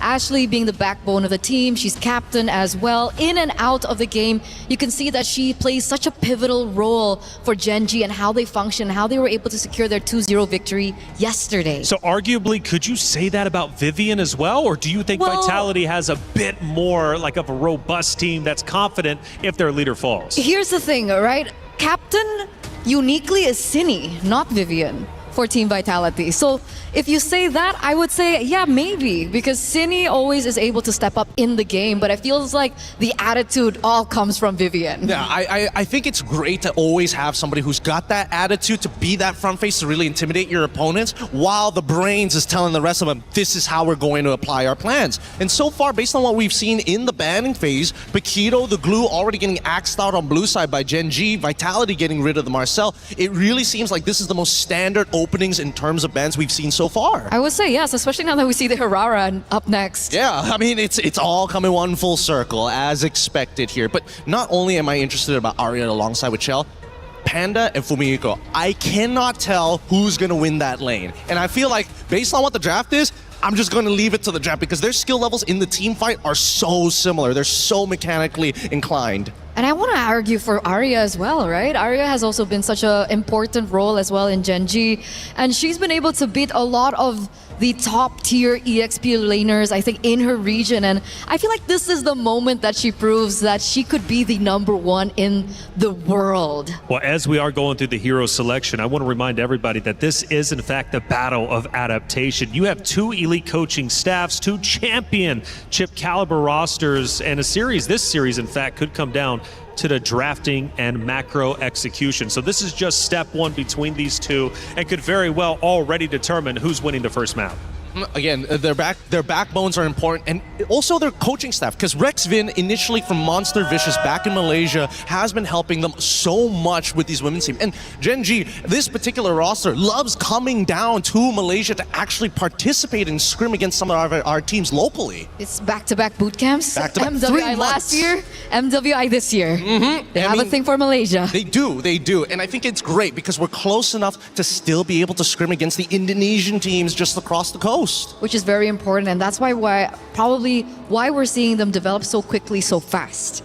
So Esmeralda gets banned out there by Team Vitality, and it looks like the Minotaur has actually been left open. So was it the interview hinting at a second phase ban perhaps against Ashley for the Minotaur, or maybe do they have something completely different in plan? It's a tough call on this one. I think that the Glue and Atlas have been pretty consistent bans overall, but this means that both sides want to play for their mid lane, right? So they got their mid lane. The question is, are they looking to scale? Are they looking for control? Or are they looking to just play tempo? And I think so far with Abaxia, I would assume it's tempo, but we've seen many teams pivot right at the very end to show, no, we're actually going for a hyper-aggressive style. Okay, it really depends on how they're going to be able to draft around the Baxia, right? Because the thing about the Baxia is, the least I can say is Baxia is very dependable. Like, you can utilize it in a way for objectives and so on and so forth, but Team Vitality do really quick work, right? They pick up the carry to try and counter the Baxia later on in the game, and obviously the Akai that's also risen in quite popularity. I'm wondering if the Arlot might show up to find that combo between the Akai Arlot. Oh, it might be a little difficult now to actually get the Arlot, because again, yes, Esmeralda, one of her big counterplays has already been taken out. Same goes for Paquito, which is a little more 50-50, but the scary thing is, no matter what you pick first, the counter pick comes out immediately after. If they go Arlot, they go Phoveus. If they go Phoveus, they can go for some other lane bully like, oh, someone like Uranus or something to outscale him or sandbag him. Okay.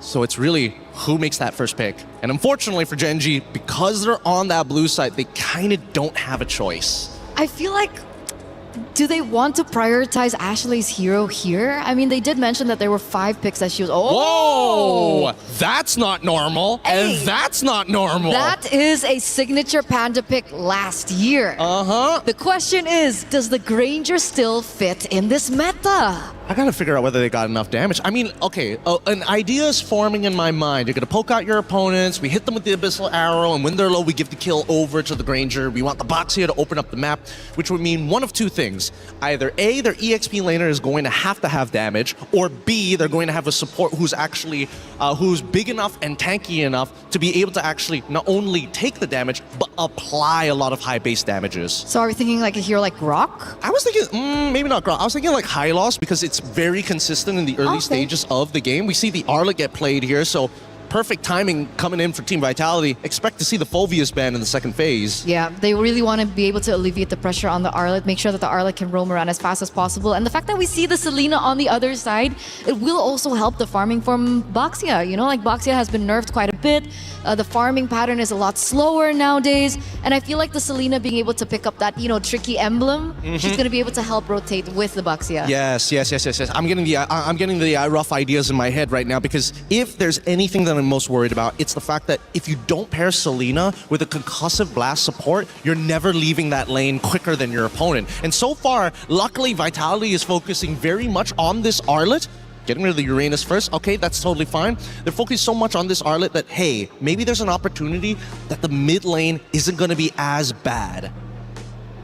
Because all the options are still up and available. They're up and available. Right, Give is still open. If they want to go Jushin against the Boxia, they can also go for something of a similar route as well. They can even go for something like Gord. It sounds scary, but where's Selena actually going? We don't know. It could still be played as a support. No way. I mean, hey, right now, the biggest thing in the game is the fact that we don't have vision, and what does Selena provide? Hey, traps that give you vision. Is it really an Ashley pick? Ashley's been so, you know, synonymous with heroes that are, you know, big setters, finding opportunities, you know, like not a single target type of hero. Hey, maybe she's trying to look for a new moniker. It could be the possibility. But well, let's not forget, during the interview, we did ask, do you still want to take that title of Mother of Tanks? And she says, well, this year I might be trying for something else. Could be the... Oh, I got to come up with a good one here. Nah, I don't have something that's good yet. It's all terrible. I'll workshop it in just a little bit. But this second phase, Phoveus is wide open here. I feel like baits are being thrown out by both sides with these bans. What happens if they pick up the Phoveus? I mean, Arlet's not gonna have a good time. Like, I don't know what Arlet's supposed to do in that lane. He walks up, he just dies. So what was the bait from Vitality, though? Well, the fact is, they're already banning out things. For an example, they're already getting rid of the Uranus. They're also getting rid of the Freya. Again, both of these heroes, you would have expected the Freya at least to show up a little bit earlier. But now, since Gen G didn't have the opportunity to lock in their EXP, it made so much more sense to just get rid of the axe out the Scalers, because their composition just doesn't have enough damage. Okay. I was about to say, do Gen G want to pick up the Cho? But they're the ones that actually banned the Cho out. So now it all comes down to this. Red 4, usually the money pick here for Team Vitality. They could lean into their support first if necessary, just to kind of make sure they guarantee themselves a mid laner that absolutely destroys the whole composition, or just keep it simple. And I personally think that keeping it simple might just be Jushin rather than the Eve. I like keeping things simple, and I want to keep it that way, but I do want to watch out for the fact that the Akai could still be flexed. Just highly unlikely, but it still can be done for Vitality. I mean, if we're thinking that way, technically Arlet could be flexed as well. I mean, it's been many years since we've seen Arlet roam, but hey, I'm not putting it out there. And it's not flex. And it's not a flex. Phew. We see the Beleric come through, so that is going to be given over to the Mother of Tanks. Now for Gen G. Well, I guess they're anticipating that, you know, the Selena will have to go dive in to do the damage, and then the Box is a very short-range hero. They go and opt for something for, like, the Beleric. Honestly, I don't know why the Selena was picked up so early on. I would have imagined that this was like a last two picks type of scenario. Surprise your opponents, you know? Because what is the value of Selena if not for landing the Abyssal Arrows? If you don't hit the arrows, it's kind of like a dead hero. That's why I thought it was to aid Boxia in the rotations. Yeah, I thought that's the early games, but then what happens to the mid game, After, right? yeah. Selena kind of loses its power in the later stages of the game, but like you mentioned, the Phoveus being a good lane up against the Arlet, the Phoveus does show up here, and then the Gord comes to play. That means the Selena is the roamer. Not Ashley's on the Selena. Yep. So again, she's looking for some headshots here. This is going to be real cool to watch because again, it's highly mechanical. You hit an arrow, they have to die. And Granger right now is going to be their main win condition if they get the Sky Piercer. Looking on Vitality's side, they see that gourd. It's a problem. I don't think they have the correct answers to it right now. Okay, so what do they need? Well, I guess they can't answer it because we're only waiting for the last pick for Shell, no? Mm-hmm. And I think that unfortunately, there's no way you can go for like a scaling style of mid laner. Could we go Claude? No, sorry. For mid lane. Yeve, Farsa? maybe, Farsa. Outrange?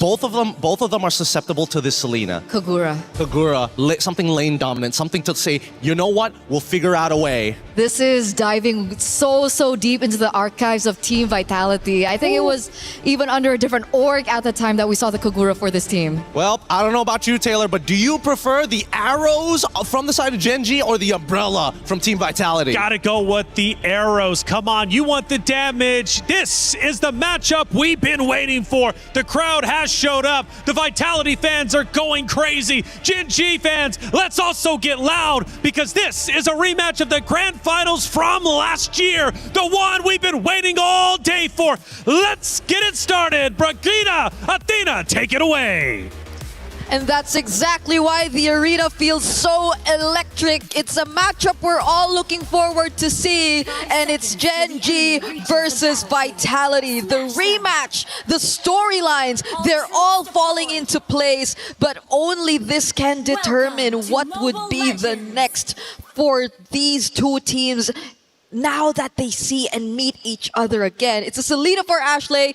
It's something that really took us by surprise. And I know it's a bit 50-50, a very mechanical hero, but I can't help but think it's also just Genji's way of speeding things up for the Baksha and making sure that it's not left behind in terms of farming, because that's one of the biggest adjustments we've seen happen to this hero. Especially if you've reviewed some of Vitality's earlier games yesterday. So Genji learned their lesson, and it's quite a bit of a refreshing thing to see onto Ashley's hand as well. It's going to be raining arrows here, but let's see if Shinny, or C rather, could dodge all of that with her umbrellas. Now, talking about Sayori as well, with a gourd pick coming in clutch here, she wouldn't have a hard time clearing up the lanes, and most likely here for Vitality, they need to find a way to somehow set up the tempo here on through the early game. And that's exactly what they compensated for, right? The fact that they might have lacked wave clear and faster rotations, but Arya... Okay, being punished this early. Flicker already activated.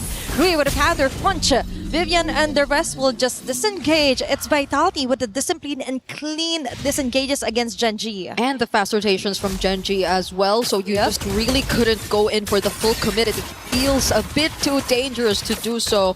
So fortunately, they're keeping everything in check. They're not too behind as well in terms of speed and farming. But Vitality, they're just making their presence felt. Look at how they're showing up even right here in the purple buff. It's all about the speed, right? So Genji wants it faster. Vitality could match up that speed. And now, right on cue, it's going to be the first objective here, targeted by Vival. And it looks like for Vitality, they have quite a good position here just to try and prevent Genji from ever actually taking this neutral objective. I mean, it's pretty tough for Genji if they want to contest. This is an Arlott Akayu in an objective fight, but yet they still decide to rotate towards the turtle. But can they find trades down? Okay, the arrow will hit in onto Fumi Echo. Rowe on a tight spot. An early first blood here for Fumi Echo. Vitality with a chase down. It's Panda 1 and Ashley going in for the trade up. That's 1-for-1. Arya on the front lane. That is an early aggression here from Vitality as well. They seem to equalize things, and it's working out for Vitality still. Genji had to lose Rui, and that was the entire idea they were trying to fight against. The fact that the Baksha could feel a bit slower in terms of speed and farming, but then they had to lose her, so that slows things down a bit, even though they already had the presence of a Selena in their lineup. So now let's see how they eventually bounce back and get back into the game, because we haven't really seen much rotations just yet. And when I say rotations, it's more on the more successful ones wherein you actually land these skill shots and make sure that they convert into kills, which you could get much more value out of. Maybe they could compensate that with the arrows that Ashley is showing onto, and that's a quick kill here for Genji. Vivian, on the other hand, going in hard. Fumi Echo left defenseless here. Traps is there. Vival and Fumi Echo combination here, hitting on the right marks here. Double kill. Vitality with an immediate answer. Panda 1 and Shell 1v1 on top lane. But let's go back to that pickup for Vitality. Yep, they did not even need to rotate to find that pickup, but it seems like Vitality still got the better of them at that moment. They got 2 for 1, and it's still the mid duo that's constantly being shut down. Now Rui. Oh, it's making it harder for her to farm up. As you've mentioned, it's not even the complete word rotation. It's like, okay, and that's it. They're always being tracked down here by Vitality, continuously hunted down. Yep, it's tough. Genji is a team with a lineup that we kind of expected to activate a bit more early on because of the threat of the arrows, the gourd as well with the supplementary burst damage. But it's taking a while for them to actually find these targets, and now they might have to rely on some of the mistakes that can come in from Vitality. This is a very reliable comp in terms of objectives, and now they're trying to go for another contest with most of their teammates ready and nearby. Another way to look at it is if Ashley can be able to land those arrows on the perfect target. That is a hard thing to do, knowing that Vitality has the mobility as well. As a follow here for Fumi Echo, and right Q Arya is forced to go on the front lines. That's a free hit here for Chell, and now Genji is down on 1. Will they contest this one? I think they're trying to fight their way onto it. It's still Vival securing the neutral objective. Rui trying to run away with the shield unity. That is enough of a pickup right now. That could have been a flame shot highlight if that flame shot actually resulted into a kill for Rui. But can I just say, this is an interesting turn of events. It's not that we expected the matchup in the EXP lane to turn out this way, but Vitality have had a very good answer to the Phoveus, despite it technically countering the Arlot. Fumi Echo has had a much better time, and I guess it's primarily because of how Vitality have been able to choose their fights. Now even denying that orange... Oh no, it's Sayori. Sayori actually got the purple buff, but that was an attempt from Vitality to just further increase the gap that's already existing between them and Genji. But still, right, they were able to compensate the direct counter for an Arlot with the way that they move here onto the map. Now, we see a lot of flanks onto the way Arya fronts for Genji. And now, other lanes are also left vulnerable. Now, they're up against Ashley here, trying to find the right target, but they are still struggling. It's just too much of a tempo that Vitality already got. That's a 2K lead for game number 1, 6 minutes into the game. Yeah, I agree. They're trying to stay proactive. They're trying to constantly move around the map and find whatever they can. It's just that Vitality seem too difficult to catch as well. Catch off guard, land these skill shots. So regardless if they actually find, let's say, Chini, right? Seems like one of the best targets at this point. She also has the Rasho Umbrella Flea, so that doesn't even make her the best target either. So Chell, at this point, always well guarded, and that's where you see it. Oh, that's a perfect example of what you were just trying to explain. And for Genji, the moment that they land those targets, it's a bit too late already.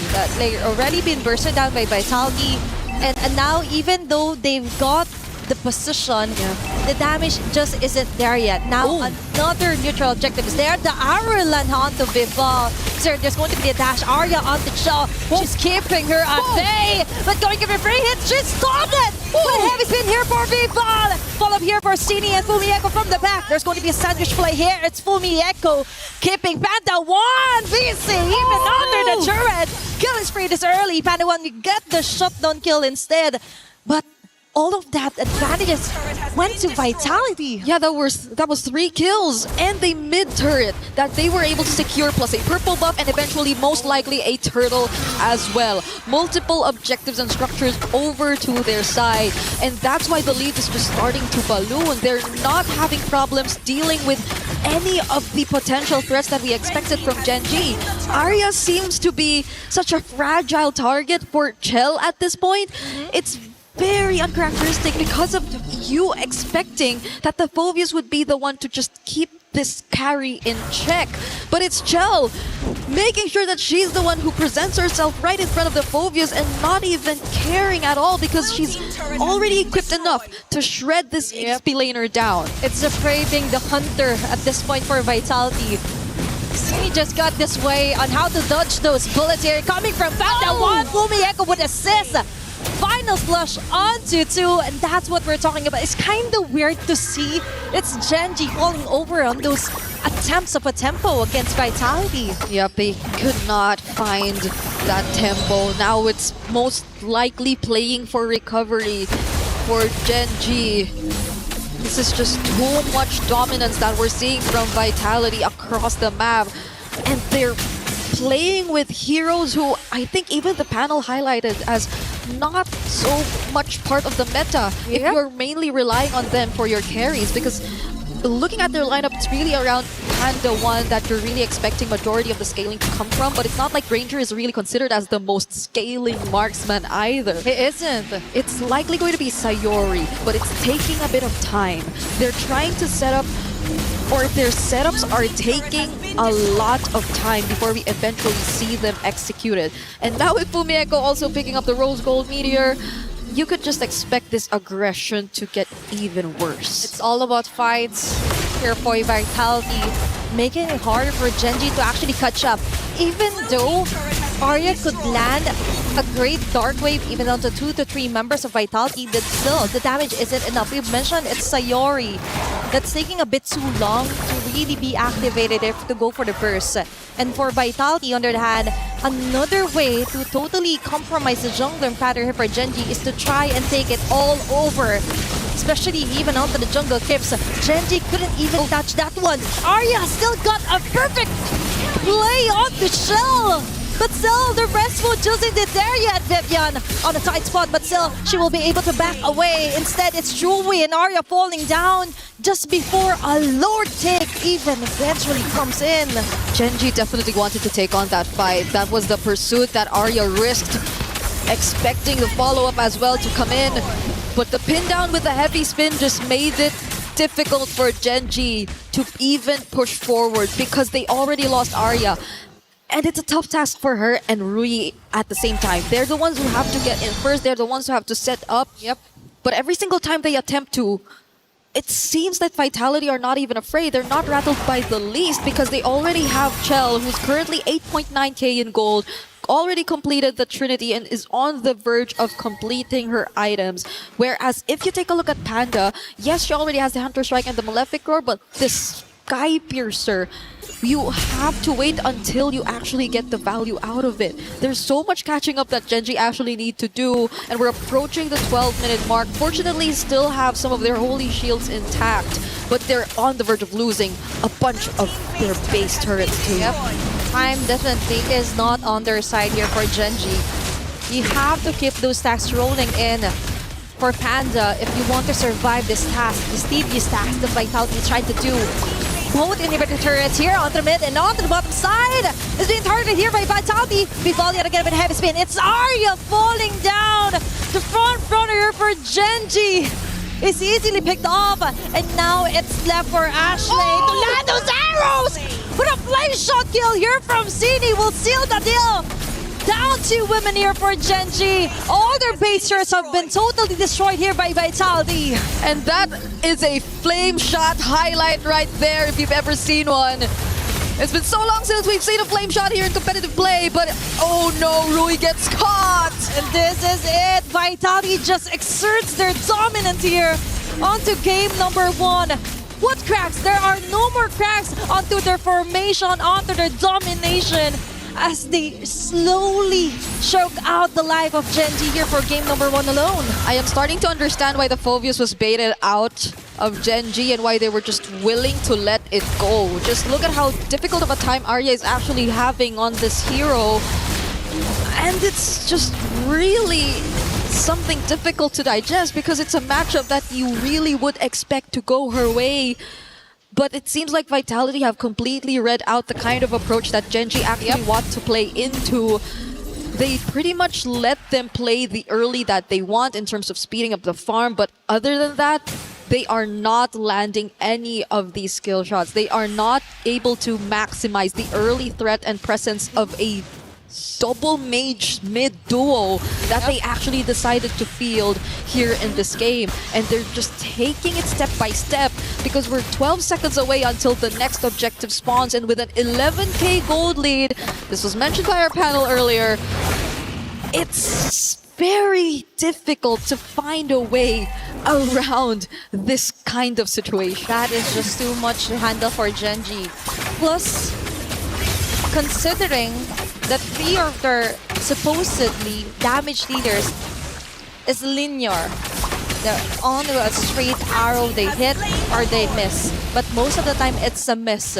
Because for Vitality, all they need to do is juggle around who will be getting the arrow, who will be getting all the skill shots here from Panda 1, and the rest could just go for the free hits. Now, Sini is still untouchable, by the way, with their Kagura pick. Yep. And it totally made sense. She has the mobility, she has the burst, and the flame shot, the cherry on top, just to finish things off here for Vitality. Yeah, none of them honestly even opted to go for Purify. At this point, it's just really them adapting through the heroes that they've actually picked up. And I think it's also very dependable for them to have the Sakai in their lineup, because even when Genji decided to go in for multiple times, they just had to use it defensively, push them away, or even better yet, find the perfect pin down.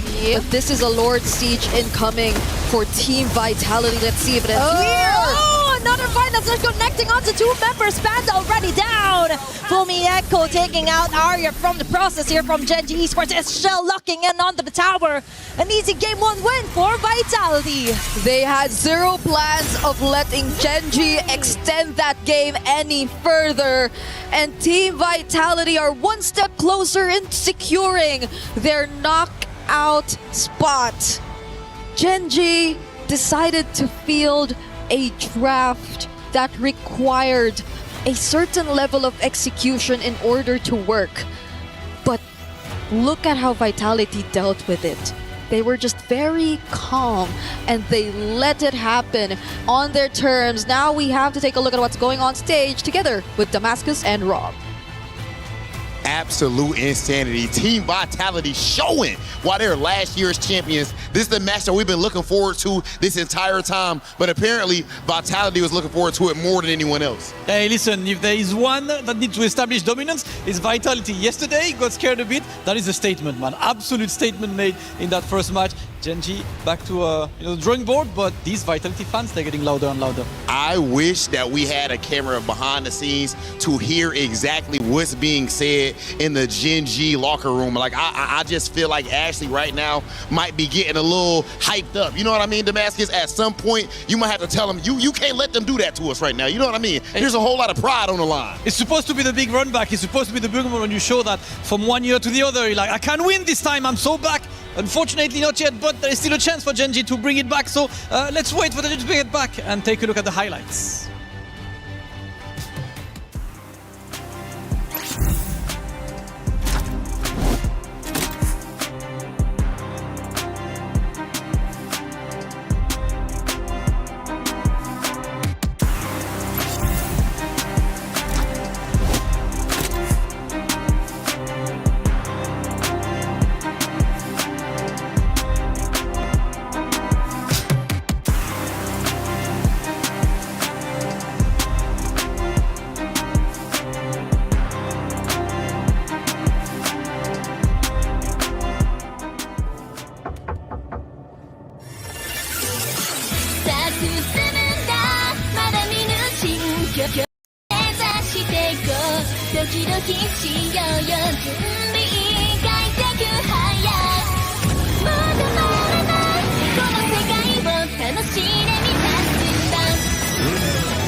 Well, the title for this matchup outside of Vitality versus Genji was Redemption or Domination, and so far it's only been domination.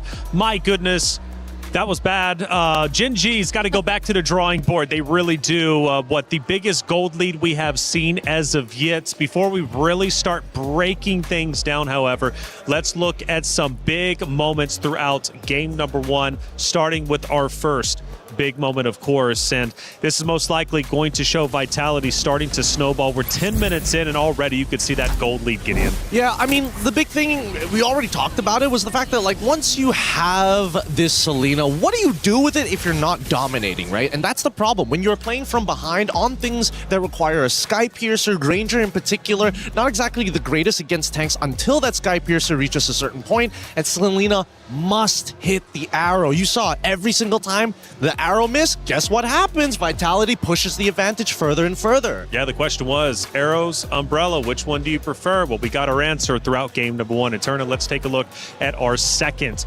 moment of game number 1, and probably getting towards the tail end here, and it might be close to the winning moment. We're now 11 minutes in. The gold lead now is well over 10K, and we're starting to enter the base. It was almost a 12,000 gold lead at this point in time. And the thing is about the Selena, it's very difficult for her to try and go for the defense on the defense, right? She needs to have a little bit more say when it comes down to map control for her to really get the shots down. And in this particular position, it's very predictable where the arrows are going to go, so it's easy to dodge. And then you see the synergy of composition between Vival as well as Fumi Echo. And technically, they do still have Panda and Sayori to try and clear, because they do have that, but at the end of the day, the firepower really wasn't there, and it was so difficult, I think, for Gen G at this stage in time. It seems to be the case, and I really want to pick your guys' brains about the hero selection as we watch the final moments again from map number 1.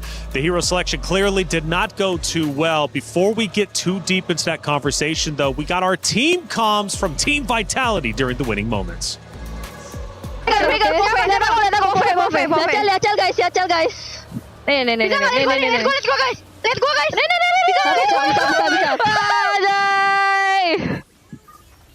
Sabar anjing, MM-nya nggak lewat-lewat. Guard-nya flicker. 920 guard. MM-nya nggak lewat-lewat anjing. Flicker coy, itu mereka berdua anjing. Body was built to move, not trapped at a desk in one singular posture for 12 hours a day. It's time your chair evolved. This is Secret Lab Titan Evo.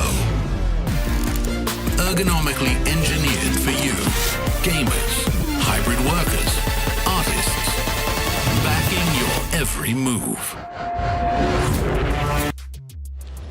Man, there it is. They sounded very excited for Team Vitality, and rightly so, because when they get pumped up and energetic, you know they're playing an all cylinder. Not too much. I think not enough potentially. Okay, hey, look, Vitality looking good, and I tell you what, we've had coverage all day long. We've had Stream A, we've had Stream B, and we got our co-streamers as well covering all the action. Let's bring Rain in and have a little discussion. Rain, what's going on, man? How you liking the stream so far? How you liking the tournament? So far so good, guys. I'm having fun here. I think this is the most prestigious tournament so far, and I really excited to see quality from the rest of the players. Coach Rain, you talk about quality gameplay. You have, you've taught some of these women before. You've coached a women's team before. I'm curious from your perspective on this current game. Was that just both sides just trying to flex on each other? Why was it necessary to show both Kagura and Selena in this matchup? I think it's a battle of, how do I say that? A battle of the drafter. Battle between the mastermind for both teams. They high pick the Selena, and they expect that the Selena can be flex pick, but somehow Vitality can read the pick, and also they use Kagura to deny God and also Selena at duo mid. So that Kagura pick actually for me is really brilliant, man.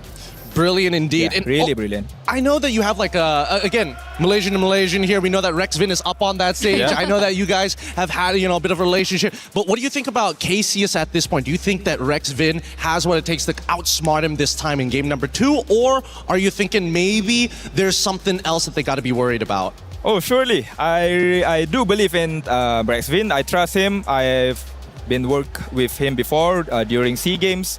And I know that he can actually draft the best composition for the players. So, I think they will bring this game to game 3. Well, Coach Rain, thank you so much for the insight, and thank you so much for all the work you're doing behind the scenes supporting the MWI. Like you said, it's the most prestigious tournament, and I got to agree with you. It's been a fun day for sure, but let's keep breaking down that map number 1 between Vitality and Gen G. We got some stats to show on the screen for you all to look at, and obviously we're focused on the gold. It was one of the biggest gold leads, but what else can we see from the stats? I think the one thing that I'm going to be seeing later on is the choice of spell for Kagura, for Cine.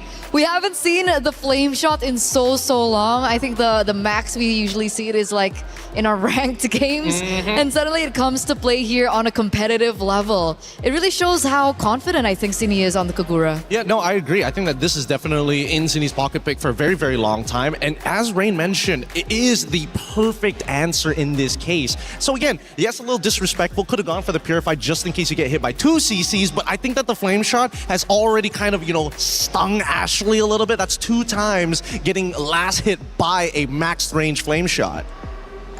Tough break for sure for Team Gen G. That definitely did not go their way. Now, one thing though, sometimes getting beat like that is almost a blessing, and the reason why is because short-term memory, you can let that go very quickly as opposed to like a grueling 20-30 minute matchup and then only to take the L. This time around, it was very quick. Back to the drawing board they go. Let's see if they can get their emotions in check heading in to map number 2. We head back to the stage. The ladies are getting set up once again. Now, Granger pick, traditional for Panda. However, the Selena obviously was a big talking point between you two. Going to Ashley's role, typically the tank, right? Typically the mother of tanks, or at least in contention with Vivian for the mother of tanks, decides to go assassin this time, which doesn't give enough support to 2 of the heroes on the side of Gen G. They cannot afford to make that mistake again. But more importantly, do you think you can see where their mindset was with those picks heading into map 1? I feel like it was ego. I'm gonna say it here. I think it was ego. I think after that interview that they had with Cine and Ashley, and Cine was like, you know what, your hero pool's a little bit limited. Maybe you can only play the Minotaur. And Ashley was like, no, I think I have something else. And that's why it was prioritized so early. But Coach Rain did mention that I think it should have been a flex pick as well, but they were forced into a position to take the gamble. They took the gamble, it didn't work out, it's okay, go back to the drawing board and maybe go back to what made them strong in the first place. So do you think there's anything though, like any justification outside of ego, whereas like this could have worked, or was it just too quick, too soon? Here's what I think. I think that they had a great day of scrims, and Selena was part of that lineup. I think that might have given them the idea that maybe this is it. This is the pick that's going to, shake things up here and make sure that we can't get our mid-trio targeted as hard as they did last year. I'm of an opinion that it could have worked had the gold lane been different, or had the mid laner have been different, because Gordon Granger, I feel, alongside the Selena, was a little bit too greedy for my taste. Obviously, there are certain scenarios where it would work, but in that particular moment, the Granger really needed to snowball. It was very difficult for him to get to that point, and I feel like the Selena just really wasn't the pick to help accentuate it, because they were going for like a front to back kind of comp. Yeah, they were, but at the same time, you got to give it a Vitality, right? They played the laning phase really, really well, and just before Gen G were about to kind of like get over the top of the mountain, on top of the peak, unfortunately, there was already a rotation to reinforce those weak points of the map. So I think that at least from Vitality side, really great adaptation, and I think that's what really coined them the game on top of the draft. And going right back to you, Gideon, one of the things you said during the hero draft was that Vitality didn't have a true answer for the gold lane. I was waiting at least to be a little bit worried for that, but based off of game number 1, clearly they did. Yep, it seems overall, I would have said that at least with that many tanks and with that many frontliners, initially Granger should be able to get something done in the carry lane. However, what I didn't expect was the way that the team comp actually plays once we get past closer towards the 7th to 8th minute of the game.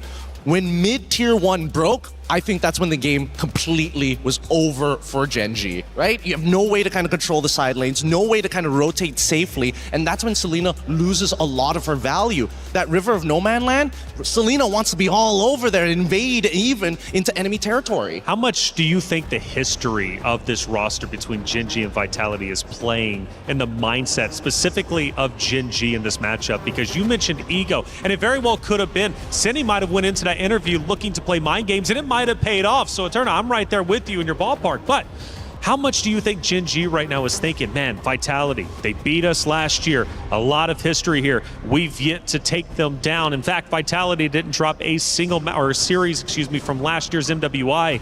How much do you think that is affecting Gen G in this moment? I think it's a lot, but I think it's more so for Team Vitality because now they're the ones who have the target on their backs. If, let's say, Gen G lose this, it's an expected loss. Everyone will be like, yeah, okay, try next time. It happened last time as well. But let's say Team Vitality lose this.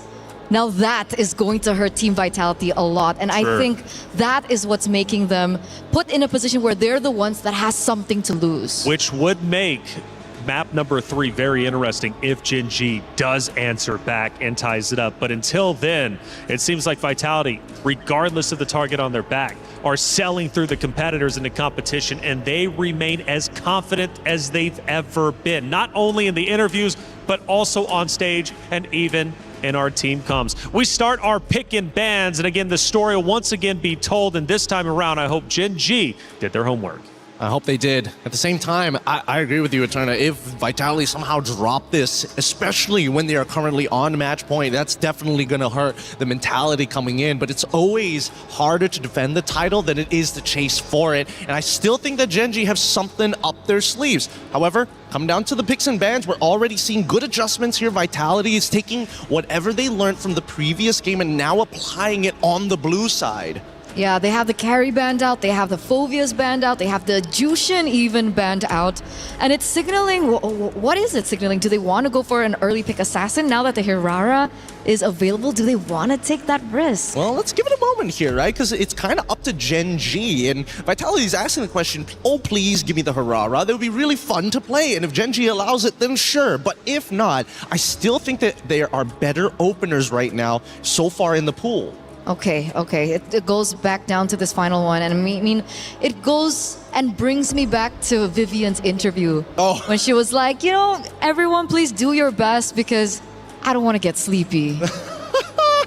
What is that attitude? Honestly, I did a little bit of content with Vivian for the club championships. I can't wait for that to start coming out because, man, she's putting people to sleep, dude. I'm telling you, she's got some banger lines in there. But now that we have the first half of the bands already done, Atlas immediately gone out of the question at this point of time. It seems a little strange. Most people like to hold the Atlas up, especially if Zushin is already banned out. But I think they just don't want to let it go. Are they contesting a different pick, perhaps? If we take a look at the first game, I think the Esmeralda and the Glue were heroes that were also banned out. Do the defending champions want to go and prioritize the Esmeralda here instead? Well, I think if they don't pick it up, it's probably going to fall into the hands of Gen G. And so far, Hirara is going to be the first pick here by Team Vitality. I like it. It already tells you, hey, we've got a quote-unquote setter, a dodger, an assassin, but most importantly, somebody who can progress the game and accelerate it at a ridiculous rate. Absolutely. Hirara pick, it's quite exciting to see because I don't think we've seen Vival go on her signature assassins for so long. I think the last time we saw it was maybe one or a couple years ago. Too long. It's been too long. It's been too long. And her being on the hands of a Hirara, she has such a high ceiling as a player, and I really want to see that come into play. GG though, how do they respond to this? I'm thinking, the traditional stuff, right? You're already looking for, maybe hold your mid laner until the very end, get the Esmeralda for Arya at this point of time, because so far we haven't really seen any team say, you know what, I am willing to sacrifice a little bit of team fight power to win this lane against the Esme. They also pick up the Baxia, great pickup from Gen G, making sure they're covering their bases in terms of counter picks.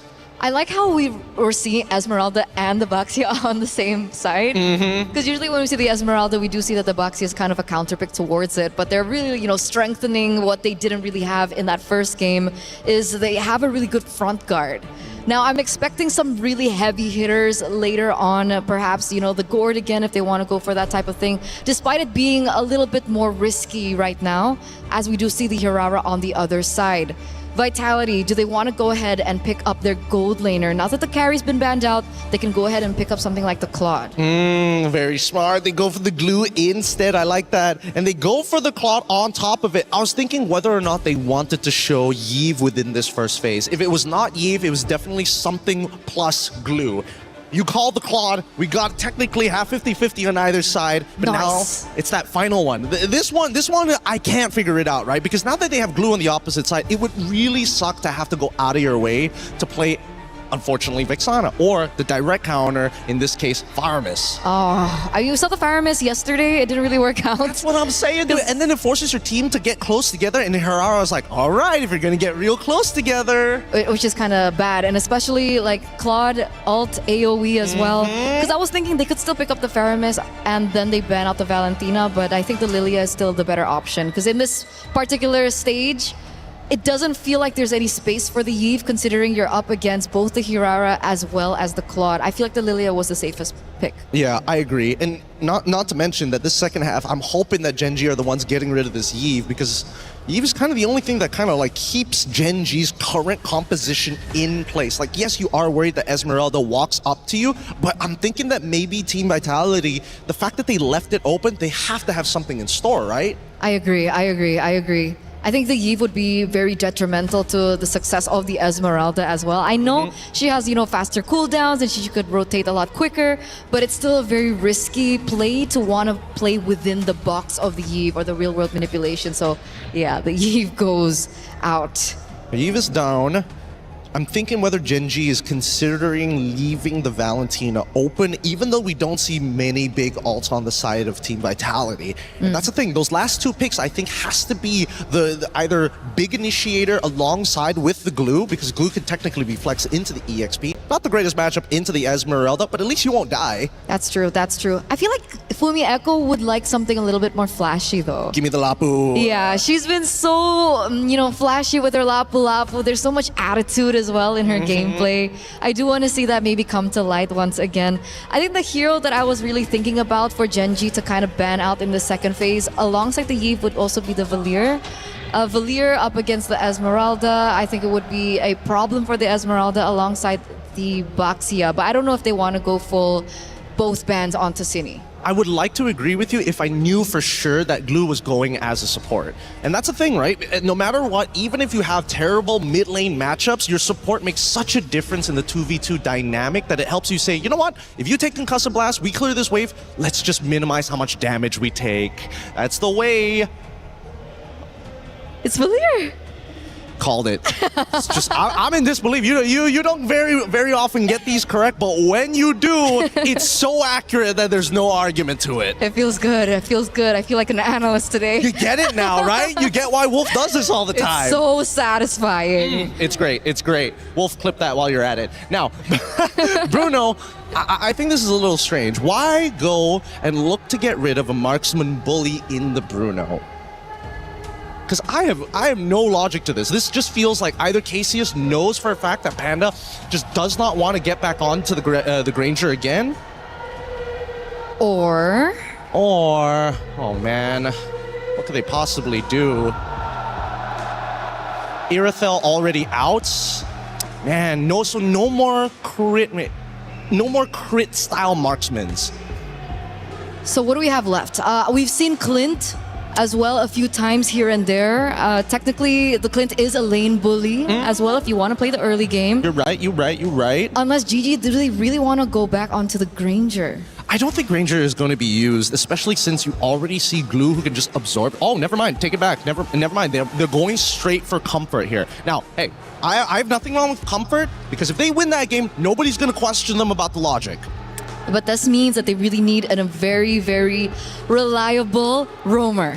Yeah. Okay, she needs to be able to clear fast, rotate fast as well, in order to help facilitate the snowball potential for the Granger. Or not, game one will happen all over again. Yeah, or maybe Panda just somehow dumps their shell in the lane, which seems a little difficult because it was like Harry v Granger at that point of time. So technically it would be Granger favored in those matchups unless you messed up at like level 1 or level 2. Either way, I think that Vitality at this point,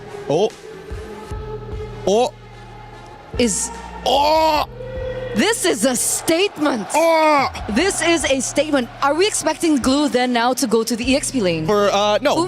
Glue is going to be your support. Alice is going to be in the EXP because at least for Alice, she doesn't generate shields. And you know what this means? What does it mean? This means that Cindy, in her interview earlier with Ashley, was talking about like the picks, and now she's the one on the Selena. Is this perhaps her way of saying, here's how to play the Selena? Maybe that's possible. It's tough to say, but now Cho is on the opposite side. They have somebody who can block not only the arrows, but also isolate the targets. If the Throne of Ruin dismissed time, you could get kicked out of position. If Claude tries to go in, the Way of the Dragon could set up to make sure that this Granger gets the stacks. And that's what we talked about, right? That's what we really needed. They wanted to go out of the rotations a lot quicker. They want to be able to really facilitate the Granger. This is a spicy draft reflection. We have Selena on the other side, and this time it's not Ashley, it's Cindy. That's right, and maybe we'll hear in a post-interview if Cindy did it to specifically call out Ashley. It's getting deep in here, but the question is, will Gen G stay alive? Will they be able to finally take down their boogeyman of Vitality? Let's find out. Brigitte, Athena, take it away. Match point is underway for Team Vitality up against Gen G as we are moments away from heading into game number 2. What a statement! I agree. What better way to close it out if not by winning through a pick that was unsuccessful for Gen G in game number 1. The Selena now in Cindy's hands. That is a lot of confidence here for Vitality. And as you mentioned though, it's kind of a bit of a question mark still here for Vitality, right? But let's see, if there is a team that could make it work, it's going to be one of the strongest team or the defending champion. Now for Gen G, they go in for early aggression as well on the mid lane. Yeah, Rui actually stole away a green camp from Vitality's side, whereas Vival just decided to get a green camp of their own. So basically both level 2, but that was a stolen jungle camp, and we're seeing a skirmish in as early as less than a minute into this game.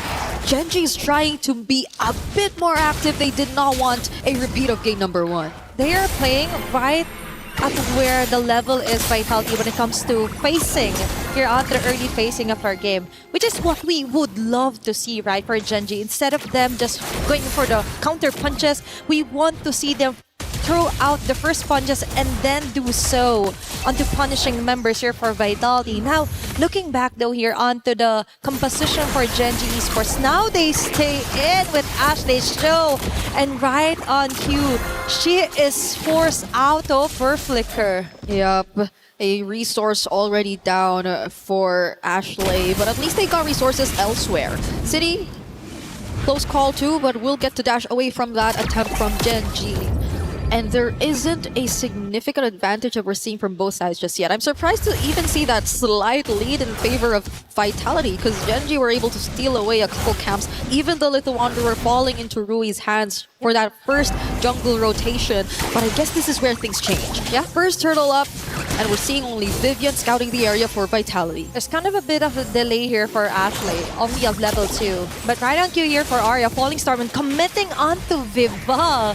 And that is how she keeps her at bay as Gen G attempts to get the turtle. It's going to be Sayori with the last hit, first blood as well. That's a great opener here for Gen G, chasing down onto Fumi Echo. But still, that is a great statement start here for Gen G. Arya definitely wants to play this time. She wants to be the EXP later. She wants to be seen. This is a different hero that you've handed over to her, and it's going to make a huge difference. The way that she just made sure Vival could struggle to get close to the objective, and if not even just get close, but even put her down to below half HP, enough so Genji could actually get the kill. But Ashley though down bottom. Okay, Chell is forced out of her blazing duet, but that is it. They just need to survive the early facing Ashley's attempts. But going back onto Arya, we mentioned she's one of the best XP laners out here in the female team for female MWI teams.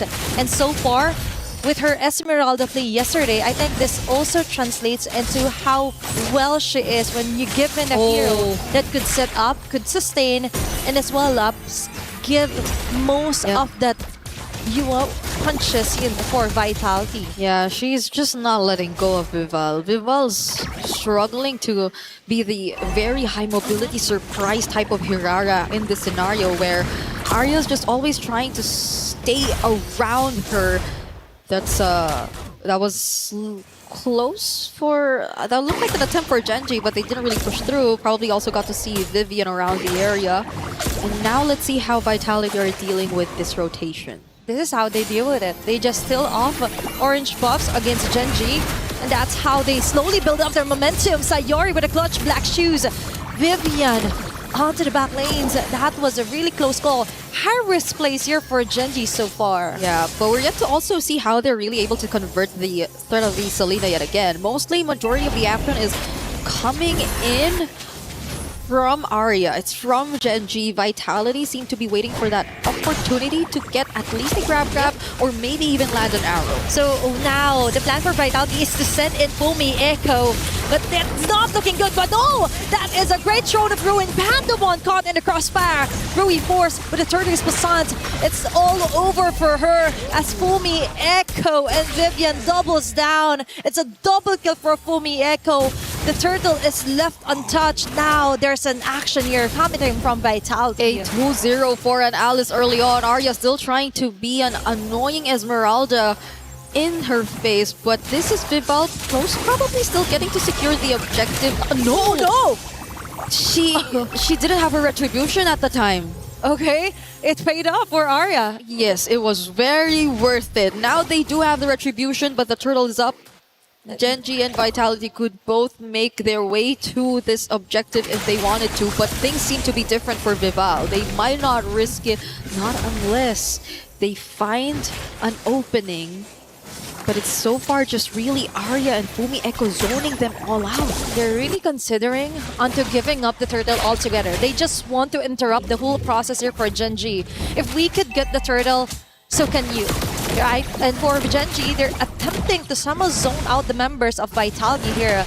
But Fumi Echo and Vivian is just not having any of it. Now it's Ashley targeting on Vival. She's just zoning them out. Cine onto the side. Arrow and traps are there, but the damage just isn't enough to get a kill. Fumi Echo with a Crimson Gleam going in. Vival clutches to get the turtle alongside Vivian here. Sayori forces out onto her black shoes. Fumi Echo buying enough time to just delay things up here for Genji. That was quite the messy of initiation here for Genji. Yeah, Fumi Echo. That was Fumi Echo just making sure that it was a better scenario for Vitality to just commit to the objective. The way that they again forced Rui out, put her down to very low HP, and all just by being an Alice that's standing in the way. This is a 2-0 Alice that you're talking about, just picking up the Radiant Armor too, so that adds to an additional layer of sustainability that you will have trouble dealing with if you're Genji. At this point,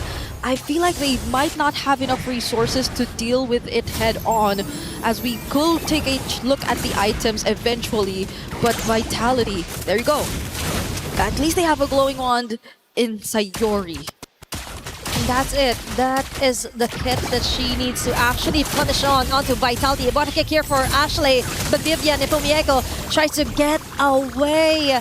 Damage just isn't giving it here for Genji. And you just mentioned the Vitality. All they needed to do is force out Genji out of mispositions here. And there are numerous healthy resources here exhausted, such as the Flicker for Ashley, and for Vitality.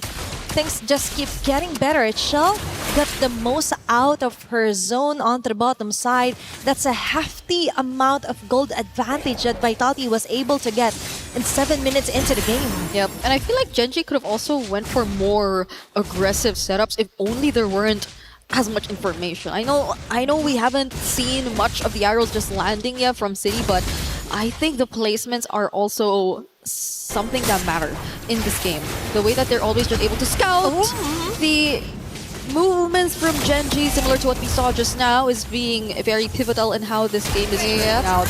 Oh, the arrow now lands onto Rui. Okay, that's a very crucial take here for Cine. Ashley commits onto the wave of the dragon. Cine immediately taken out here by Arya. Shell finds a great opening with a blazing duet, but Sayor with a single black shoes will be able to survive that. Panda 1 being cornered, of all people, taken down.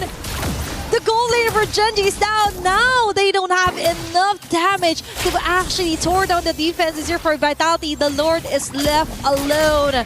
It's still Vitality coming up on top, finding the right targets and angles against Genji. Yeah, and I think that's one of the biggest concerns we had for the draft as well. Genji, they do have setup, they do have pick-off potential, but can they actually provide the right amount of damage? Arya, oh, the knockups! She might not make it. Fumi Echo hot on her tails. Ashley in an instant taken down. This is just too much to handle.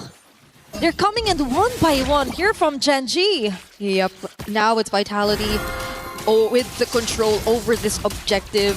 Rui has some information, can potentially catch up to. This is a backer that we're talking about after all, but will they let them through? Vivian blocking the way as much as they can, as well as Fumi Echo. Oh, it's still people getting on to the Lord. Arya finds her way in, but won't find her way out.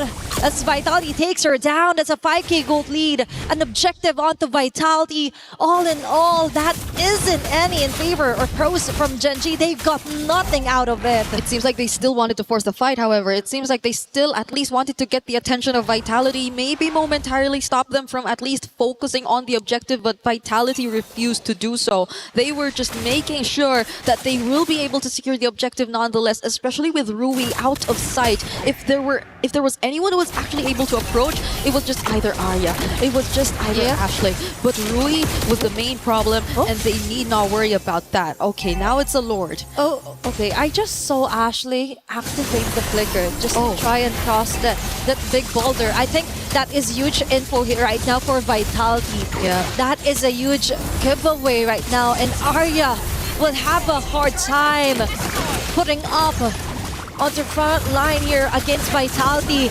Yet again, they're down to the last bits of their base turret. It might even explode with the next bit of minion waves that Vitality was able to control. To BH, the macro isn't really that giving here for Genji. It's all about the map awareness, map control, all onto the side of Vitality. Ashley gets a kick onto Vivian. There's going to be a follow from Arya, but a falling star, but not the damage. The Respo, it just isn't there yet. Vivian goes in with a clutch play. Shaw with a free hit. The two women down here for Genji. They go at it again. Double kill yet again here for Vival. What a way to scout out the members from Genji! The coordination from Vitality, a single failed attempt from Genji is what cost them these 3 kills and possibly even a base turret that will go over to Vitality. The moment that they saw the Way of the Dragon already down and that multiple members of Genji were out of their base, they took that opening, that beautiful Throne of Ruin, that entry from Vival and the arrows from City, but Arya wants to fight again. Okay, that is quite a successful play here for Genji. They're just forcing their way in. It's Fumi Echo being cornered out. There's going to be a dashing out. Okay, the bullets will hit from Panda 1, but an immediate response here for Genji. They're still alive and kicking, and they've got 2 core damage either from Vitality. I think that is fruitful enough. The risk was worth it for them. But still, for Vitality, they're trying to survive. Ashley from the back with a great way to dragon onto Cine. But still, they weren't able to burst her down. Survival at its finest here for Vitality. The question remains, do they have enough to burst down whoever Ashley eventually finds? Because they burned the flicker for that kick. You would assume they could, because that was Cine who they were actually able to find. But even with the bullets landing, even with Panda actually providing the follow-up, it didn't seem like they had enough. What more if things get a bit messier in the team fights. And we're just talking about a 5k gold lead currently in the hands of Team Vitality. More so, once we actually scale into the latter portions of the game, once Genji actually gets to prolong it to that point, do we expect that the Ranger could actually deal with everything? The Skypiercer stacks aren't even handed over to him. It's not like he could just put herself forward. It's Arya who's actually just trying to force their way through, open up a bit more of the map, and try to create space when there are actually team fights going on. But other than that, this is going to be a tough task for Genji. That is the reality. And to answer the question on whether Panda will be enough, I don't think it will be. Because for now, Vitality still has most of the gold, most of the damages, plus they're really having a hard time committing onto getting the right targets. And now there's also Lord in the mix. They're burning it down as fast as possible, but Vitality is just waiting for those arrows to hit, and that might be it. Now Genji needs to be really careful on where and when they should commit Ashley's flicker, even the Way of the Dragon. 5 seconds next before they go in with a Blick Clutch play. It's Vival trying to run away. Arya getting caught in the crossfire, but Fumi Echo does it again. She forces out Panda out of position. Vitality brute forces their way in. Fumi Echo yet again on the front lines. Panda will play their time down. Vivian Shell with a blazing no way. Panda and Ashley in a very hefty position, but they will do it. They will still survive, defend their fervor base, and Vitality won't be able to end game number 2. Vivian was brought back to the fountain, and Panda looked like it was about to really get bad for her, but even then, she was also able to just regain her HP back, and that was a successful attempt from Genji to defend and prolong this game. That's what we're talking about. Finally, they also get to pick up a stack for themselves for the Skypiercer. We take a look at that replay where it did feel like they were just trying to intercept and make sure that Genji weren't the ones who were actually going to start things up. And that was a beautiful way of just forcing Sayori and Panda out of position, as you mentioned. But Sayori was quick to also re-engage, get back, zone them out, and Ashley with the mobility too. But Vitality are not letting go of this. Okay, for Genji, they don't care how expensive it will be just to get a kill. As long as they get it, as long as they get the job done, they will take it. Vitality now has somewhat having a hard time to actually finishing off this round, because now Sayori and Panda is getting harder to catch from the back lanes. It is 30 seconds before the next flicker of Panda comes back. Sayori does need a minute to get her Purify back too. And there's only 10 seconds before we actually see the next objective. Genji want to get out of their base. Genji actually want to make something happen. But Cine already spots Arya, and they have a pretty decent amount of info. Enough to know that Genji are planning to do so. Plus, Vitality knows that Genji has to send someone over onto the top lane. They still have the control over the map. And for Genji, they have two things in mind. First, clear off the waves onto the sides. Plus, try and prevent things from de-escalating here from Vitality. But Arya goes in. That was a very risky call here. If she was caught, if she was dead, that would have been the end here for game number 2. Oh no! But that might be it. Rui! What an expensive overstay there. Just when Vitality finally gets a Lord. Taking advantage of the fact that they saw Ashley dealing with the waves up top too. They've just blitzed the Lord. And what better way to close that out by finding a kill onto one of their most crucial front lines, their jungler Rui on the backsha. How many times have we seen that happen? But does Vitality close it out here? Okay, that made it even better here for Vitality. Fumi Echo from the back. Panda is forced to flicker her way out for survivability. Ashley as well. They can do nothing but stare back into Vitality, brute forcing their way in again. And they go in. Ashley is being held over here by Vivian. And they focus fire onto the tower as Vitality secures the 2-0 against Genji. And the results of the rematch remain the same. Team Vitality sweep Gen G to punch their ticket to the knockouts. And they do it in a very dominant fashion. You expect nothing less from the queens of MLBB. But the way they had to do it with a Selena, I feel like I'm still going to be thinking about that until I get to bed. Imagine finishing off last year's grand finalist opponent with a hero that didn't work onto their favor from game number 1. And Vitality still is very dominant. They're just showing that yesterday, yeah, there were a little bit of cracks here and there, but today, they've all cemented each and every weakness that they found and found strength onto that. We have the winner's interview coming our way, so let's throw it over the stage to hear what they have to say.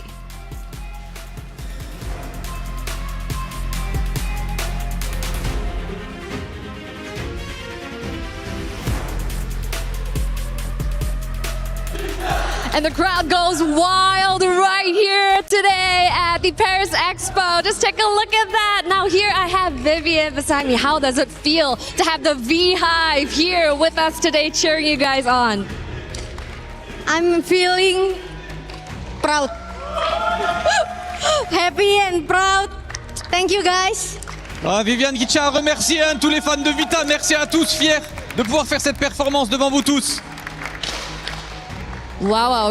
Now, that was a spectacular showing earlier. Now, you really put Gen G in their place. Now, you really showed them who's boss, right? Because this was a rematch of what happened over in Grand Finals in 2025. Now, the question is, earlier on, Ashley used a Selena. And then you guys clap back. You guys clap back with that Selena. So was that to show them how to properly play Selena? Tell us more. Aduh, mampus gue nih guys.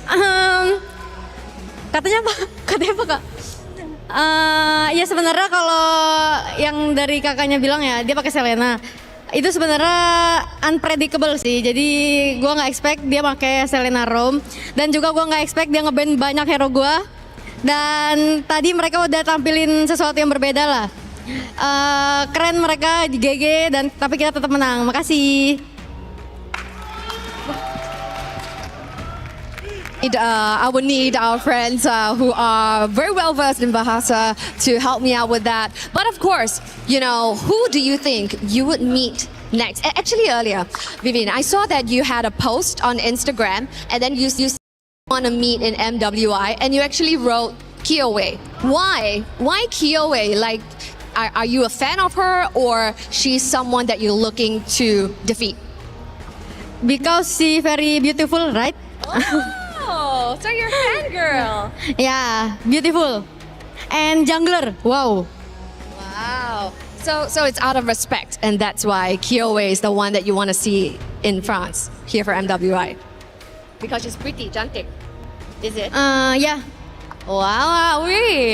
So yes, congratulations right here. You guys stamped that pass straight onto the knockout stage. The Vasquez, let our friends know right there on the sidelines that they have secured their ticket to the knockout stage. Of course, straight to the knockout stage. Vita qui sera de retour demain pour la phase 2, pour la phase knockout. Ça sera important, ça passe en BO5 demain. Et demain, c'est du single. Et on compte sur vous pour faire un max de bruit pour la team Vita, s'il vous plaît. Est-ce que je peux avoir un max?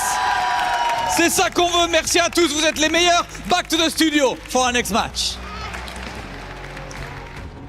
Is in our DNA.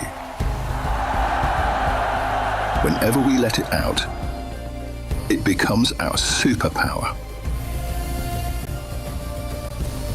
Now imagine an entire city being built to supercharge it. Kadir City, powered by play.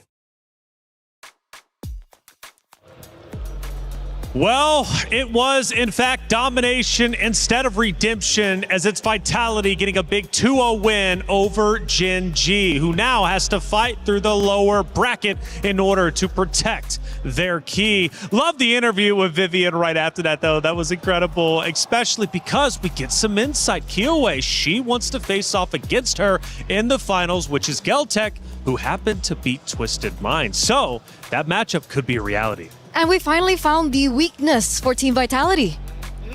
I mean, English interviews. Yeah. Stop. I'm not touching that. You got it all for yourself. Look. I mean, I'm happy to understand a bit of what she was able to, able to pump out there. But at the end of it all, I still think, these girls, they're great on these interviews in their own languages or even in English. But one thing that I am worried about is I feel like they couldn't say everything they wanted to say. Probably not. That's what the team listen-ins are for. We take a look at our brackets, and things are definitely starting to come to a finale, at least for our groups, before we move into the knockout stages. We started, obviously, with the opening matches just yesterday, which gave us some upsets and also some surprises. But the big thing to look for is we have Team Ray Young. We also have Geltech Cyber Team, who has moved forward, officially punching their tickets to number 5 through 8, guaranteed over in the knockout stages. For our Group B tournament bracket, however, we also have 2 other teams who have pushed forward. I believe we're going to be waiting on one. That's going to be Galaxy Phoenix versus Team Falcons Minute coming up next. But Vitality from Group B, the first team to officially punch their ticket into the knockout stages. But Ashley, she was a big talking point throughout that first matchup, and luckily we've got Rose sitting down with her to hear how that first series went. All right, guys, right now we are with Ashley from Gen G after an upset up against Team Vitality. Now, I know in the pre-match just now, Gen G looked rather confident, which is why I want to ask Ashley, what actually happened? Because even yesterday with my post-match interview with Panda, she looked confident going up against Team Vitality. So what was the key factor of today's loss? I think it's still okay for us to be confident. Even now, I don't think things are looking impossible, and I knew that this could be a possibility, the results and the way we played, it could be a possibility of happening. There was also a possibility of us winning at the same time, but all in all, I still think we could meet them in the finals and switch things around. Yeah, I agree. Nothing is definitely impossible. And hey, you guys might even rematch again in the finals. But let's talk about the present right now. Tonight, how does Gen G plan to recoup after this loss, especially since you guys are heading to an elimination match tomorrow?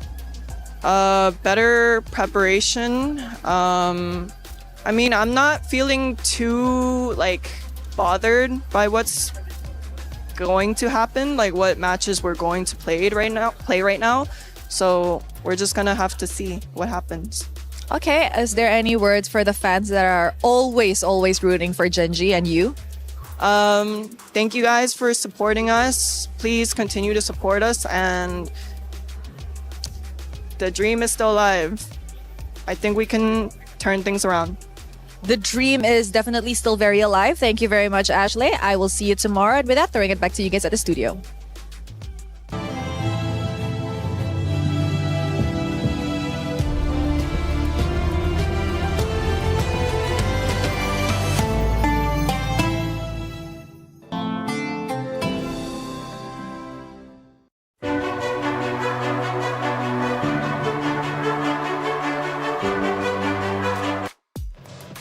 Thank you, Rose, as always, for that interview. Ashley saying the dream is still alive. She's got full faith not only for herself, but also her roster of Gen G to make it into grand finals. This was only a roadblock, but I would say pretty big one. They take a 2-0 loss, and both times over a 10K gold difference. At least in this way, it was a little bit closer than that. But regardless, for Vitality, they just played around Gen G and did it well. They really did. And I don't know about your reflections, but after looking at that interview, it's clear that Ashley put on her big girl pants after a game like this of 17 minutes of grueling combat. Just look at the damage taken by Fumieko. Nobody comes remotely close except for Arya, and even then, Fumieko has half her damage.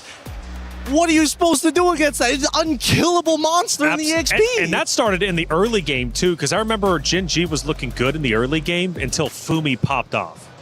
She really was able to find her moments, and it really just reflects how much she's grown as a player in the EXP lane.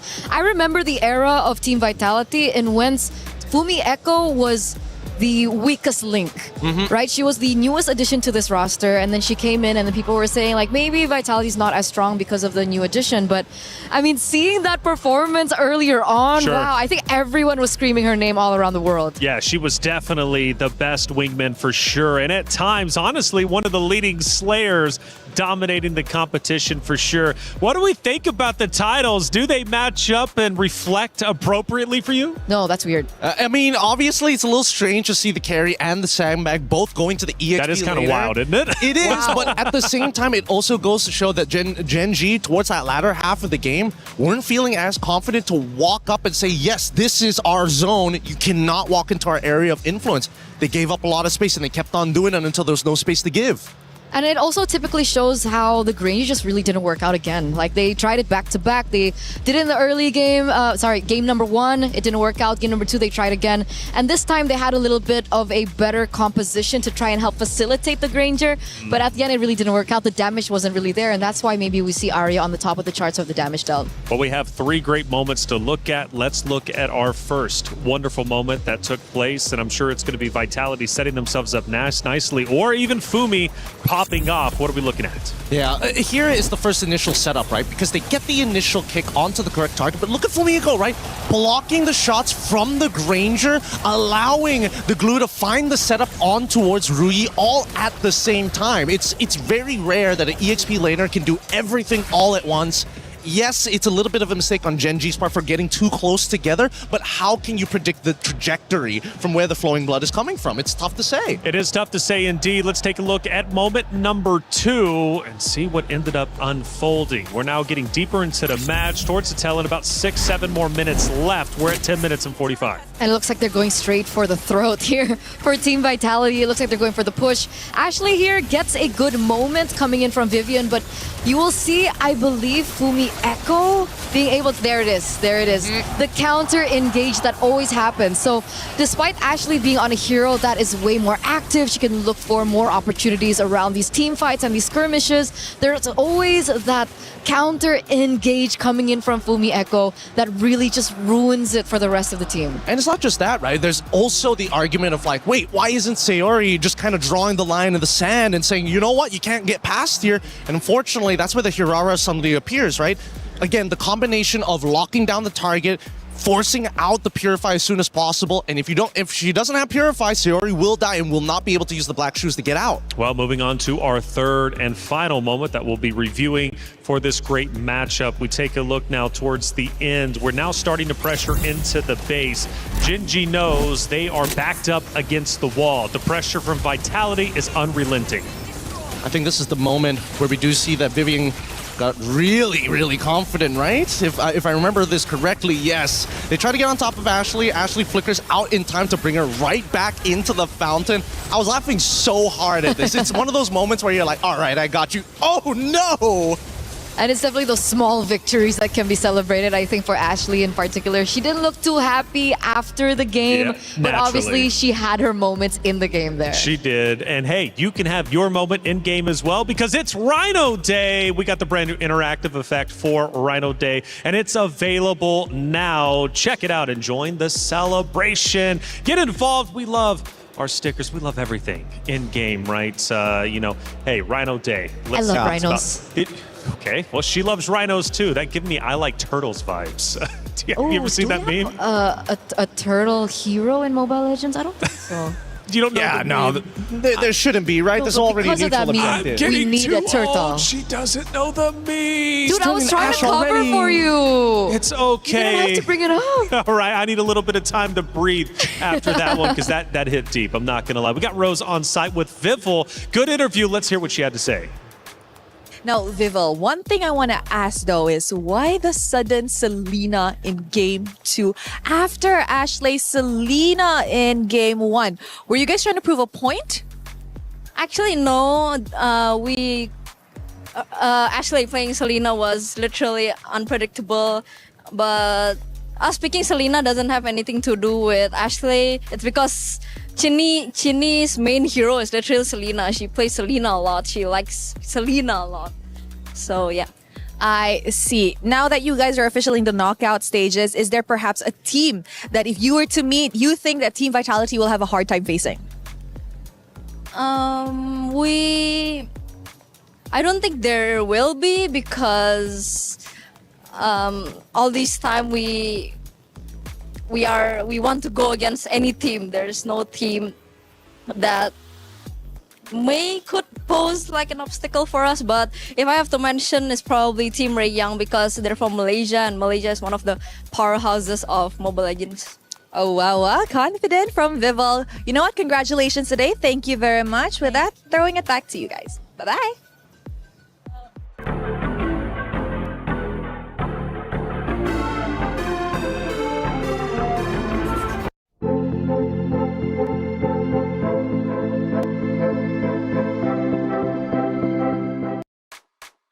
Good interview with Vival as always, Rose. Thank you so much for getting the coverage with the players as soon as they're off that stage and before going up, of course, to hear what their mindset is like as they head in to yet another series.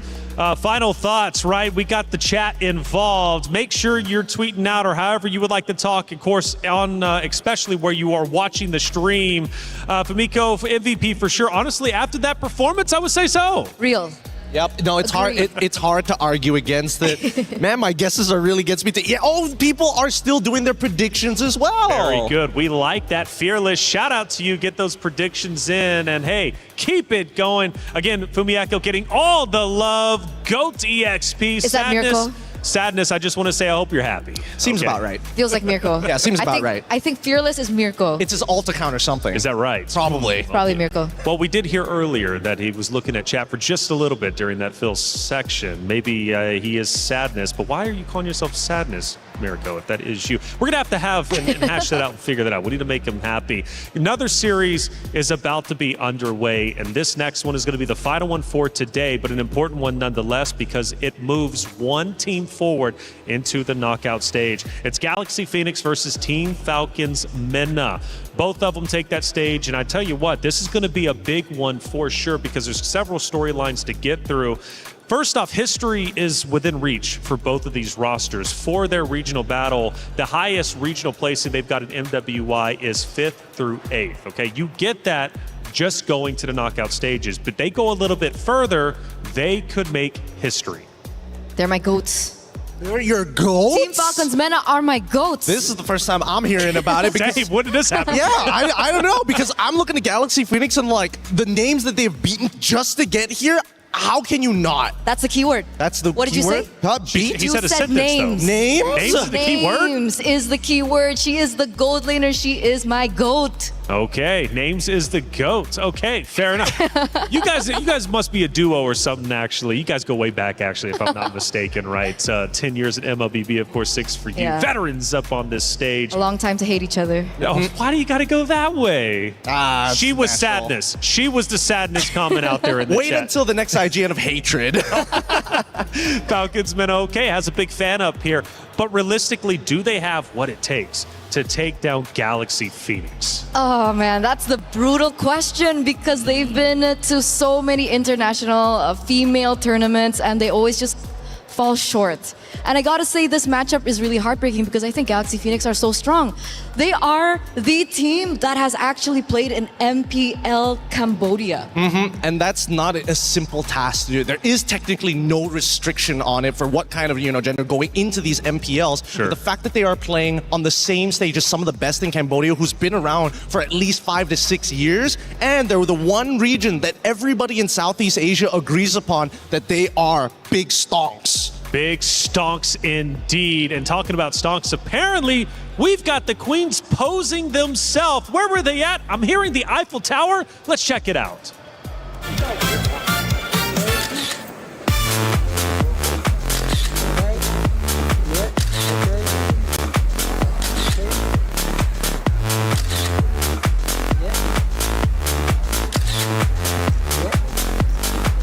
I want to go into the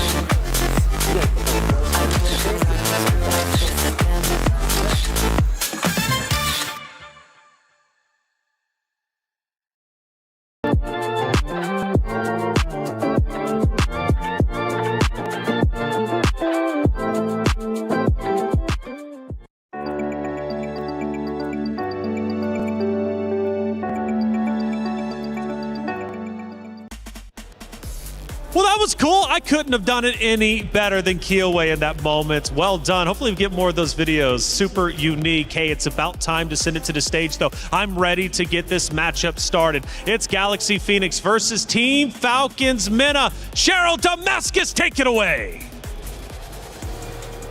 Thank you, Taylor. It's time to kick off our fourth and last match of the day here on the Stream A. On one side is Galaxy Phoenix, fresh off a great performance, sending Navi into the lower bracket, taking on Falcons Mena for a spot on tomorrow's knockout stages. What are we saying about this match, Sharon?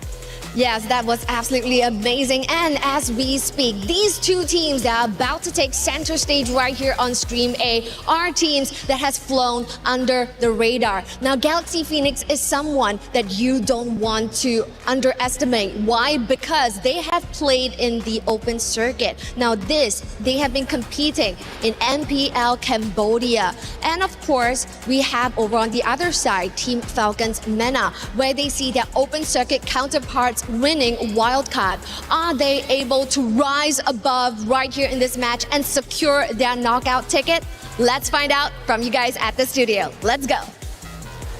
Thank you, Cheryl and Damascus. As always, the stage is set. Galaxy Phoenix versus Team Falcons Mena. We've got at least one big supporter on the desk. Eterna, you're hoping they can get the job done. We'll find out, of course. But again, I mentioned that history within reach. Both regions, going for their highest placings in MWI. Now, that won't happen just by making it to knockout stages, but it at least gives them the setup, the chance to make history for their respective region. Now, we talk about Team Falcons Mena. Let's talk about them a little bit more. Nucci from Falcons, from sub to starter this time around. This year, she's looking to make a big impact. And I love that about her, right? Like the first time I met her, I think was back in the African qualifiers. I actually went to Africa to see her, and she was so nervous when she was able to make it to the international stage alongside names. There are other few members that are no longer there, which is what makes this lineup so special, because technically this is a new roster. They've rebuilt it completely around names, and names is such a household name at this point now if we're thinking Mena, if we're thinking Africa, because she's been the prominent gold laner for so long in that region. And she clearly is getting a lot of love here on the desk, but I'm sure from the supporters in the chat as well. Make sure you're getting loud for Team Falcons Mena. But let's also show some love to the opponents of Galaxy Phoenix. What makes this roster a true contender? What makes this roster so special, Gideon? Because they made it here for a reason. Clearly, they're doing a lot right. Well, I mean, they beat the defending champion of their own personal region. Again, in most of these situations, you're expecting those champions to always reoccur here at MWI. But let's not also forget, they were the ones who beat Navi PH 2-0 in that sweeping motion. And let me tell you, I was 2-1. That would make a lot more sense. 2-0? No way. Everyone was stunned with that victory, and everyone thinks that that's the momentum that they need to make it through to the next stages here in the knockouts. So let's take a look at the drafting phase now as we get to game number 1. We're seeing the Guinevere being banned out. We're seeing Freya.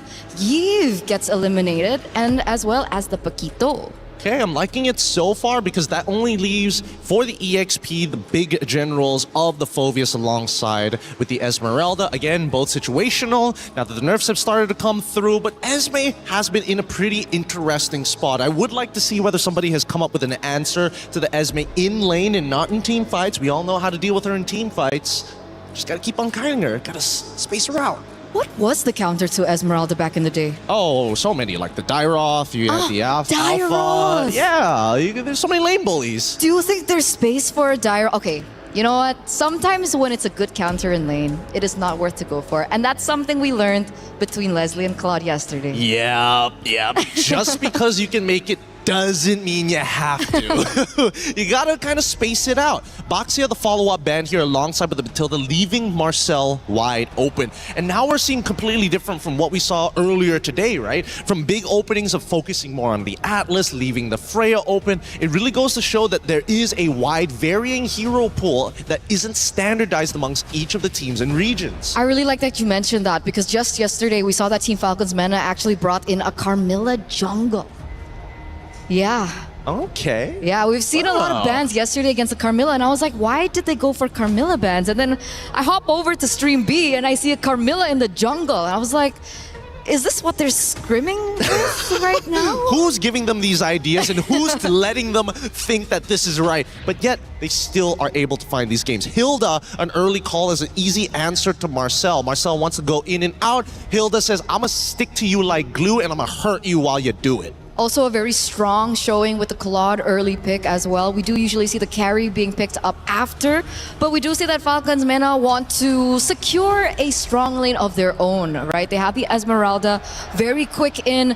If they still want to secure maybe like a 50-50 lane, they do still have the option to go for Harith. So perhaps the mid lane priority pick was a more decisive decision there. They pick up the Lilia first in the first phase. Yep, they want to make sure that their mid trio is going to be decently strong. They're going to save their jungler for later, and I think the Esmeralda is very, very safe now, but it kind of depends when we see the turnaround. Do they want to reveal where the Hilda is going to go by showing who's going to be the EXP, or are they just going to keep her as a flex? That's true, that's true. Hilda can be flexed into the EXP lane. I thought it would be like a sure answer. I mean, technically we aren't on dangerous grass, so Also it true. doesn't really warrant that it has to go into the roaming position. Expanding rivers would also allow the Hilda to rotate a lot quicker around the map, so that's definitely something that we should still keep an eye out for. But insta-pick there, the Valier goes in 50-50 against the Lilia. Valier is not the best hero for clear. Yeah, it's not the best hero for clear, but he is the greatest hero at ruining a support's day. Try and engage. Try it again. Oh no, you're stunned. Oh no, you're trying to engage. I'm gonna push you away and then we're gonna do this all over again. It's a really frustrating hero, especially if you have no easy way to gap close against your opponent. And even then, you better have two options of gap closing, because that searing torrent is ridiculous. I could have sworn you were going to say gaslighting. I thought about it for a moment, but hey, look, maybe that... Did I say it? It's happening! Are you Mirko? You like that? All right, now, second half of it is where it gets a little tough, because I feel like Galaxy... Whoa!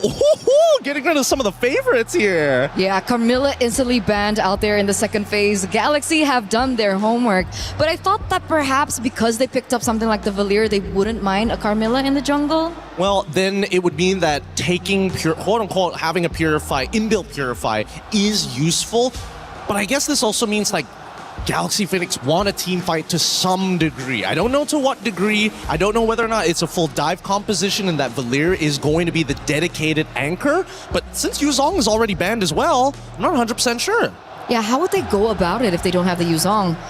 Do they have to go for like a Uranus of the worlds? Ooh, I mean, yeah, the Uranus isn't the worst option, but at the same time, that means that the unfortunate truth would be that their jungler would need a scale. So in terms of just raw scaling, they need a secondary win condition. And I don't see it just yet. They can just play for one win condition, but we've seen how that turns out in these games. Too many eggs in one basket. It's tricky, very 50-50. They need to be able to execute it precisely if that's the exact game plan that they're going for.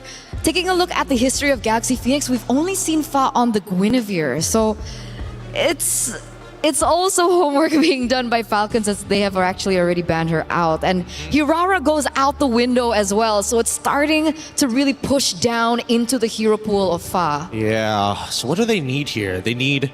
It's either they say, you know what, we're only going to play for the earlier stages of the game, or we're going to look to contest, or we're going to team fight. And it looks like they're leaning into the direction of team fighting because they haven't still yet shown who's going to go into that jungle. And they pick up the Sora to boot.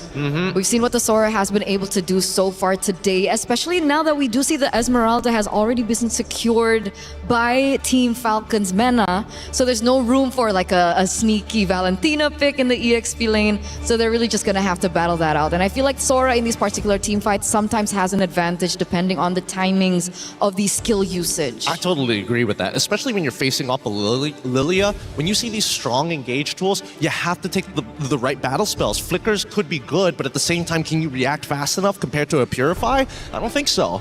That's a big problem. So now we're waiting on the last two picks here for Team Falcons MENA. They need a jungle as well. They go for the Clint. This is a signature pick for names, by the way. And the Fanny! Oh, this is... This is dirty. This is really, really dirty. Number one, there's not much of an answer to the Fanny at this point of time. The Cloud Shift is good at catching her, but if you can time it perfectly. The Searing Torrents is something that Fanny can force out of Sophia very early on, and there's no real running away. This Hilda has a lot of work to do in front of her. Show jungle. Show jungle? Show jungle. I think it might just have to be a tank jungle, unfortunately, but then that means all the damage would be on one guy, so they go for Ling to scale! They're fighting fire with fire. This is such an exciting matchup, a matchup that we haven't seen in so long. What is it? How long has it been? Like years. It's been years, Gideon. It's been 3 years, exactly. Wow. Well, not only was our hero pick historic, bringing old memories back, but both teams again are going for history themselves, trying to reach the knockout stage, trying to better their region than 5th through 8th. Can they do it? This is just one of those very steps. It's Galaxy Phoenix versus Team Falcons Mena. Mirko, Athena, take it away. A big thank you to the panel, but also to both the teams. Galaxy Phoenix, Falcons Meta, thank you for bringing us out of that tank meta. Yes, the Fanny and the Ling. Yo, I'm excited, Athena. Look at that. Our wishes have finally been answered and on our upper bracket semifinals matchup. Now I'm excited to see what Falcons Mena has to offer with Nana's Fanny. Nana's Fanny or Fuzz Ling. Fuzz Ling, yeah.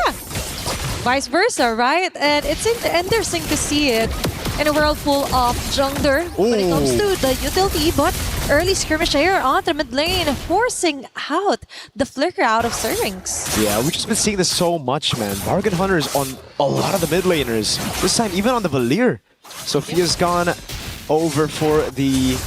That's interesting. Wait a second. Winnie's gone for the Festival of Blood and Vitality as well. Talk about playing it extra safe against already a lane bully in names and the Fanny in the enemy lineup. It makes a lot of sense. This is some good emblem choices from GXP. Yep, sometimes you just have to get that extra layer of protection just so you could ensure that you would not be bullied here, especially on the gold laners for GXP. Now, talking about Falcons Mena right now, we see some potential great simultaneous connections here, especially with the Marcel being picked up for the roam. Although there were some changes when it comes to the first and second skill as all. But now Nucci and Cyrex being forced on the corner, but still Nana getting a clutch first blood out of Sophia. Something you're going to have to take into account every time you go for any 2v2s or 1v1s across these lanes. The fact that Nana can just walk up. Oh, that is exactly what she's doing.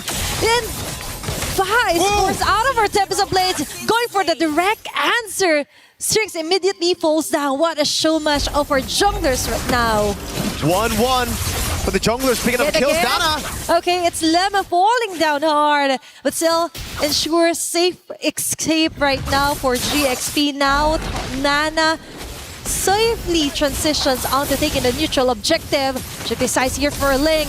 Nocturne trying to find a way out to protect Nana from impending danger. Fa finds Nana following closely behind. It's Sophia getting the last bits of that hit. Nocturne with an answer right back. Syrinx with multiple gloops on the way will ensure another double. And Syrinx onto Lemma following closely behind. This might be another kill on the hands of Falcon Mena. Yes, indeed, they're committing. Even the Falling Star Moon was actually activated, but now, okay, plan B, focus on the neutral objective. Falcons Mena, after a crazy skirmish where they got both Lings, they went for the turtle straight up. Objective conversion on the board. That's turtle number 1. I thought with a Ling and a Fanny in our game, we wouldn't be seeing a lot of neutral objective control. More on the battle for purple buffs. I thought that was the real neutral objective in this game, but so far it's been brawls across the map. Gonna have to say though, even though it's a Fanny versus Ling, it's the others who've stepped up massively. Syrinx, great rotation. Sophia as well to start things off, pushing Nana away from the first turtle attempt from Falcons Mena. But now it goes back to the slow game. I think for Falcons Mena, they gotta look at the other side of the map. Yes, they can play around those neutral objectives, but there's a big winning lane down below. A winning lane so dominant that it forced Winnie to go for Vitality and Festival of Blood. And you can already see how much respect Winnie has placed on names here down below. The whole team rotating down. They're really trying to choke Winnie out of this gold lane. And that's the thing, you have to capitalize on where you're good at, especially onto lane-to-lane comparison to the gold lanes. Okay. But now they focus onto the roamer still. It's Lemma having the hardest time of her life here for game number 1. Immediate takedown onto Sophia with that assist here. They want to go for the trade-off. Even the red V was activated to ensure a kill immediately. Nana and Nucci hot on their tails. What a great answer right back. Now focusing onto the bottom side. It's just Winnie trying to survive the first few minutes of this game and falling closely behind. There are non-stop MLBB actions right now. Nana's solo kill onto Ling as well. Wow. Lil up top. So much action. 6-3. We got 9 kills in the first 4 minutes of the game. And it's only as expected for an assassin versus assassin matchup. Nana now playing around the purple buff. Fuck! Now is the time that we see kind of a neutral objective take here onto the purple buff. Okay, there's going to be golden R, but they do not commit at all to ensuring a kill. But Names on the other hand, that is quite the hefty advantage that she got there solo. And now it's a turtle take. Slow but sure. Falcons Mana send Nocturne over to hold the turtle while Nana gets on the purple buff. Ling though. Okay, Falling Stormer right on track, but Ling risk it all. But that is just too much to handle. It's 4 women targeting her alone. Nana forced to back away, but she will be getting right back on track. It's Winnie and Fa ensuring the turtle take, and Nucci falling down fast, still alive and kicking. And it's Syrinx with a clutch black shoes, trying to force her way onto a kill. Too much things happening at once here. No can do now for numerous objective takes here for GXP. It's just all about distractions, all about who can play the chaotic game better. Galaxy Phoenix, it looked like they were tracking behind, trailing behind in the first few minutes of the game, but here you can already see how that chaotic nature from Ling, holding that side lane, going into Names, forcing the flicker out and the whole team to peel for her. Got the space for the rest of the team for Fa, Sophia, and Lemma to control the neutral objective now. Gold Crab still taken by Names, and look at the trade up top. Both Lings rotating towards the top side of the map. Nana versus Fa. Okay, one-on-one.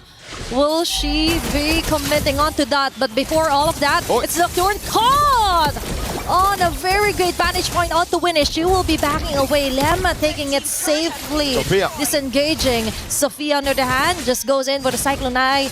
Clear advantage on to Falcons Mana right now. This is the moment, I'd say, for Galaxy Phoenix to try to look for those purple buff takes away from Falcons Mana, but it just seems like Foz is taking a safe route. Doesn't want to go over to enemy purple buff despite the Fanny already seen up top. Nana's getting the job done. Ling! Okay, Fa with a blades here. Going with a double. A kill is free on the bottom lane. Meanwhile, it's Phoenix being taken out in the process there onto the top lane. Immediate cross-map trades here for full Falcons and Galaxy. That's all without a purple buff. Nana has gotten a turret and a kill on the Claude with no purple buff. Purple buff still up and available. She's waiting for it to be closer for the turtle to spawn before she actually takes it. So this is a prime time for Falcons Mana to fight now. Nana got purple, Turtle's up in 2, and Foz purple is going to be out just in a bit. Lemma targeted down again. They're trying to bait out the flicker right before the skirmish, and it just seems like for Galaxy Phoenix, they just can't stack up together just yet. The Claude's still up top, playing weak side. Sophia, Lemma, and Ling trying to find an opening for Fa. Okay, there's going to be a frame moment. Ling will be able to dodge out of her way in danger here from Falcons Mana. Nana will still be successfully taking down the neutral objective. Surprisingly so, she can do a lot even without the purple that you mentioned. And even though some may consider it a necessity, it's like just an option for her. She just wants those kills rolling over here for Falcons Mana. Remember, as the panel mentioned, Galaxy Phoenix can just play the scaling game. They have a very good scaling composition. Sophia, though. Okay, jumping in here is Nocturne. Sophia was able to get away. But a clutch movement here from Nucci. Nana from the back will get a kill onto Sophia. Winnie with an opening, blazing do it. Open up doors here for GXP. But Nana is still alive, ensuring a double. But there's a double here for GXP. That's 4 women down for the side of Falcons Mana. That is a tough advantage that GXP got. Look at the instant objective conversion. Nana trying to defend. Okay, it's Lemma saying bye here to Nana. But still, it's all about prevention. Preventing the mid lane turret from being destroyed by GXP. But Fa will be able to get another turret down onto the bottom side. The instant objective conversion, another fight in the mid lane, and this time they play it perfectly. Nana on the Fanny has been the one to initiate a lot of these fights, going in first, trying to deal damage to the rest of the team to follow it through. But Fa playing like a true assassin, coming in late. Okay, this is the tricky thing. She has the skills to actually go out of her way to get a kill of all people. And Suring's falling down. GXP, what a great move, ensuring the most crucial take-off. In fact, got a very assassin moves right there. That's exactly what you want from your assassin. Foz just moving across the map, taking Syrinx down, and then instantly getting away. I thought Nana had the cutthroat to take her down, but no. Foz been clinical on this Ling after that first death. Never again. She's learned from that moment. Now the purple buff up again for both of the junglers. Nana has it already. Foz a level ahead of Nana, and they're going to go for the far lane first. They're going to have that control over this lane. Let's see how they play it. Is it the Lord Dance or is it a straight blitz to a team fight? Okay, it's all about the macro and micro movement here. Nana risking it all. Sophia still survives. It's Leva shutting down Nana. Golden are on the mid lane. Winning gets the opening with a blazing duet. Fa with a godlike kill. Numerous members down, making it a triple kill for Fa. And GXP taking the 4 members yet again from Falcons Mena. If there are people who didn't catch Stream B and were asking the question, how did Na'Vi get sent down to the lower brackets? Now you know, Galaxy Phoenix are here, and they're here to conquer it all. Falcons Mena down by 4,000 gold. Galaxy Phoenix are taking away the purple buff for the first time now. Nana won't have her purple buff. Tier 2 up top, falling down. Tier 1 in the mid lane. It's all the map control already given over to Galaxy Phoenix as now they continue to push on the pace. Yep. Jungle is now compromised for the whole Falcons Mena. Now, Lemma is also a menace when it comes to the life here for Nana. The first concern was that maybe no one from GXP could keep a Fanny at bay, but now it's all possible. They've got an advantage, they've got the numbers, and now they also got turrets falling down against Falcons Mena. Now 5,000 gold lead for Galaxy Phoenix. The orange buff take, the purple buff was already stolen away. Now it's Fa with the purple buff in her own jungle. Let's see what they can do with this. They played the Lord really well. They delayed the push up top, waited for a build up on the waves. Now they have 3 to play with. Fa's gonna go in onto Nana. Final tier 2 in the mid lane falling. They still have a Lord, but Holy Shields should delay this push by quite a bit. Okay. Fa is ready to rumble if ever Nana commits to it. Nana falls down here hard. She has to back away. That's a great disadvantage. Without any purple buff, she can do longer team fights onto GXP, and now that is the next course of action. They have to level it out against GXP, but Fa right now targeting Nocturne, half an HP left. Purple is up, but they're risking it all. Golden R will hit or miss some of the members here for GXP. Fa on their back lanes, the Impulse of Blaze activated as well. Series falling down as well in the process. Fa has this wonderful way onto actually taking down Series over and over again without missing a bit. And there's just not enough damage from Falcons Mena to get the respect out of Galaxy Phoenix. They can do whatever they want. They can walk up, they can just dive in, especially with Ling on this Sora. Winnie is taking a ton of damage in the mid lane, but it doesn't even matter. Just walks away as Fa sieges down this turret down below. And with the first Lord, they've gone both mid and bot to a quarter of HP. That'll make things a heck of a lot easier as they wait for Lord number 2. Nana's doing a good job. Notice everybody on this other side of the map, so she goes for the counter jungle and takes something back for herself.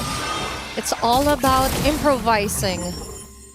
Yeah, your jungle is compromised, but all you can do for now is go for the sneaky movements around the map and go for the best course of action, which is to push out other lanes across the map here against GXP. Now, Lord will be up for grabs. Will we be seeing longer Lord dances around this one?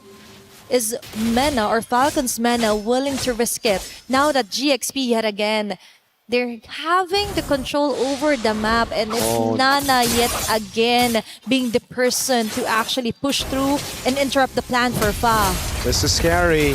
Fa knows there's no purple buff just yet on the hands of Nana. Yep. Okay, that's kind of scary here for Nucci. 1v1 up Because top. that is a very crucial play. If ever Golden Or will catch no one at all, instead it catches her. Falcons men are at that, slowly crumbling down. It's fine, ensuring the lore take. They could follow through for another kill. And that's 2 members immediately down for Falcons men. And it's through not just playing the far lane, but playing the purple buff. She just waits around the purple buff, makes Nana sweat. Once Nana hesitates just a bit, Fa takes the round into the Lord that was already so low from the rest of the members holding it down. We have the damage L rankings and Names is number 1, but we have to take a look at the damage allocation. A lot of times, Names is just playing front to back. She's dealing a lot of damage, but it's to the main frontliners of GXP. Winnie, Sophia, even Fa, they've been safe, coming in late or even playing far back. Lord taking a tier, base turret down, and it's the bottom turret to fall next. Okay, it's all about where your bullets are hitting, because right now for GXP, it's all hitting onto the right marks here for Falcons. Mana attempts to place it again for Fa, targeting Naze and Nucci from the back. She has to back away. Nana chasing not hard there, but still it's Winnie ensuring a double kill. They're taking too much time out to chasing Fa that they forgot they have to defend for their base. Nana. Winnie clearing off the last bits of the minion wave here for Falcons. Mana, Nana as well. They have to prolong this one, but GXP, they just want to finish this, get it over with, and it looks like game number 1 will be going onto their side. A solid 31 kills in game number 1 of our last series of the day here in Stream A, and my goodness, did it live up to our expectations. Ling versus Fanny, at this point, it raised the bar for the competition. If you don't have 31 kills at 11 minutes for an assassin versus assassin, you're doing something wrong. Yeah, this might be one of my favorite matchups so far for MWI. It's exciting, for sure. And it's just day number 2. And I think it raised a lot of the doubts that people had on Galaxy Phoenix yesterday, right? We saw it in Stream B, but a lot of people were tuning into Stream A thinking, okay, maybe it was a fluke win against one of the Titans in MWI, but I think with this performance, it's a statement victory to the world that the other teams are certainly catching up, and Cambodian MLBB looks like it's at the top with Galaxy Phoenix.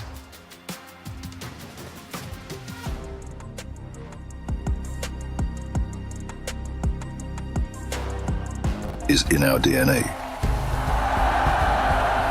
Whenever we let it out, it becomes our superpower.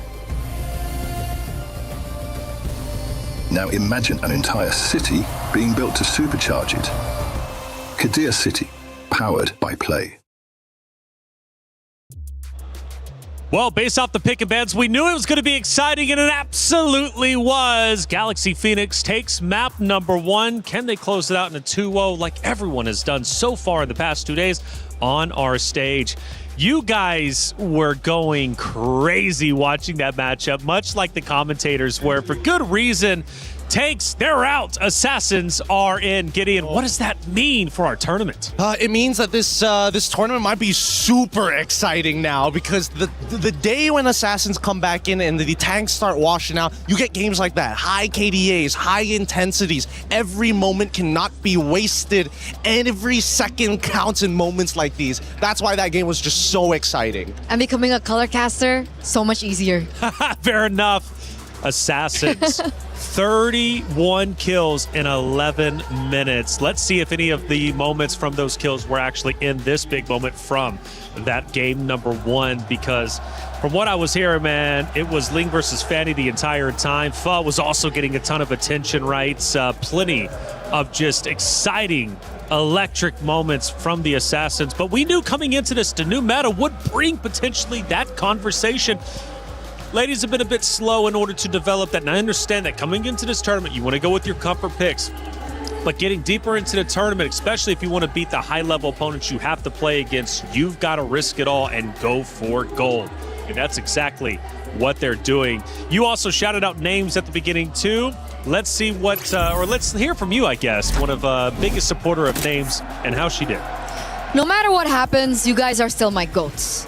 I want to make that very, very clear. But I have to say that when it came down to the in-game execution, it felt like they were kind of outclassed. You can see it from even these highlights. The beginning of the match, oh, the Ling was just so well done. And we were talking about the drafts on how they really set up so well for the Fanny, but on the other side, they were also unprepared if the enemy picked up an assassin, and this Ling was just everywhere around the map. There was no way to shut him down. Yeah, just the mechanical prowess of this team is ridiculous. We saw the hand cam of Fa just now, and she's using the traditional, you know, forefinger and thumbs, not going for the spider 6-finger activations, and still was able to precisely pick up every single one of her swords. Most people can't even get all 4. Yeah, honestly, mobile gamers are just insane to me with how many fingers you're able to put on there. I've seen one player use 8 fingers, which is crazy to say the least. But 4, 6, however you get it done, either way, she was doing it well. We got even a little bit of dancing on stage, of course, as Galaxy Phoenix and Falcons will take over map number 2.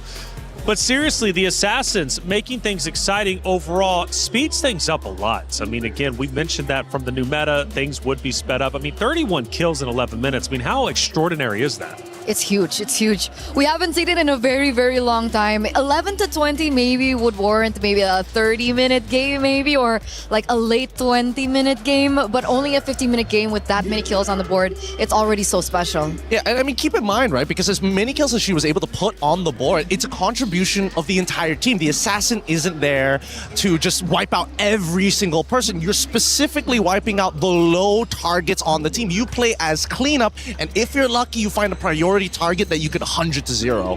Which is what was so differing about the gameplay between Nana and Fa, right? We saw Fa coming in the later portions of the team fights, understanding that everyone else on the team could get them a bit low. But for Nana, it was a lot more trickier because it seems like in her gameplay, she went in for the initiations a lot of the time. And unfortunately, there were moments where she got caught by the Sora. Yeah, unfortunately, that's just the truth of the matchup between the Fanny alongside with the Ling. Ling can clean up, Fanny can clean up, but the difference in scaling, Ling does much better in the later stages of the game with the items that he's able to purchase. Fanny, really, really good in the early stages. Like, under turret, you are not safe. Getting a lot of love in the chat, by the way. The stage is on. We saw you out there, Rico.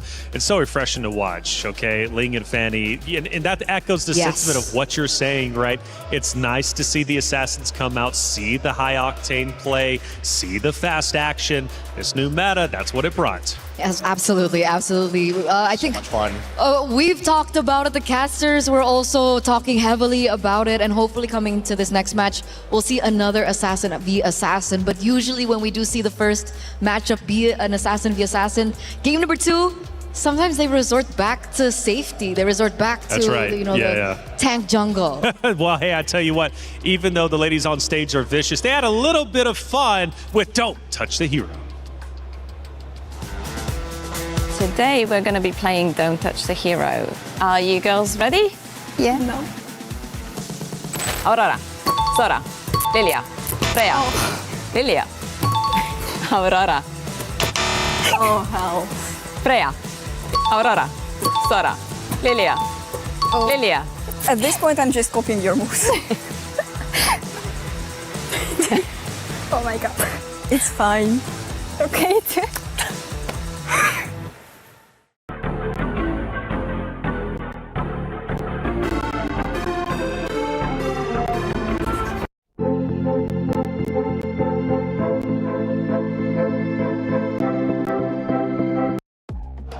That was entertaining, and it takes at least a little bit of the pressure off that main stage or the MWI. How do you think you two would do in it?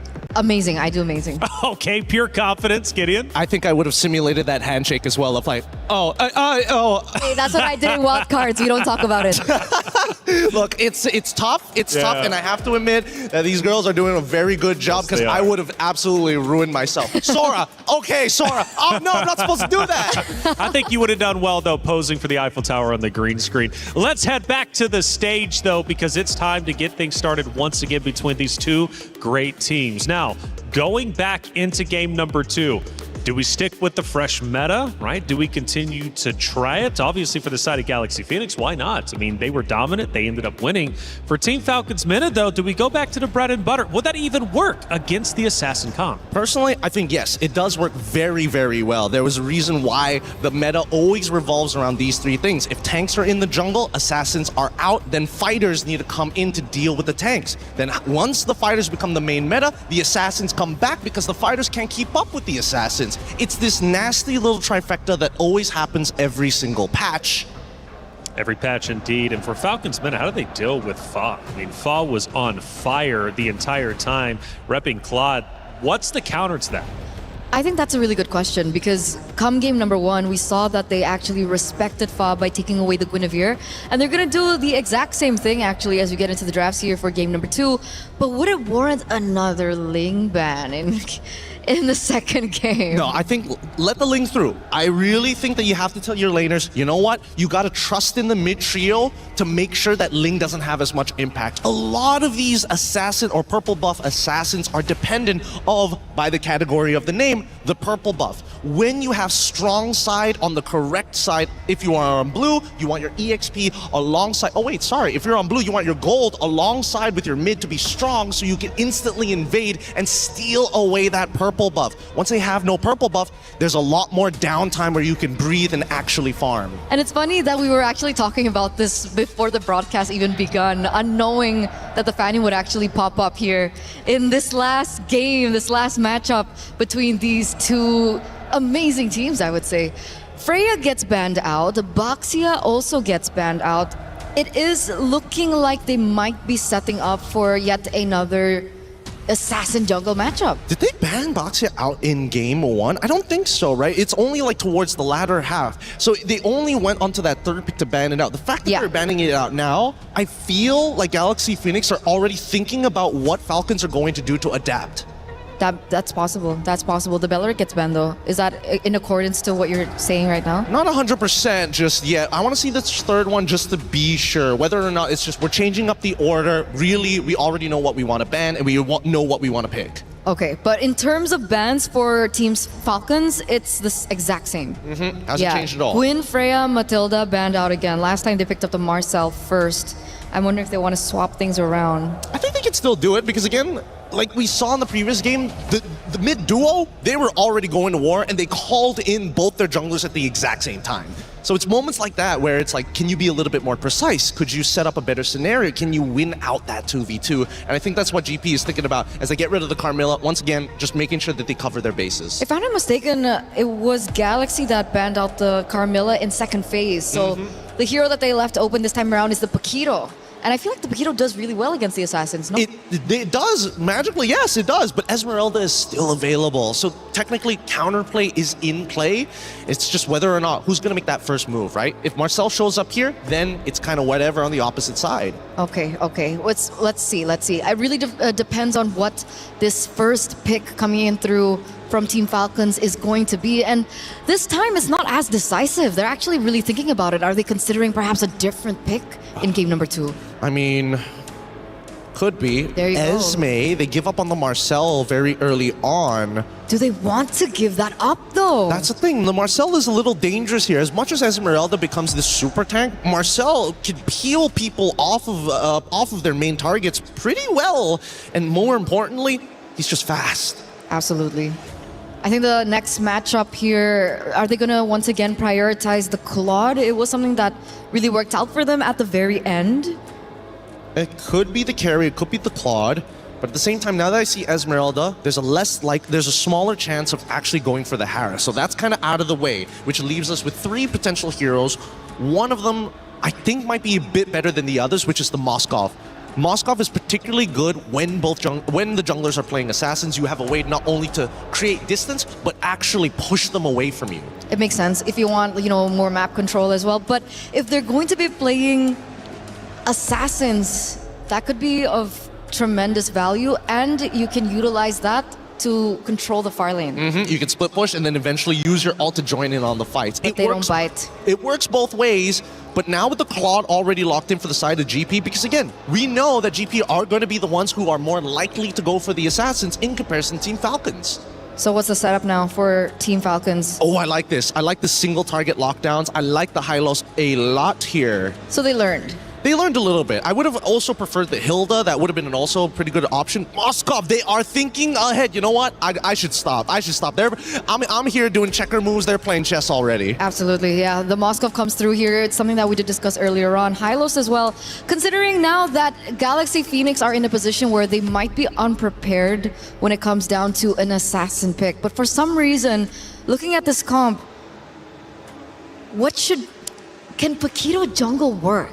Paquito jungle, with the nerfs, I don't think so. I personally don't think so. He doesn't get any extra benefits going into the jungle. Yes, he'll have impact, but he also still is going to be a little slow to hit level 4 because of that clear speed. You're better off in the EXP where you're still going to be relevant, and better yet, I think that right now, it's not very clear what kind of composition either side want to actually play. The Alice, very good option here from GP. Dude, Ririth... His drafting has been crazy. He is calling the shots here. Can they go on the second phase? Do you think that they're actually looking for an option for mid lane that can scale? I'm thinking like Farsa Sicilian type nonsense. Oh man, I mean Renmar did mention the Sicilian, but if we want to go like a lot simpler, we can go for something like the Kimmy. Kimmy? Like Kimmy does also scale, right? All right. If we see here on Red 4 that GP decide to get an assassin, hey, that's not the only assassin, nothing to worry about. There's still the Hayabusas, there's still the Hellcurts, there's still the Hanzos still available. Oh man, you know what? The fun ones got banned out as well. Ling on the opposite side is the response. That's why I saw the Fanny being banned out and then the Ling response. There is still space for, the Hirara, the Nolan as well. It's something that we're more, accustomed to when it came down to MWI. The Yve gets banned.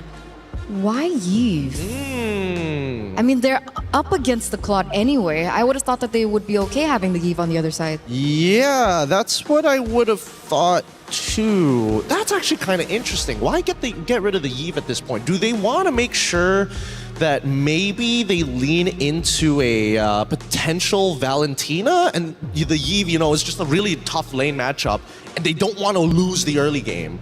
Or do you think it's Alice in the jungle? Alice in the jungle? I mean, that's old stuff, but it might not be the worst here. At the same time, we see that Zushin is getting banned out on the opposite end. Yep, very, very intelligent bans here from either side as we now see GP on the most important pick. So perhaps they were just setting up for the Jushin pick. That's what I was thinking of, right? I was Yeah. like, at some point, Jushin has to be entered in before you even start thinking about Sicilian and Farsa. Yeah, that's why they banned out the Yve. They just wanted to signal that, hey, we might be picking up the Jushin, and of course the Jushin against the Yve in the lane doesn't do as well in terms of range and of course as in terms of clear. So as we get into the second phase of the drafts, this is where things are really going to just span down. Because they basically have a mirror splitting image of the exact roles on either side, right? It's not, hey, I'm going to give you a new question. It is, this is what I'm going to do. And the opposite side said, you know what? We're going to do the same. And Selena gets locked in as the dedicated mid laner. It could go into the jungle, to be fair, but it seems very unlikely. It is. And this means that perhaps we're going to be seeing something less exciting in the jungle. Could we be... is it possible to have Assassin in the jungle and Assassin in mid? Assassin in the jungle, sure. Assassin in mid, I think there's got to be a very clear setup, right? There has to be I need vision so I can do this. And if you have that vision, I think the only one that makes sense would technically be the Hanzo, because he's the only one who can just walk in single-handedly, steal a camp, and then get out. But I want to see what Falcons want to respond, because looking at the Selena, what could be going through their minds? And Yi Shin gets locked in here, alongside with the Gore to deal with a potential secondary tank. Okay, so they have like the bases covered, right? They have a really strong mid laner, heavy burst as well, a lot of high damage. I'm really worried about the front lines coming in from Team Falcons and whether or not Galaxy have enough damage to deal with them right now. What is their choice? Suyo against the Gord and the Esme. Interesting. This is a high-risk comp coming out of GP. They understand, I think we got better mechanics and we're going to out-mechanic them. And I think that Falcons, they got to prove them wrong here. If they play a solid, standardized game, they will inevitably win the longer this game goes. And technically with the Marcel and the Selena, if they can go for heavy invades into the enemy jungle, it could just work out. Well, the team comps matched up before, and it went to the way of Galaxy Phoenix. This time around, Team Falcons tries to play around Galaxy Phoenix. Will it pay off? Well, let's find out. It's game number 2. The two Titans face off once again. Mirko, Athena, take it away. Here we go into the land of dawn for possibly the final game of the day. At least that's what Galaxy Phoenix wants. For Falcons Mena, they're going to prolong the series all the way to 3 games, 1 each. Now, it's all about speed when we look at the composition coming in from Galaxy Phoenix. The Suyo, clearing fast in the jungle, together with the Season Hunter Selena. We have to take a look at the emblems later on. If it is a Season Hunter Selena, that means it's all about getting tempo, getting to the individual objective first, and then blitzing it before Falcons Mena can even react. Yep, it's all about snowballing here for GXP, and let's see if they will be able to do it. Because it turns out when it comes to our drafts earlier, it was quite surprising. Okay, now we confirm it with Galaxy Phoenix emblem builds here for the Selena. Yep, the Season Hunter on the Selena. This is classic. Usually you would use a Uranus in the XP or even a Paquito. Someone that can cut, someone that can clear really fast. Almost a take there from Lemma. Delays Nana by quite a bit, and this certainly will give Fa a bit more of an advantage to play with. Definitely. So GXP is now playing right to their strengths, making the game faster. It's now all about Nucci being forced out of her Revitalize, but it's okay because now for Falcons Mena, they just have to be really careful into giving those numbers rolling in for Galaxy Phoenix. Yeah. Falcons Mena really want to try to match that speed that Galaxy Phoenix are playing with. Thing is though, they just don't have the composition to do so. They don't. I think at this point they have to just give away some of that pressure. Nocturne's already rotated though. Get out the flicker, Mountain Shocker up. Okay, that's a big resource spent. That is. Imagine, just to try and prevent the inevitable here from happening from Lemma. Although the flicker was actually used here. So might as well for Falcons Mena. Small wins do matter, small steps ahead of them before they actually try and contest this neutral objective. Now, talking about the speed of the game for GXP, if they are not able to actually capitalize on their snowballing potential, I think that might be one of the cons of what they wanted to do here for game number 2. So let's see it. Level 4 already. They go for the gank on Nocturne. Nucci. Okay, Nucci trying to hold over onto Fa. Syrinx with a successful first blood and Mystic Gush right on her face. Ling tried to run away. Also, the flicker force out. That is numerous advantages for Falcons Mena. But Sophia and Lemma just goes on ahead of it, eliminating Junker altogether. Ling falling in with Crimson Gleam. They're keeping it watch here. Neutral objective should be covered now. Fa right on cue will be secured. That one, and Sophia going wild onto the front line, getting just enough of the damage to take down Nucci in the process. Nocturne fighting onto 3 women here from GXP, and she's taking most of the damages, but still not enough to sustain numerous team fights. GXP actually turned the tides into their favor on that one. All in. Golden Hour. Lemma gets away. Nana's caught in the bad spot. Okay, she's trying to run away as fast as she could, and that might be the end for now of that very colorful fights. It looks so good for Falcons Mena. Just for a second, you thought Galaxy Phoenix's composition, their main win condition, got derailed so early on with Fa taken down up top. But then, a monstrous arrow. Clinical, crazy accuracy by Sophia. Back to back, landing on these crucial targets. And she becomes the assassin. It almost seems like Fa on the Suyo becomes a bit more of a distraction, just to open up for the real carry, who's the assassin in mid, Sophia. Yeah, Sophia, the first one that we saw a very spectacular Selena play today. Although we've seen that play out onto Simi as well earlier for Team Vitality. But so far, for her accuracy rate, is all over on the roof here for GXP. Now for Falcons Mena, we've mentioned that they also have to kind of derail EXP, but also not just derail, but also have to choke them out and compromise their own jungling pattern, because it looks like they're the ones copying or ones just reacting to what Sophia and Lemma is trying to do. Now we see Nana slowly making her way, delaying some of those jungle camps to just try and delay things up here for Fa. One thing that you have to notice as well is the fact that with the Soul Sever getting nerfed in this patch, it's going to be very difficult for Fa to actually look for that damage. Okay. Ling Okay, they may just be able to compensate that if ever they're all together right now. SOD will hit out and Names goes in. That's too predictable here for Lemma, but at least for Nucci, they still got the kill. Sophia going in hot. Kinda heavy position here for GXP. They have to disengage, and that is exactly what they will do. Looks like it's going to be a free turtle here for Falcons Mena. It comes through Names and also Syrinx being able to just shred through these frontliners. Link's not nearly tanky enough to deal with all of this damage. Yep. It's a very, very good mix of magic and physical. Winnie, though, was able to get a couple of hits down below and now is starting to go on Names. Wave not in the place for them to dive. Okay. But Fa might just want to go for it. It's all about making it easier for Fa.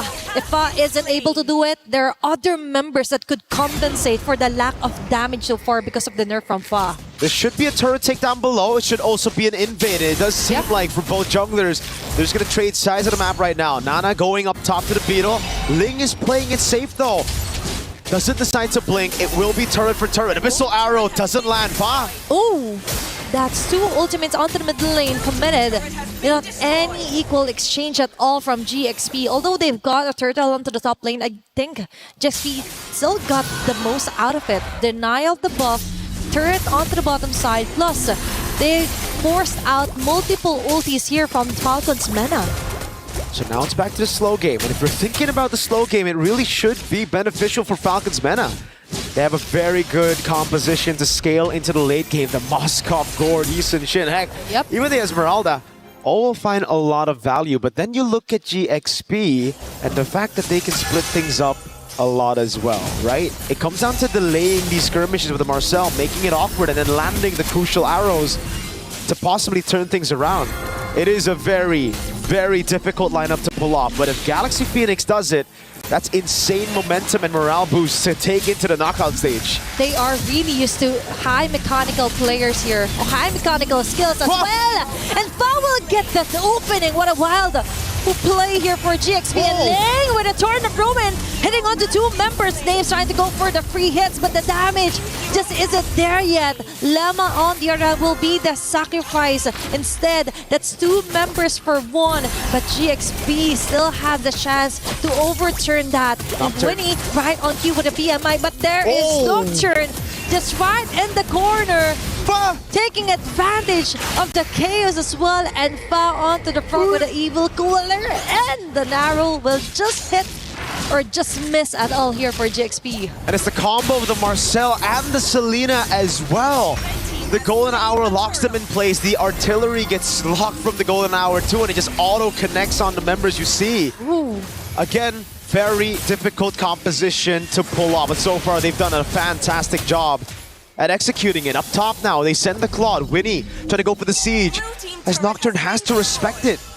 Galaxy Phoenix, they have enough damage to deal with the frontliners, and they have enough sustain to deal with Falcons Mena's damage dealers as well. This is actually good for GXP. Although we mentioned that this is something they're really difficult to pull off, they're also were able to pull off the macro side of things as well. Controlling the map, preventing Names with actually annihilating the rest of them, and giving Winnie all the winning lanes here. SOD with miss out here onto Winnie. Very close call there for Galaxy Phoenix. Now they rearrange, they regroup as well. Really taking their time here as Nucci gets falling into the mid lane. Syrinx with the missing gush of Winnie.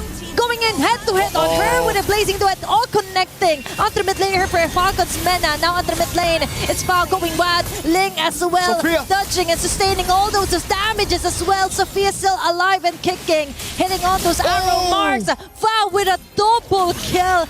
Now that's how they play. That's how hard they go against Falcons Mena. The back and forth is beautiful by Galaxy Phoenix. Falcons Mena, they always are in awe of what's happening, of what's hitting them right now. They're confused, left in confusion every single time. They think it's just going to be a clean front to back, where they've already gotten the sustain, where they already have the CC locked down on some of these members.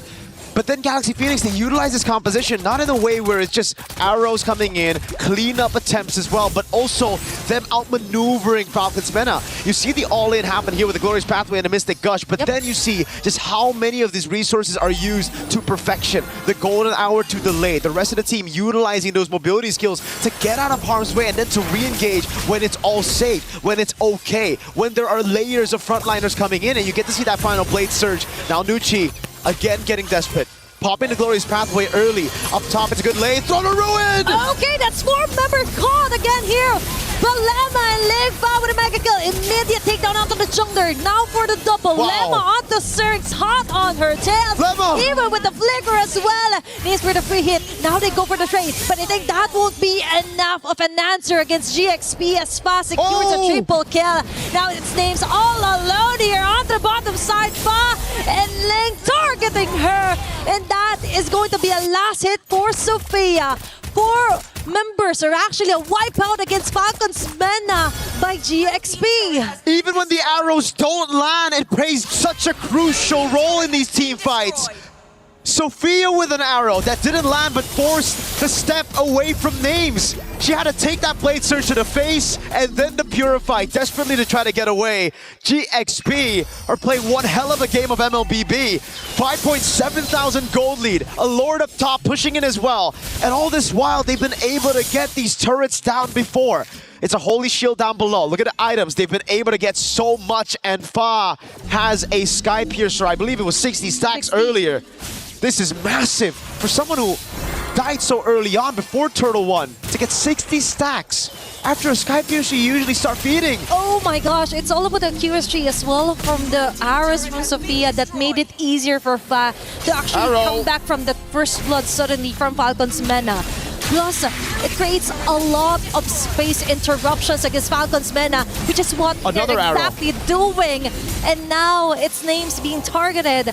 Holy shields pop up. Another arrow right onto the face and a follow of the tornado row in here for Ling. There's going to be a golden R. Okay, frozen on the moment is serving. So with the Mystic Gush, they tried to find an answer and they find it on the body of Ling. But still GXP, they were able to pop up Holy Shields, able to destroy a base turret. And now they're eyeing out a possible or a potential kill. But still for Falcon's Mena, they're trying to force their way in against Winnie. Oh with my a God. do it now. He's going back up again. And Nocturne onto the front line. It's not enough to sustain at all as Fat gets an opening with a mega kill following up for a moment as well. What a chase down here. It's 2 members down here, but Nana gets a shutdown kill. And GXP, what a play here. Woo. 80 stacks on the board. She's fully stacked up. There was a shutdown over to Sophia, but GXP got the base turret in the far lane. They won't even have to send anybody over down below to set up that slow push anymore. So it's all about playing it calm now. I know they've thrived on playing it chaotic, on just going for these chaotic brawls, but it's time for them to slow things down as they wait for the Lord to spawn. 30 seconds on the clock. The wave in the bottom lane will be slow pushing. It's all about taking prio in mid and top and then forcing Falcon's Mena to react, either by sending someone bot or by completely giving the Lord over to GXP. This is how they set their name high here on MWI. They may be tagged as newcomers, but with the way that they move... Oh my God, that arrow landed. It was just the Traceless that saved her. Okay, that is multiple dangers up ahead here for Falcon's Mena. I think if they want to contest this Lord, they have to cross over onto Sophia, which in fact will land another arrow in the trap. And Fa yet again. Incoming attack. And Ling with a drone of ruin Fa targeting Names. Okay, there's going to be a mini stun here for Falcon's Mena. Sir ranks with a Mystic Gush, but she will be caught yet again here by Ling. Nocturne cannot sustain the 5 members attacking them continuously. Galaxy Phoenix, another arrow in the face of Nana. Fa with a finishing move, double kill as well. Sophia might fall down, but still for Galaxy Phoenix, that is a huge win advantage. That is a huge kill advantage. And now they're slowly making their way onto the base. Mid lane base turret being targeted. There's going to be a Glorious Pathway to try to link things up here against GXP, but no.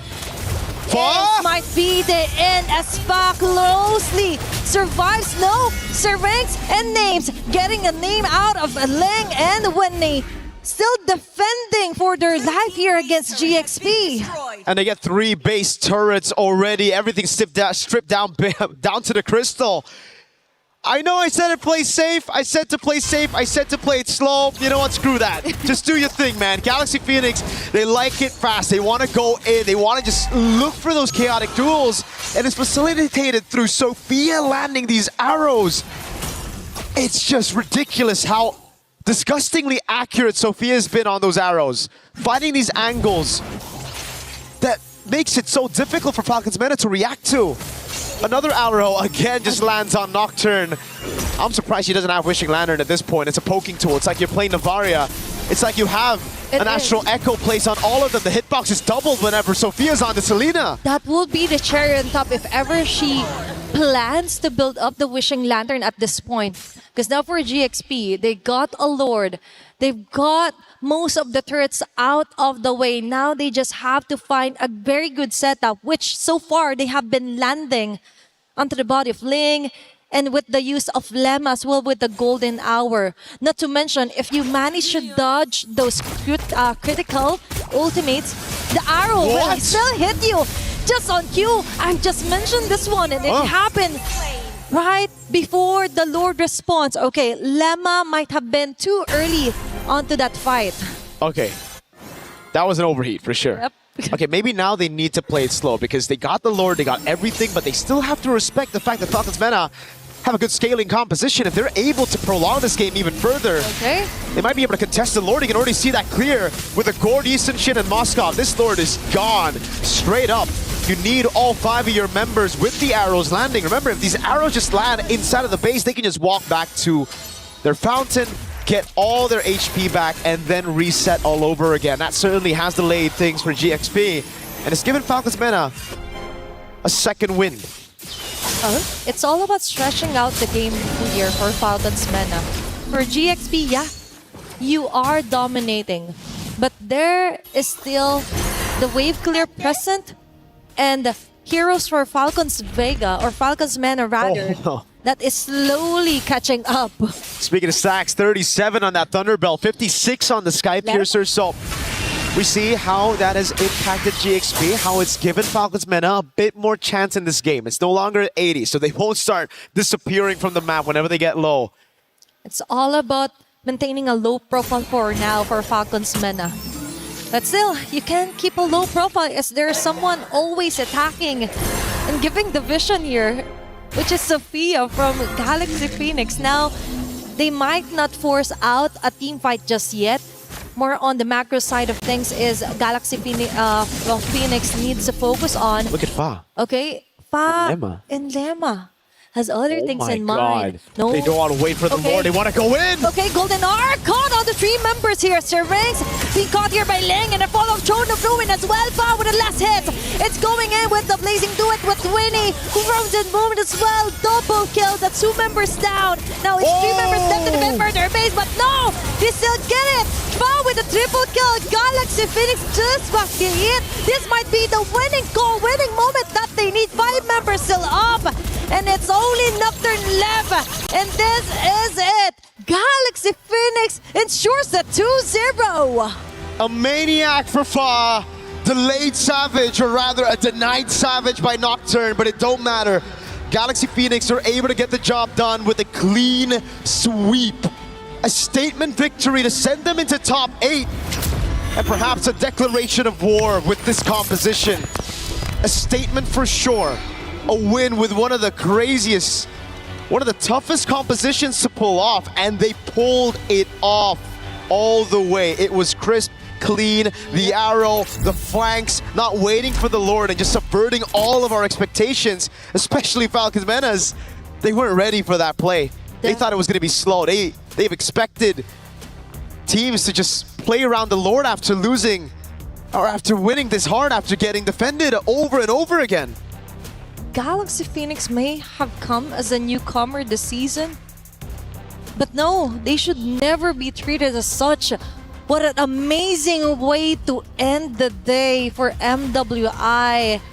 that is somehow one of the most dominating wins that we've seen today so far.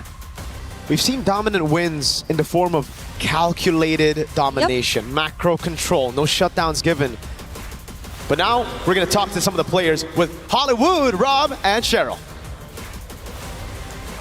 Now, heartiest congratulations. You guys just punched your tickets to the knockout stages. Galaxy Phoenix has risen to the occasion. Now, I do have a question for you, Sophia, and that is, this is the first international appearance that you guys have been, and you have dominated the world stage. So how are you feeling? Are you guys like nervous at all? Because this is a spectacular performance.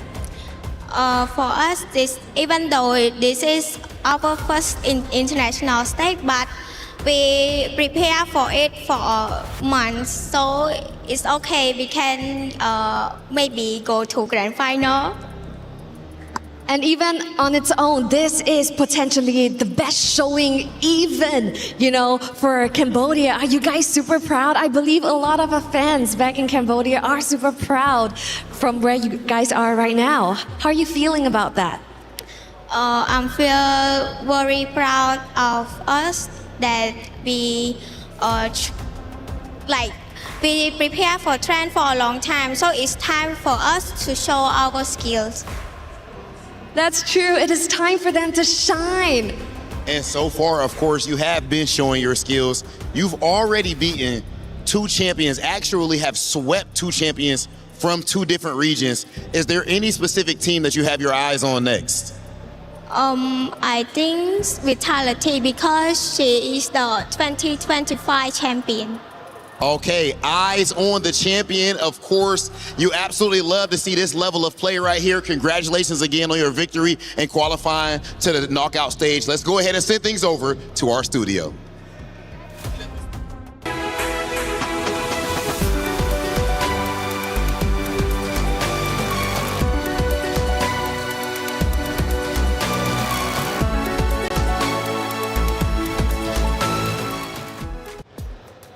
Galaxy Phoenix pulls it off with a 2-0 victory. They did it very well, and they will officially be moving forward into the knockout stage. Congratulations to them. For Team Falcons Minna, however, I know you're a supporter. Yes, they take the 2-0 loss, but they're not down and out just yet. They move down to the lower bracket. So it's okay. It's okay. And luckily for us on Stream A, we don't have to, watch too many elimination matches today. Wait, do we have more tomorrow? Let's see. It's only going to get worse. I mean, yeah, it only gets worse, right? There can only be one champion, and there's still plenty of teams left. So at the end of the day, we are going to be crushing keys for the next 3 days after this. We take a look at our Group A competitors, and plenty of teams have now moved forward. We got Team Ray Young, we got Celtic Cyber Team as well. Now, for the decider matches, though, check those out. Gideon, we've got 2 banger matchups. Yep, we got Twisted Minds and Team Falcons ID. We also got Seda Esports and Virtus Pro, all of which I'm excited to see here because I think they're actually at a pretty even level overall. But man, I'm looking at Group B and I get excited. Yeah, Group B's looking great, right? And Team Vitality was just called out by Galaxy Phoenix. That could become a reality matchup in the knockout stages as Vitality and Galaxy Phoenix have now officially moved on. Still awaiting the results from Foot Esports. It might be our loss. However, Genji Esports, Navi face off against each other, but Team Falcons Minna, Foot Esports, it might be our loss. Either one of those opponents are tough. Yeah, I mean, that was the only team that has brought Vitality to a 26-minute game so far here at MWI. So I'm anticipating that last matchup, and I think it should be, well, my prediction would be it might be our loss, but who knows, Foot Esports could definitely surprise us. Either way, it's up to them to decide how it ends up going. Let's start taking a look at our great moments from that series. We take a look at moment number 1. We mentioned the team comps were going to be a little bit different this time around. We're getting up to the 9-minute mark. Gideon, what do you see? Oh, well, honestly, at first when you look at this composition, it just doesn't make any sense. There's very little synergies because it requires so much personal microing from each of the individual players. But Mirko mentioned the combo exactly, right? Golden Hour, set up the projectiles, and when they connect, everybody is going to pounce on them. It wasn't as quick this time around as it was in map number 1, but again, we still had plenty of chaotic moments. We take a look at our second one in Eterna. This moment was quite critical during the middle of the game. We're now down to the 9.5-minute mark. The Lord has been fought for. What do you witness? Yeah, so it's not so long after the clip that we saw earlier on, but we do already see some gaps here and there, especially when it comes down to the objective takes. Ling, she tried her best with the setup, but like, look at the retaliation from everyone else. Like, Strings had the Mystic Gush opened up, but look at the way that Lemma also just flickered for that, by the way. Names also had some moments in this particular moment, but at the stage, Fa was already, what, 60 stacks on the Sky Piercer? It was really difficult for them to mount a comeback, and even Names in this moment also fell short. That was the wipeout, I think, that we witnessed from that game. And Fa was a name that we were saying consistently and hearing from the casters as well. We take a look at our final moment from that great series, and again, we get towards the end, I do believe. We're now at the 13-minute mark, and things are starting to look a bit grim for the side of Team Falcons Minnow. Yeah, I think this is the point where Winnie is having the time of her life, right? Because really, the team can kind of do whatever they want, and they seem to always be getting away with it. As Sophia connects another arrow upon another arrow upon another arrow, this is what we wanted to see from the Genji game previously. Those arrows, it feels like you're doing nothing if you don't hit them, but when you hit them, it's all me, baby. That's it, Eterna. Let's start taking a look at some stats and dive in a bit deeper into how the series ended up unfolding. I love stats. I love stats. That's my specialty. 18-minute game, like you mentioned, it was one of the longer games of the series, and you can see that Names did, you know, a surmount amount of damage. I mean, she was already getting to that power spike already. I believe the gourd was already online, but what was like the main reason why they couldn't get it down? Or were they just always in the area of effect of the combo from GXP? Yes, actually they were, because again, the Golden Hour covers a really large area, and with the help of the Abyssal Traps, they're making better decisions consistently because, hey, we don't have to worry about these areas on the map because we've already technically warded them. 26-10 also whenever it comes to the overall kill. Still a high kill game, not as much as the Assassins though that we saw just a little bit earlier. Hey, check it out, 2 champions, 1 game. My Champions Pick event is now live. From July 27th, submit your picks for the MSC and MWI champions for a chance to win 50,000 in-game diamonds. And you also have a chance to win the MSC 2021-2025 tournament skins. Don't forget to leave your picks under at MLBB Esports. Post for even more chances to win. Lock in your champions now and cheer for your favorite teams. My champion pick now live. Get involved, get active, whether it's skins, my champions pick. MLBB loves to throw you some stuff your way. So again, you can just love everything MLBB, which I gotta say I have genuinely loved each and every day so far. 2 days down, 3 more to go, more keys to crush. But as we look through our highlights, so many great games today that we ended up unfolding and going through. And obviously at the start, we had 2 talented teams take the very stage. And well, for some, their keys got crushed. For others, they moved forward. Absolutely, they do move forward. And I think that there were so many exciting things that we saw today as well. New heroes, new picks as well. Still going into the question of, you know, the meta in the jungle so far. Is it Assassin? Is it still Tank? But I'm really, really relieved that we did see that Fanny and the Ling pop up there in that final game. I agree. Now, usually, you know, they don't usually get me for the women's tournaments, to be perfectly honest. And I thought maybe this time around it's like, this could be a mistake sending me of all people. I'm very critical. I come in here, the most I have to criticize is, oh, just a slight missed mechanic, and that's easy to fix. Their mechanics are good. Their compositions have solid ideas. I can see direction in more of their compositions than I do see in the men's divisions. And hey, check it out for Vitality, though, who ended up going toe-to-toe with Genji, that rematch from last year. That was also a great series that ended up unfolding. And that one goes to the way of Vitality, which was a big move coming out from them, looking unstoppable even now, which is truly phenomenal. A lot of great teams have moved up. And again, for Galaxy Phoenix, they called them out specifically. They want to play that very roster, and they have a chance to take them. That would be crazy to say the least. You mentioned that target on Vitality's back. Well, now it just got a little bit bigger with Galaxy Phoenix. I think everyone, I like what Miracle likes to say like over and over. I think he mentioned it in the group draws as well. He's like, to be the best, you have to beat the best. That's it. So I love that mentality coming in from all these players and ladies. And I gotta say, when it came down to the earlier match number 3 that we saw, it felt a little anticlimactic for me, honestly. I thought that maybe there would be more fight. It's so anticlimactic that I dropped my papers, but that's fine. But I hope in the coming days we do see like that comeback coming in from Genji, because once again, it's still one of the main storylines that we always keep building, especially after what they did last year. Well, I got something to cheer you up, okay? It's Rhino Day! Check it out. Brand new interactive effect for Rhino Day is available now. Check it out and join the celebration. So even though you chopped your cue cards, it's Rhino Day. Let's be happy for it. Hey, we got a post-match interview. Rose, who do you got? About the game, because just now Fa was amazing, a maniac on the Suyo and a debut on the Ling this MWI. Let's talk about it. What made Galaxy Phoenix bring out the assassins? គេសួរថាមិនបានសម្រាប់ចិត្តយកលីងមកលេងព្រោះលីងហ្នឹងគេខានដកយូរហើយឥឡូវដោយសារតាជា favorite hero របស់ខ្ញុំហើយខ្ញុំក៏ខានលេងវាយូរដែរដែលខ្ញុំដកមកលេងហ្នឹងក៏វារៀង practice តិចតួចដែរមុននឹងលេងតែដោយសារតាវា favorite ស្រាប់អញ្ចឹងស្រួលមែន so first of all she said Link is her favorite heroes and it's been a long time quite a long time that she didn't use it but before the match she did practice for a few matches. That's why she chose choose to play this hero because she feels so confident today. Yeah.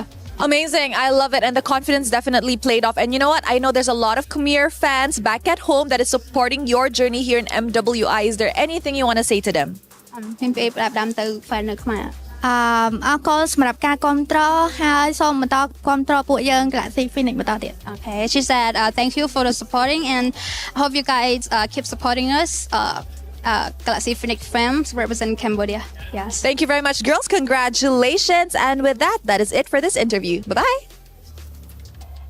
We were there for every click, every clutch, every respawn. We were there for the years of grind, and we're here. Now, the proud founding partner of EWC, powering the biggest event in gaming, shoulder to shoulder with the world's best, making history. Greatness deserves a stage.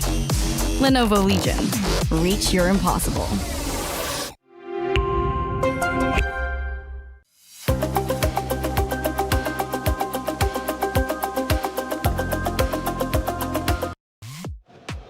Thank you for the interview. As always, Rose, that's it for our matches for today. However, we got to go to the stage for one more surprise.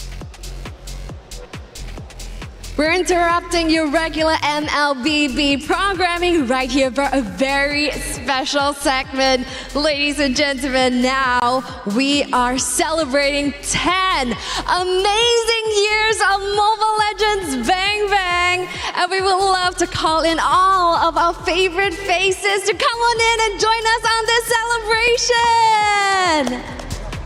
That cake looking mighty good, Damascus, I'm not gonna lie. That cake's looking really nice. 10 years creating one of the biggest gaming communities around. And of course, we had to invite all the homies around before we dive into this cake. Yeah?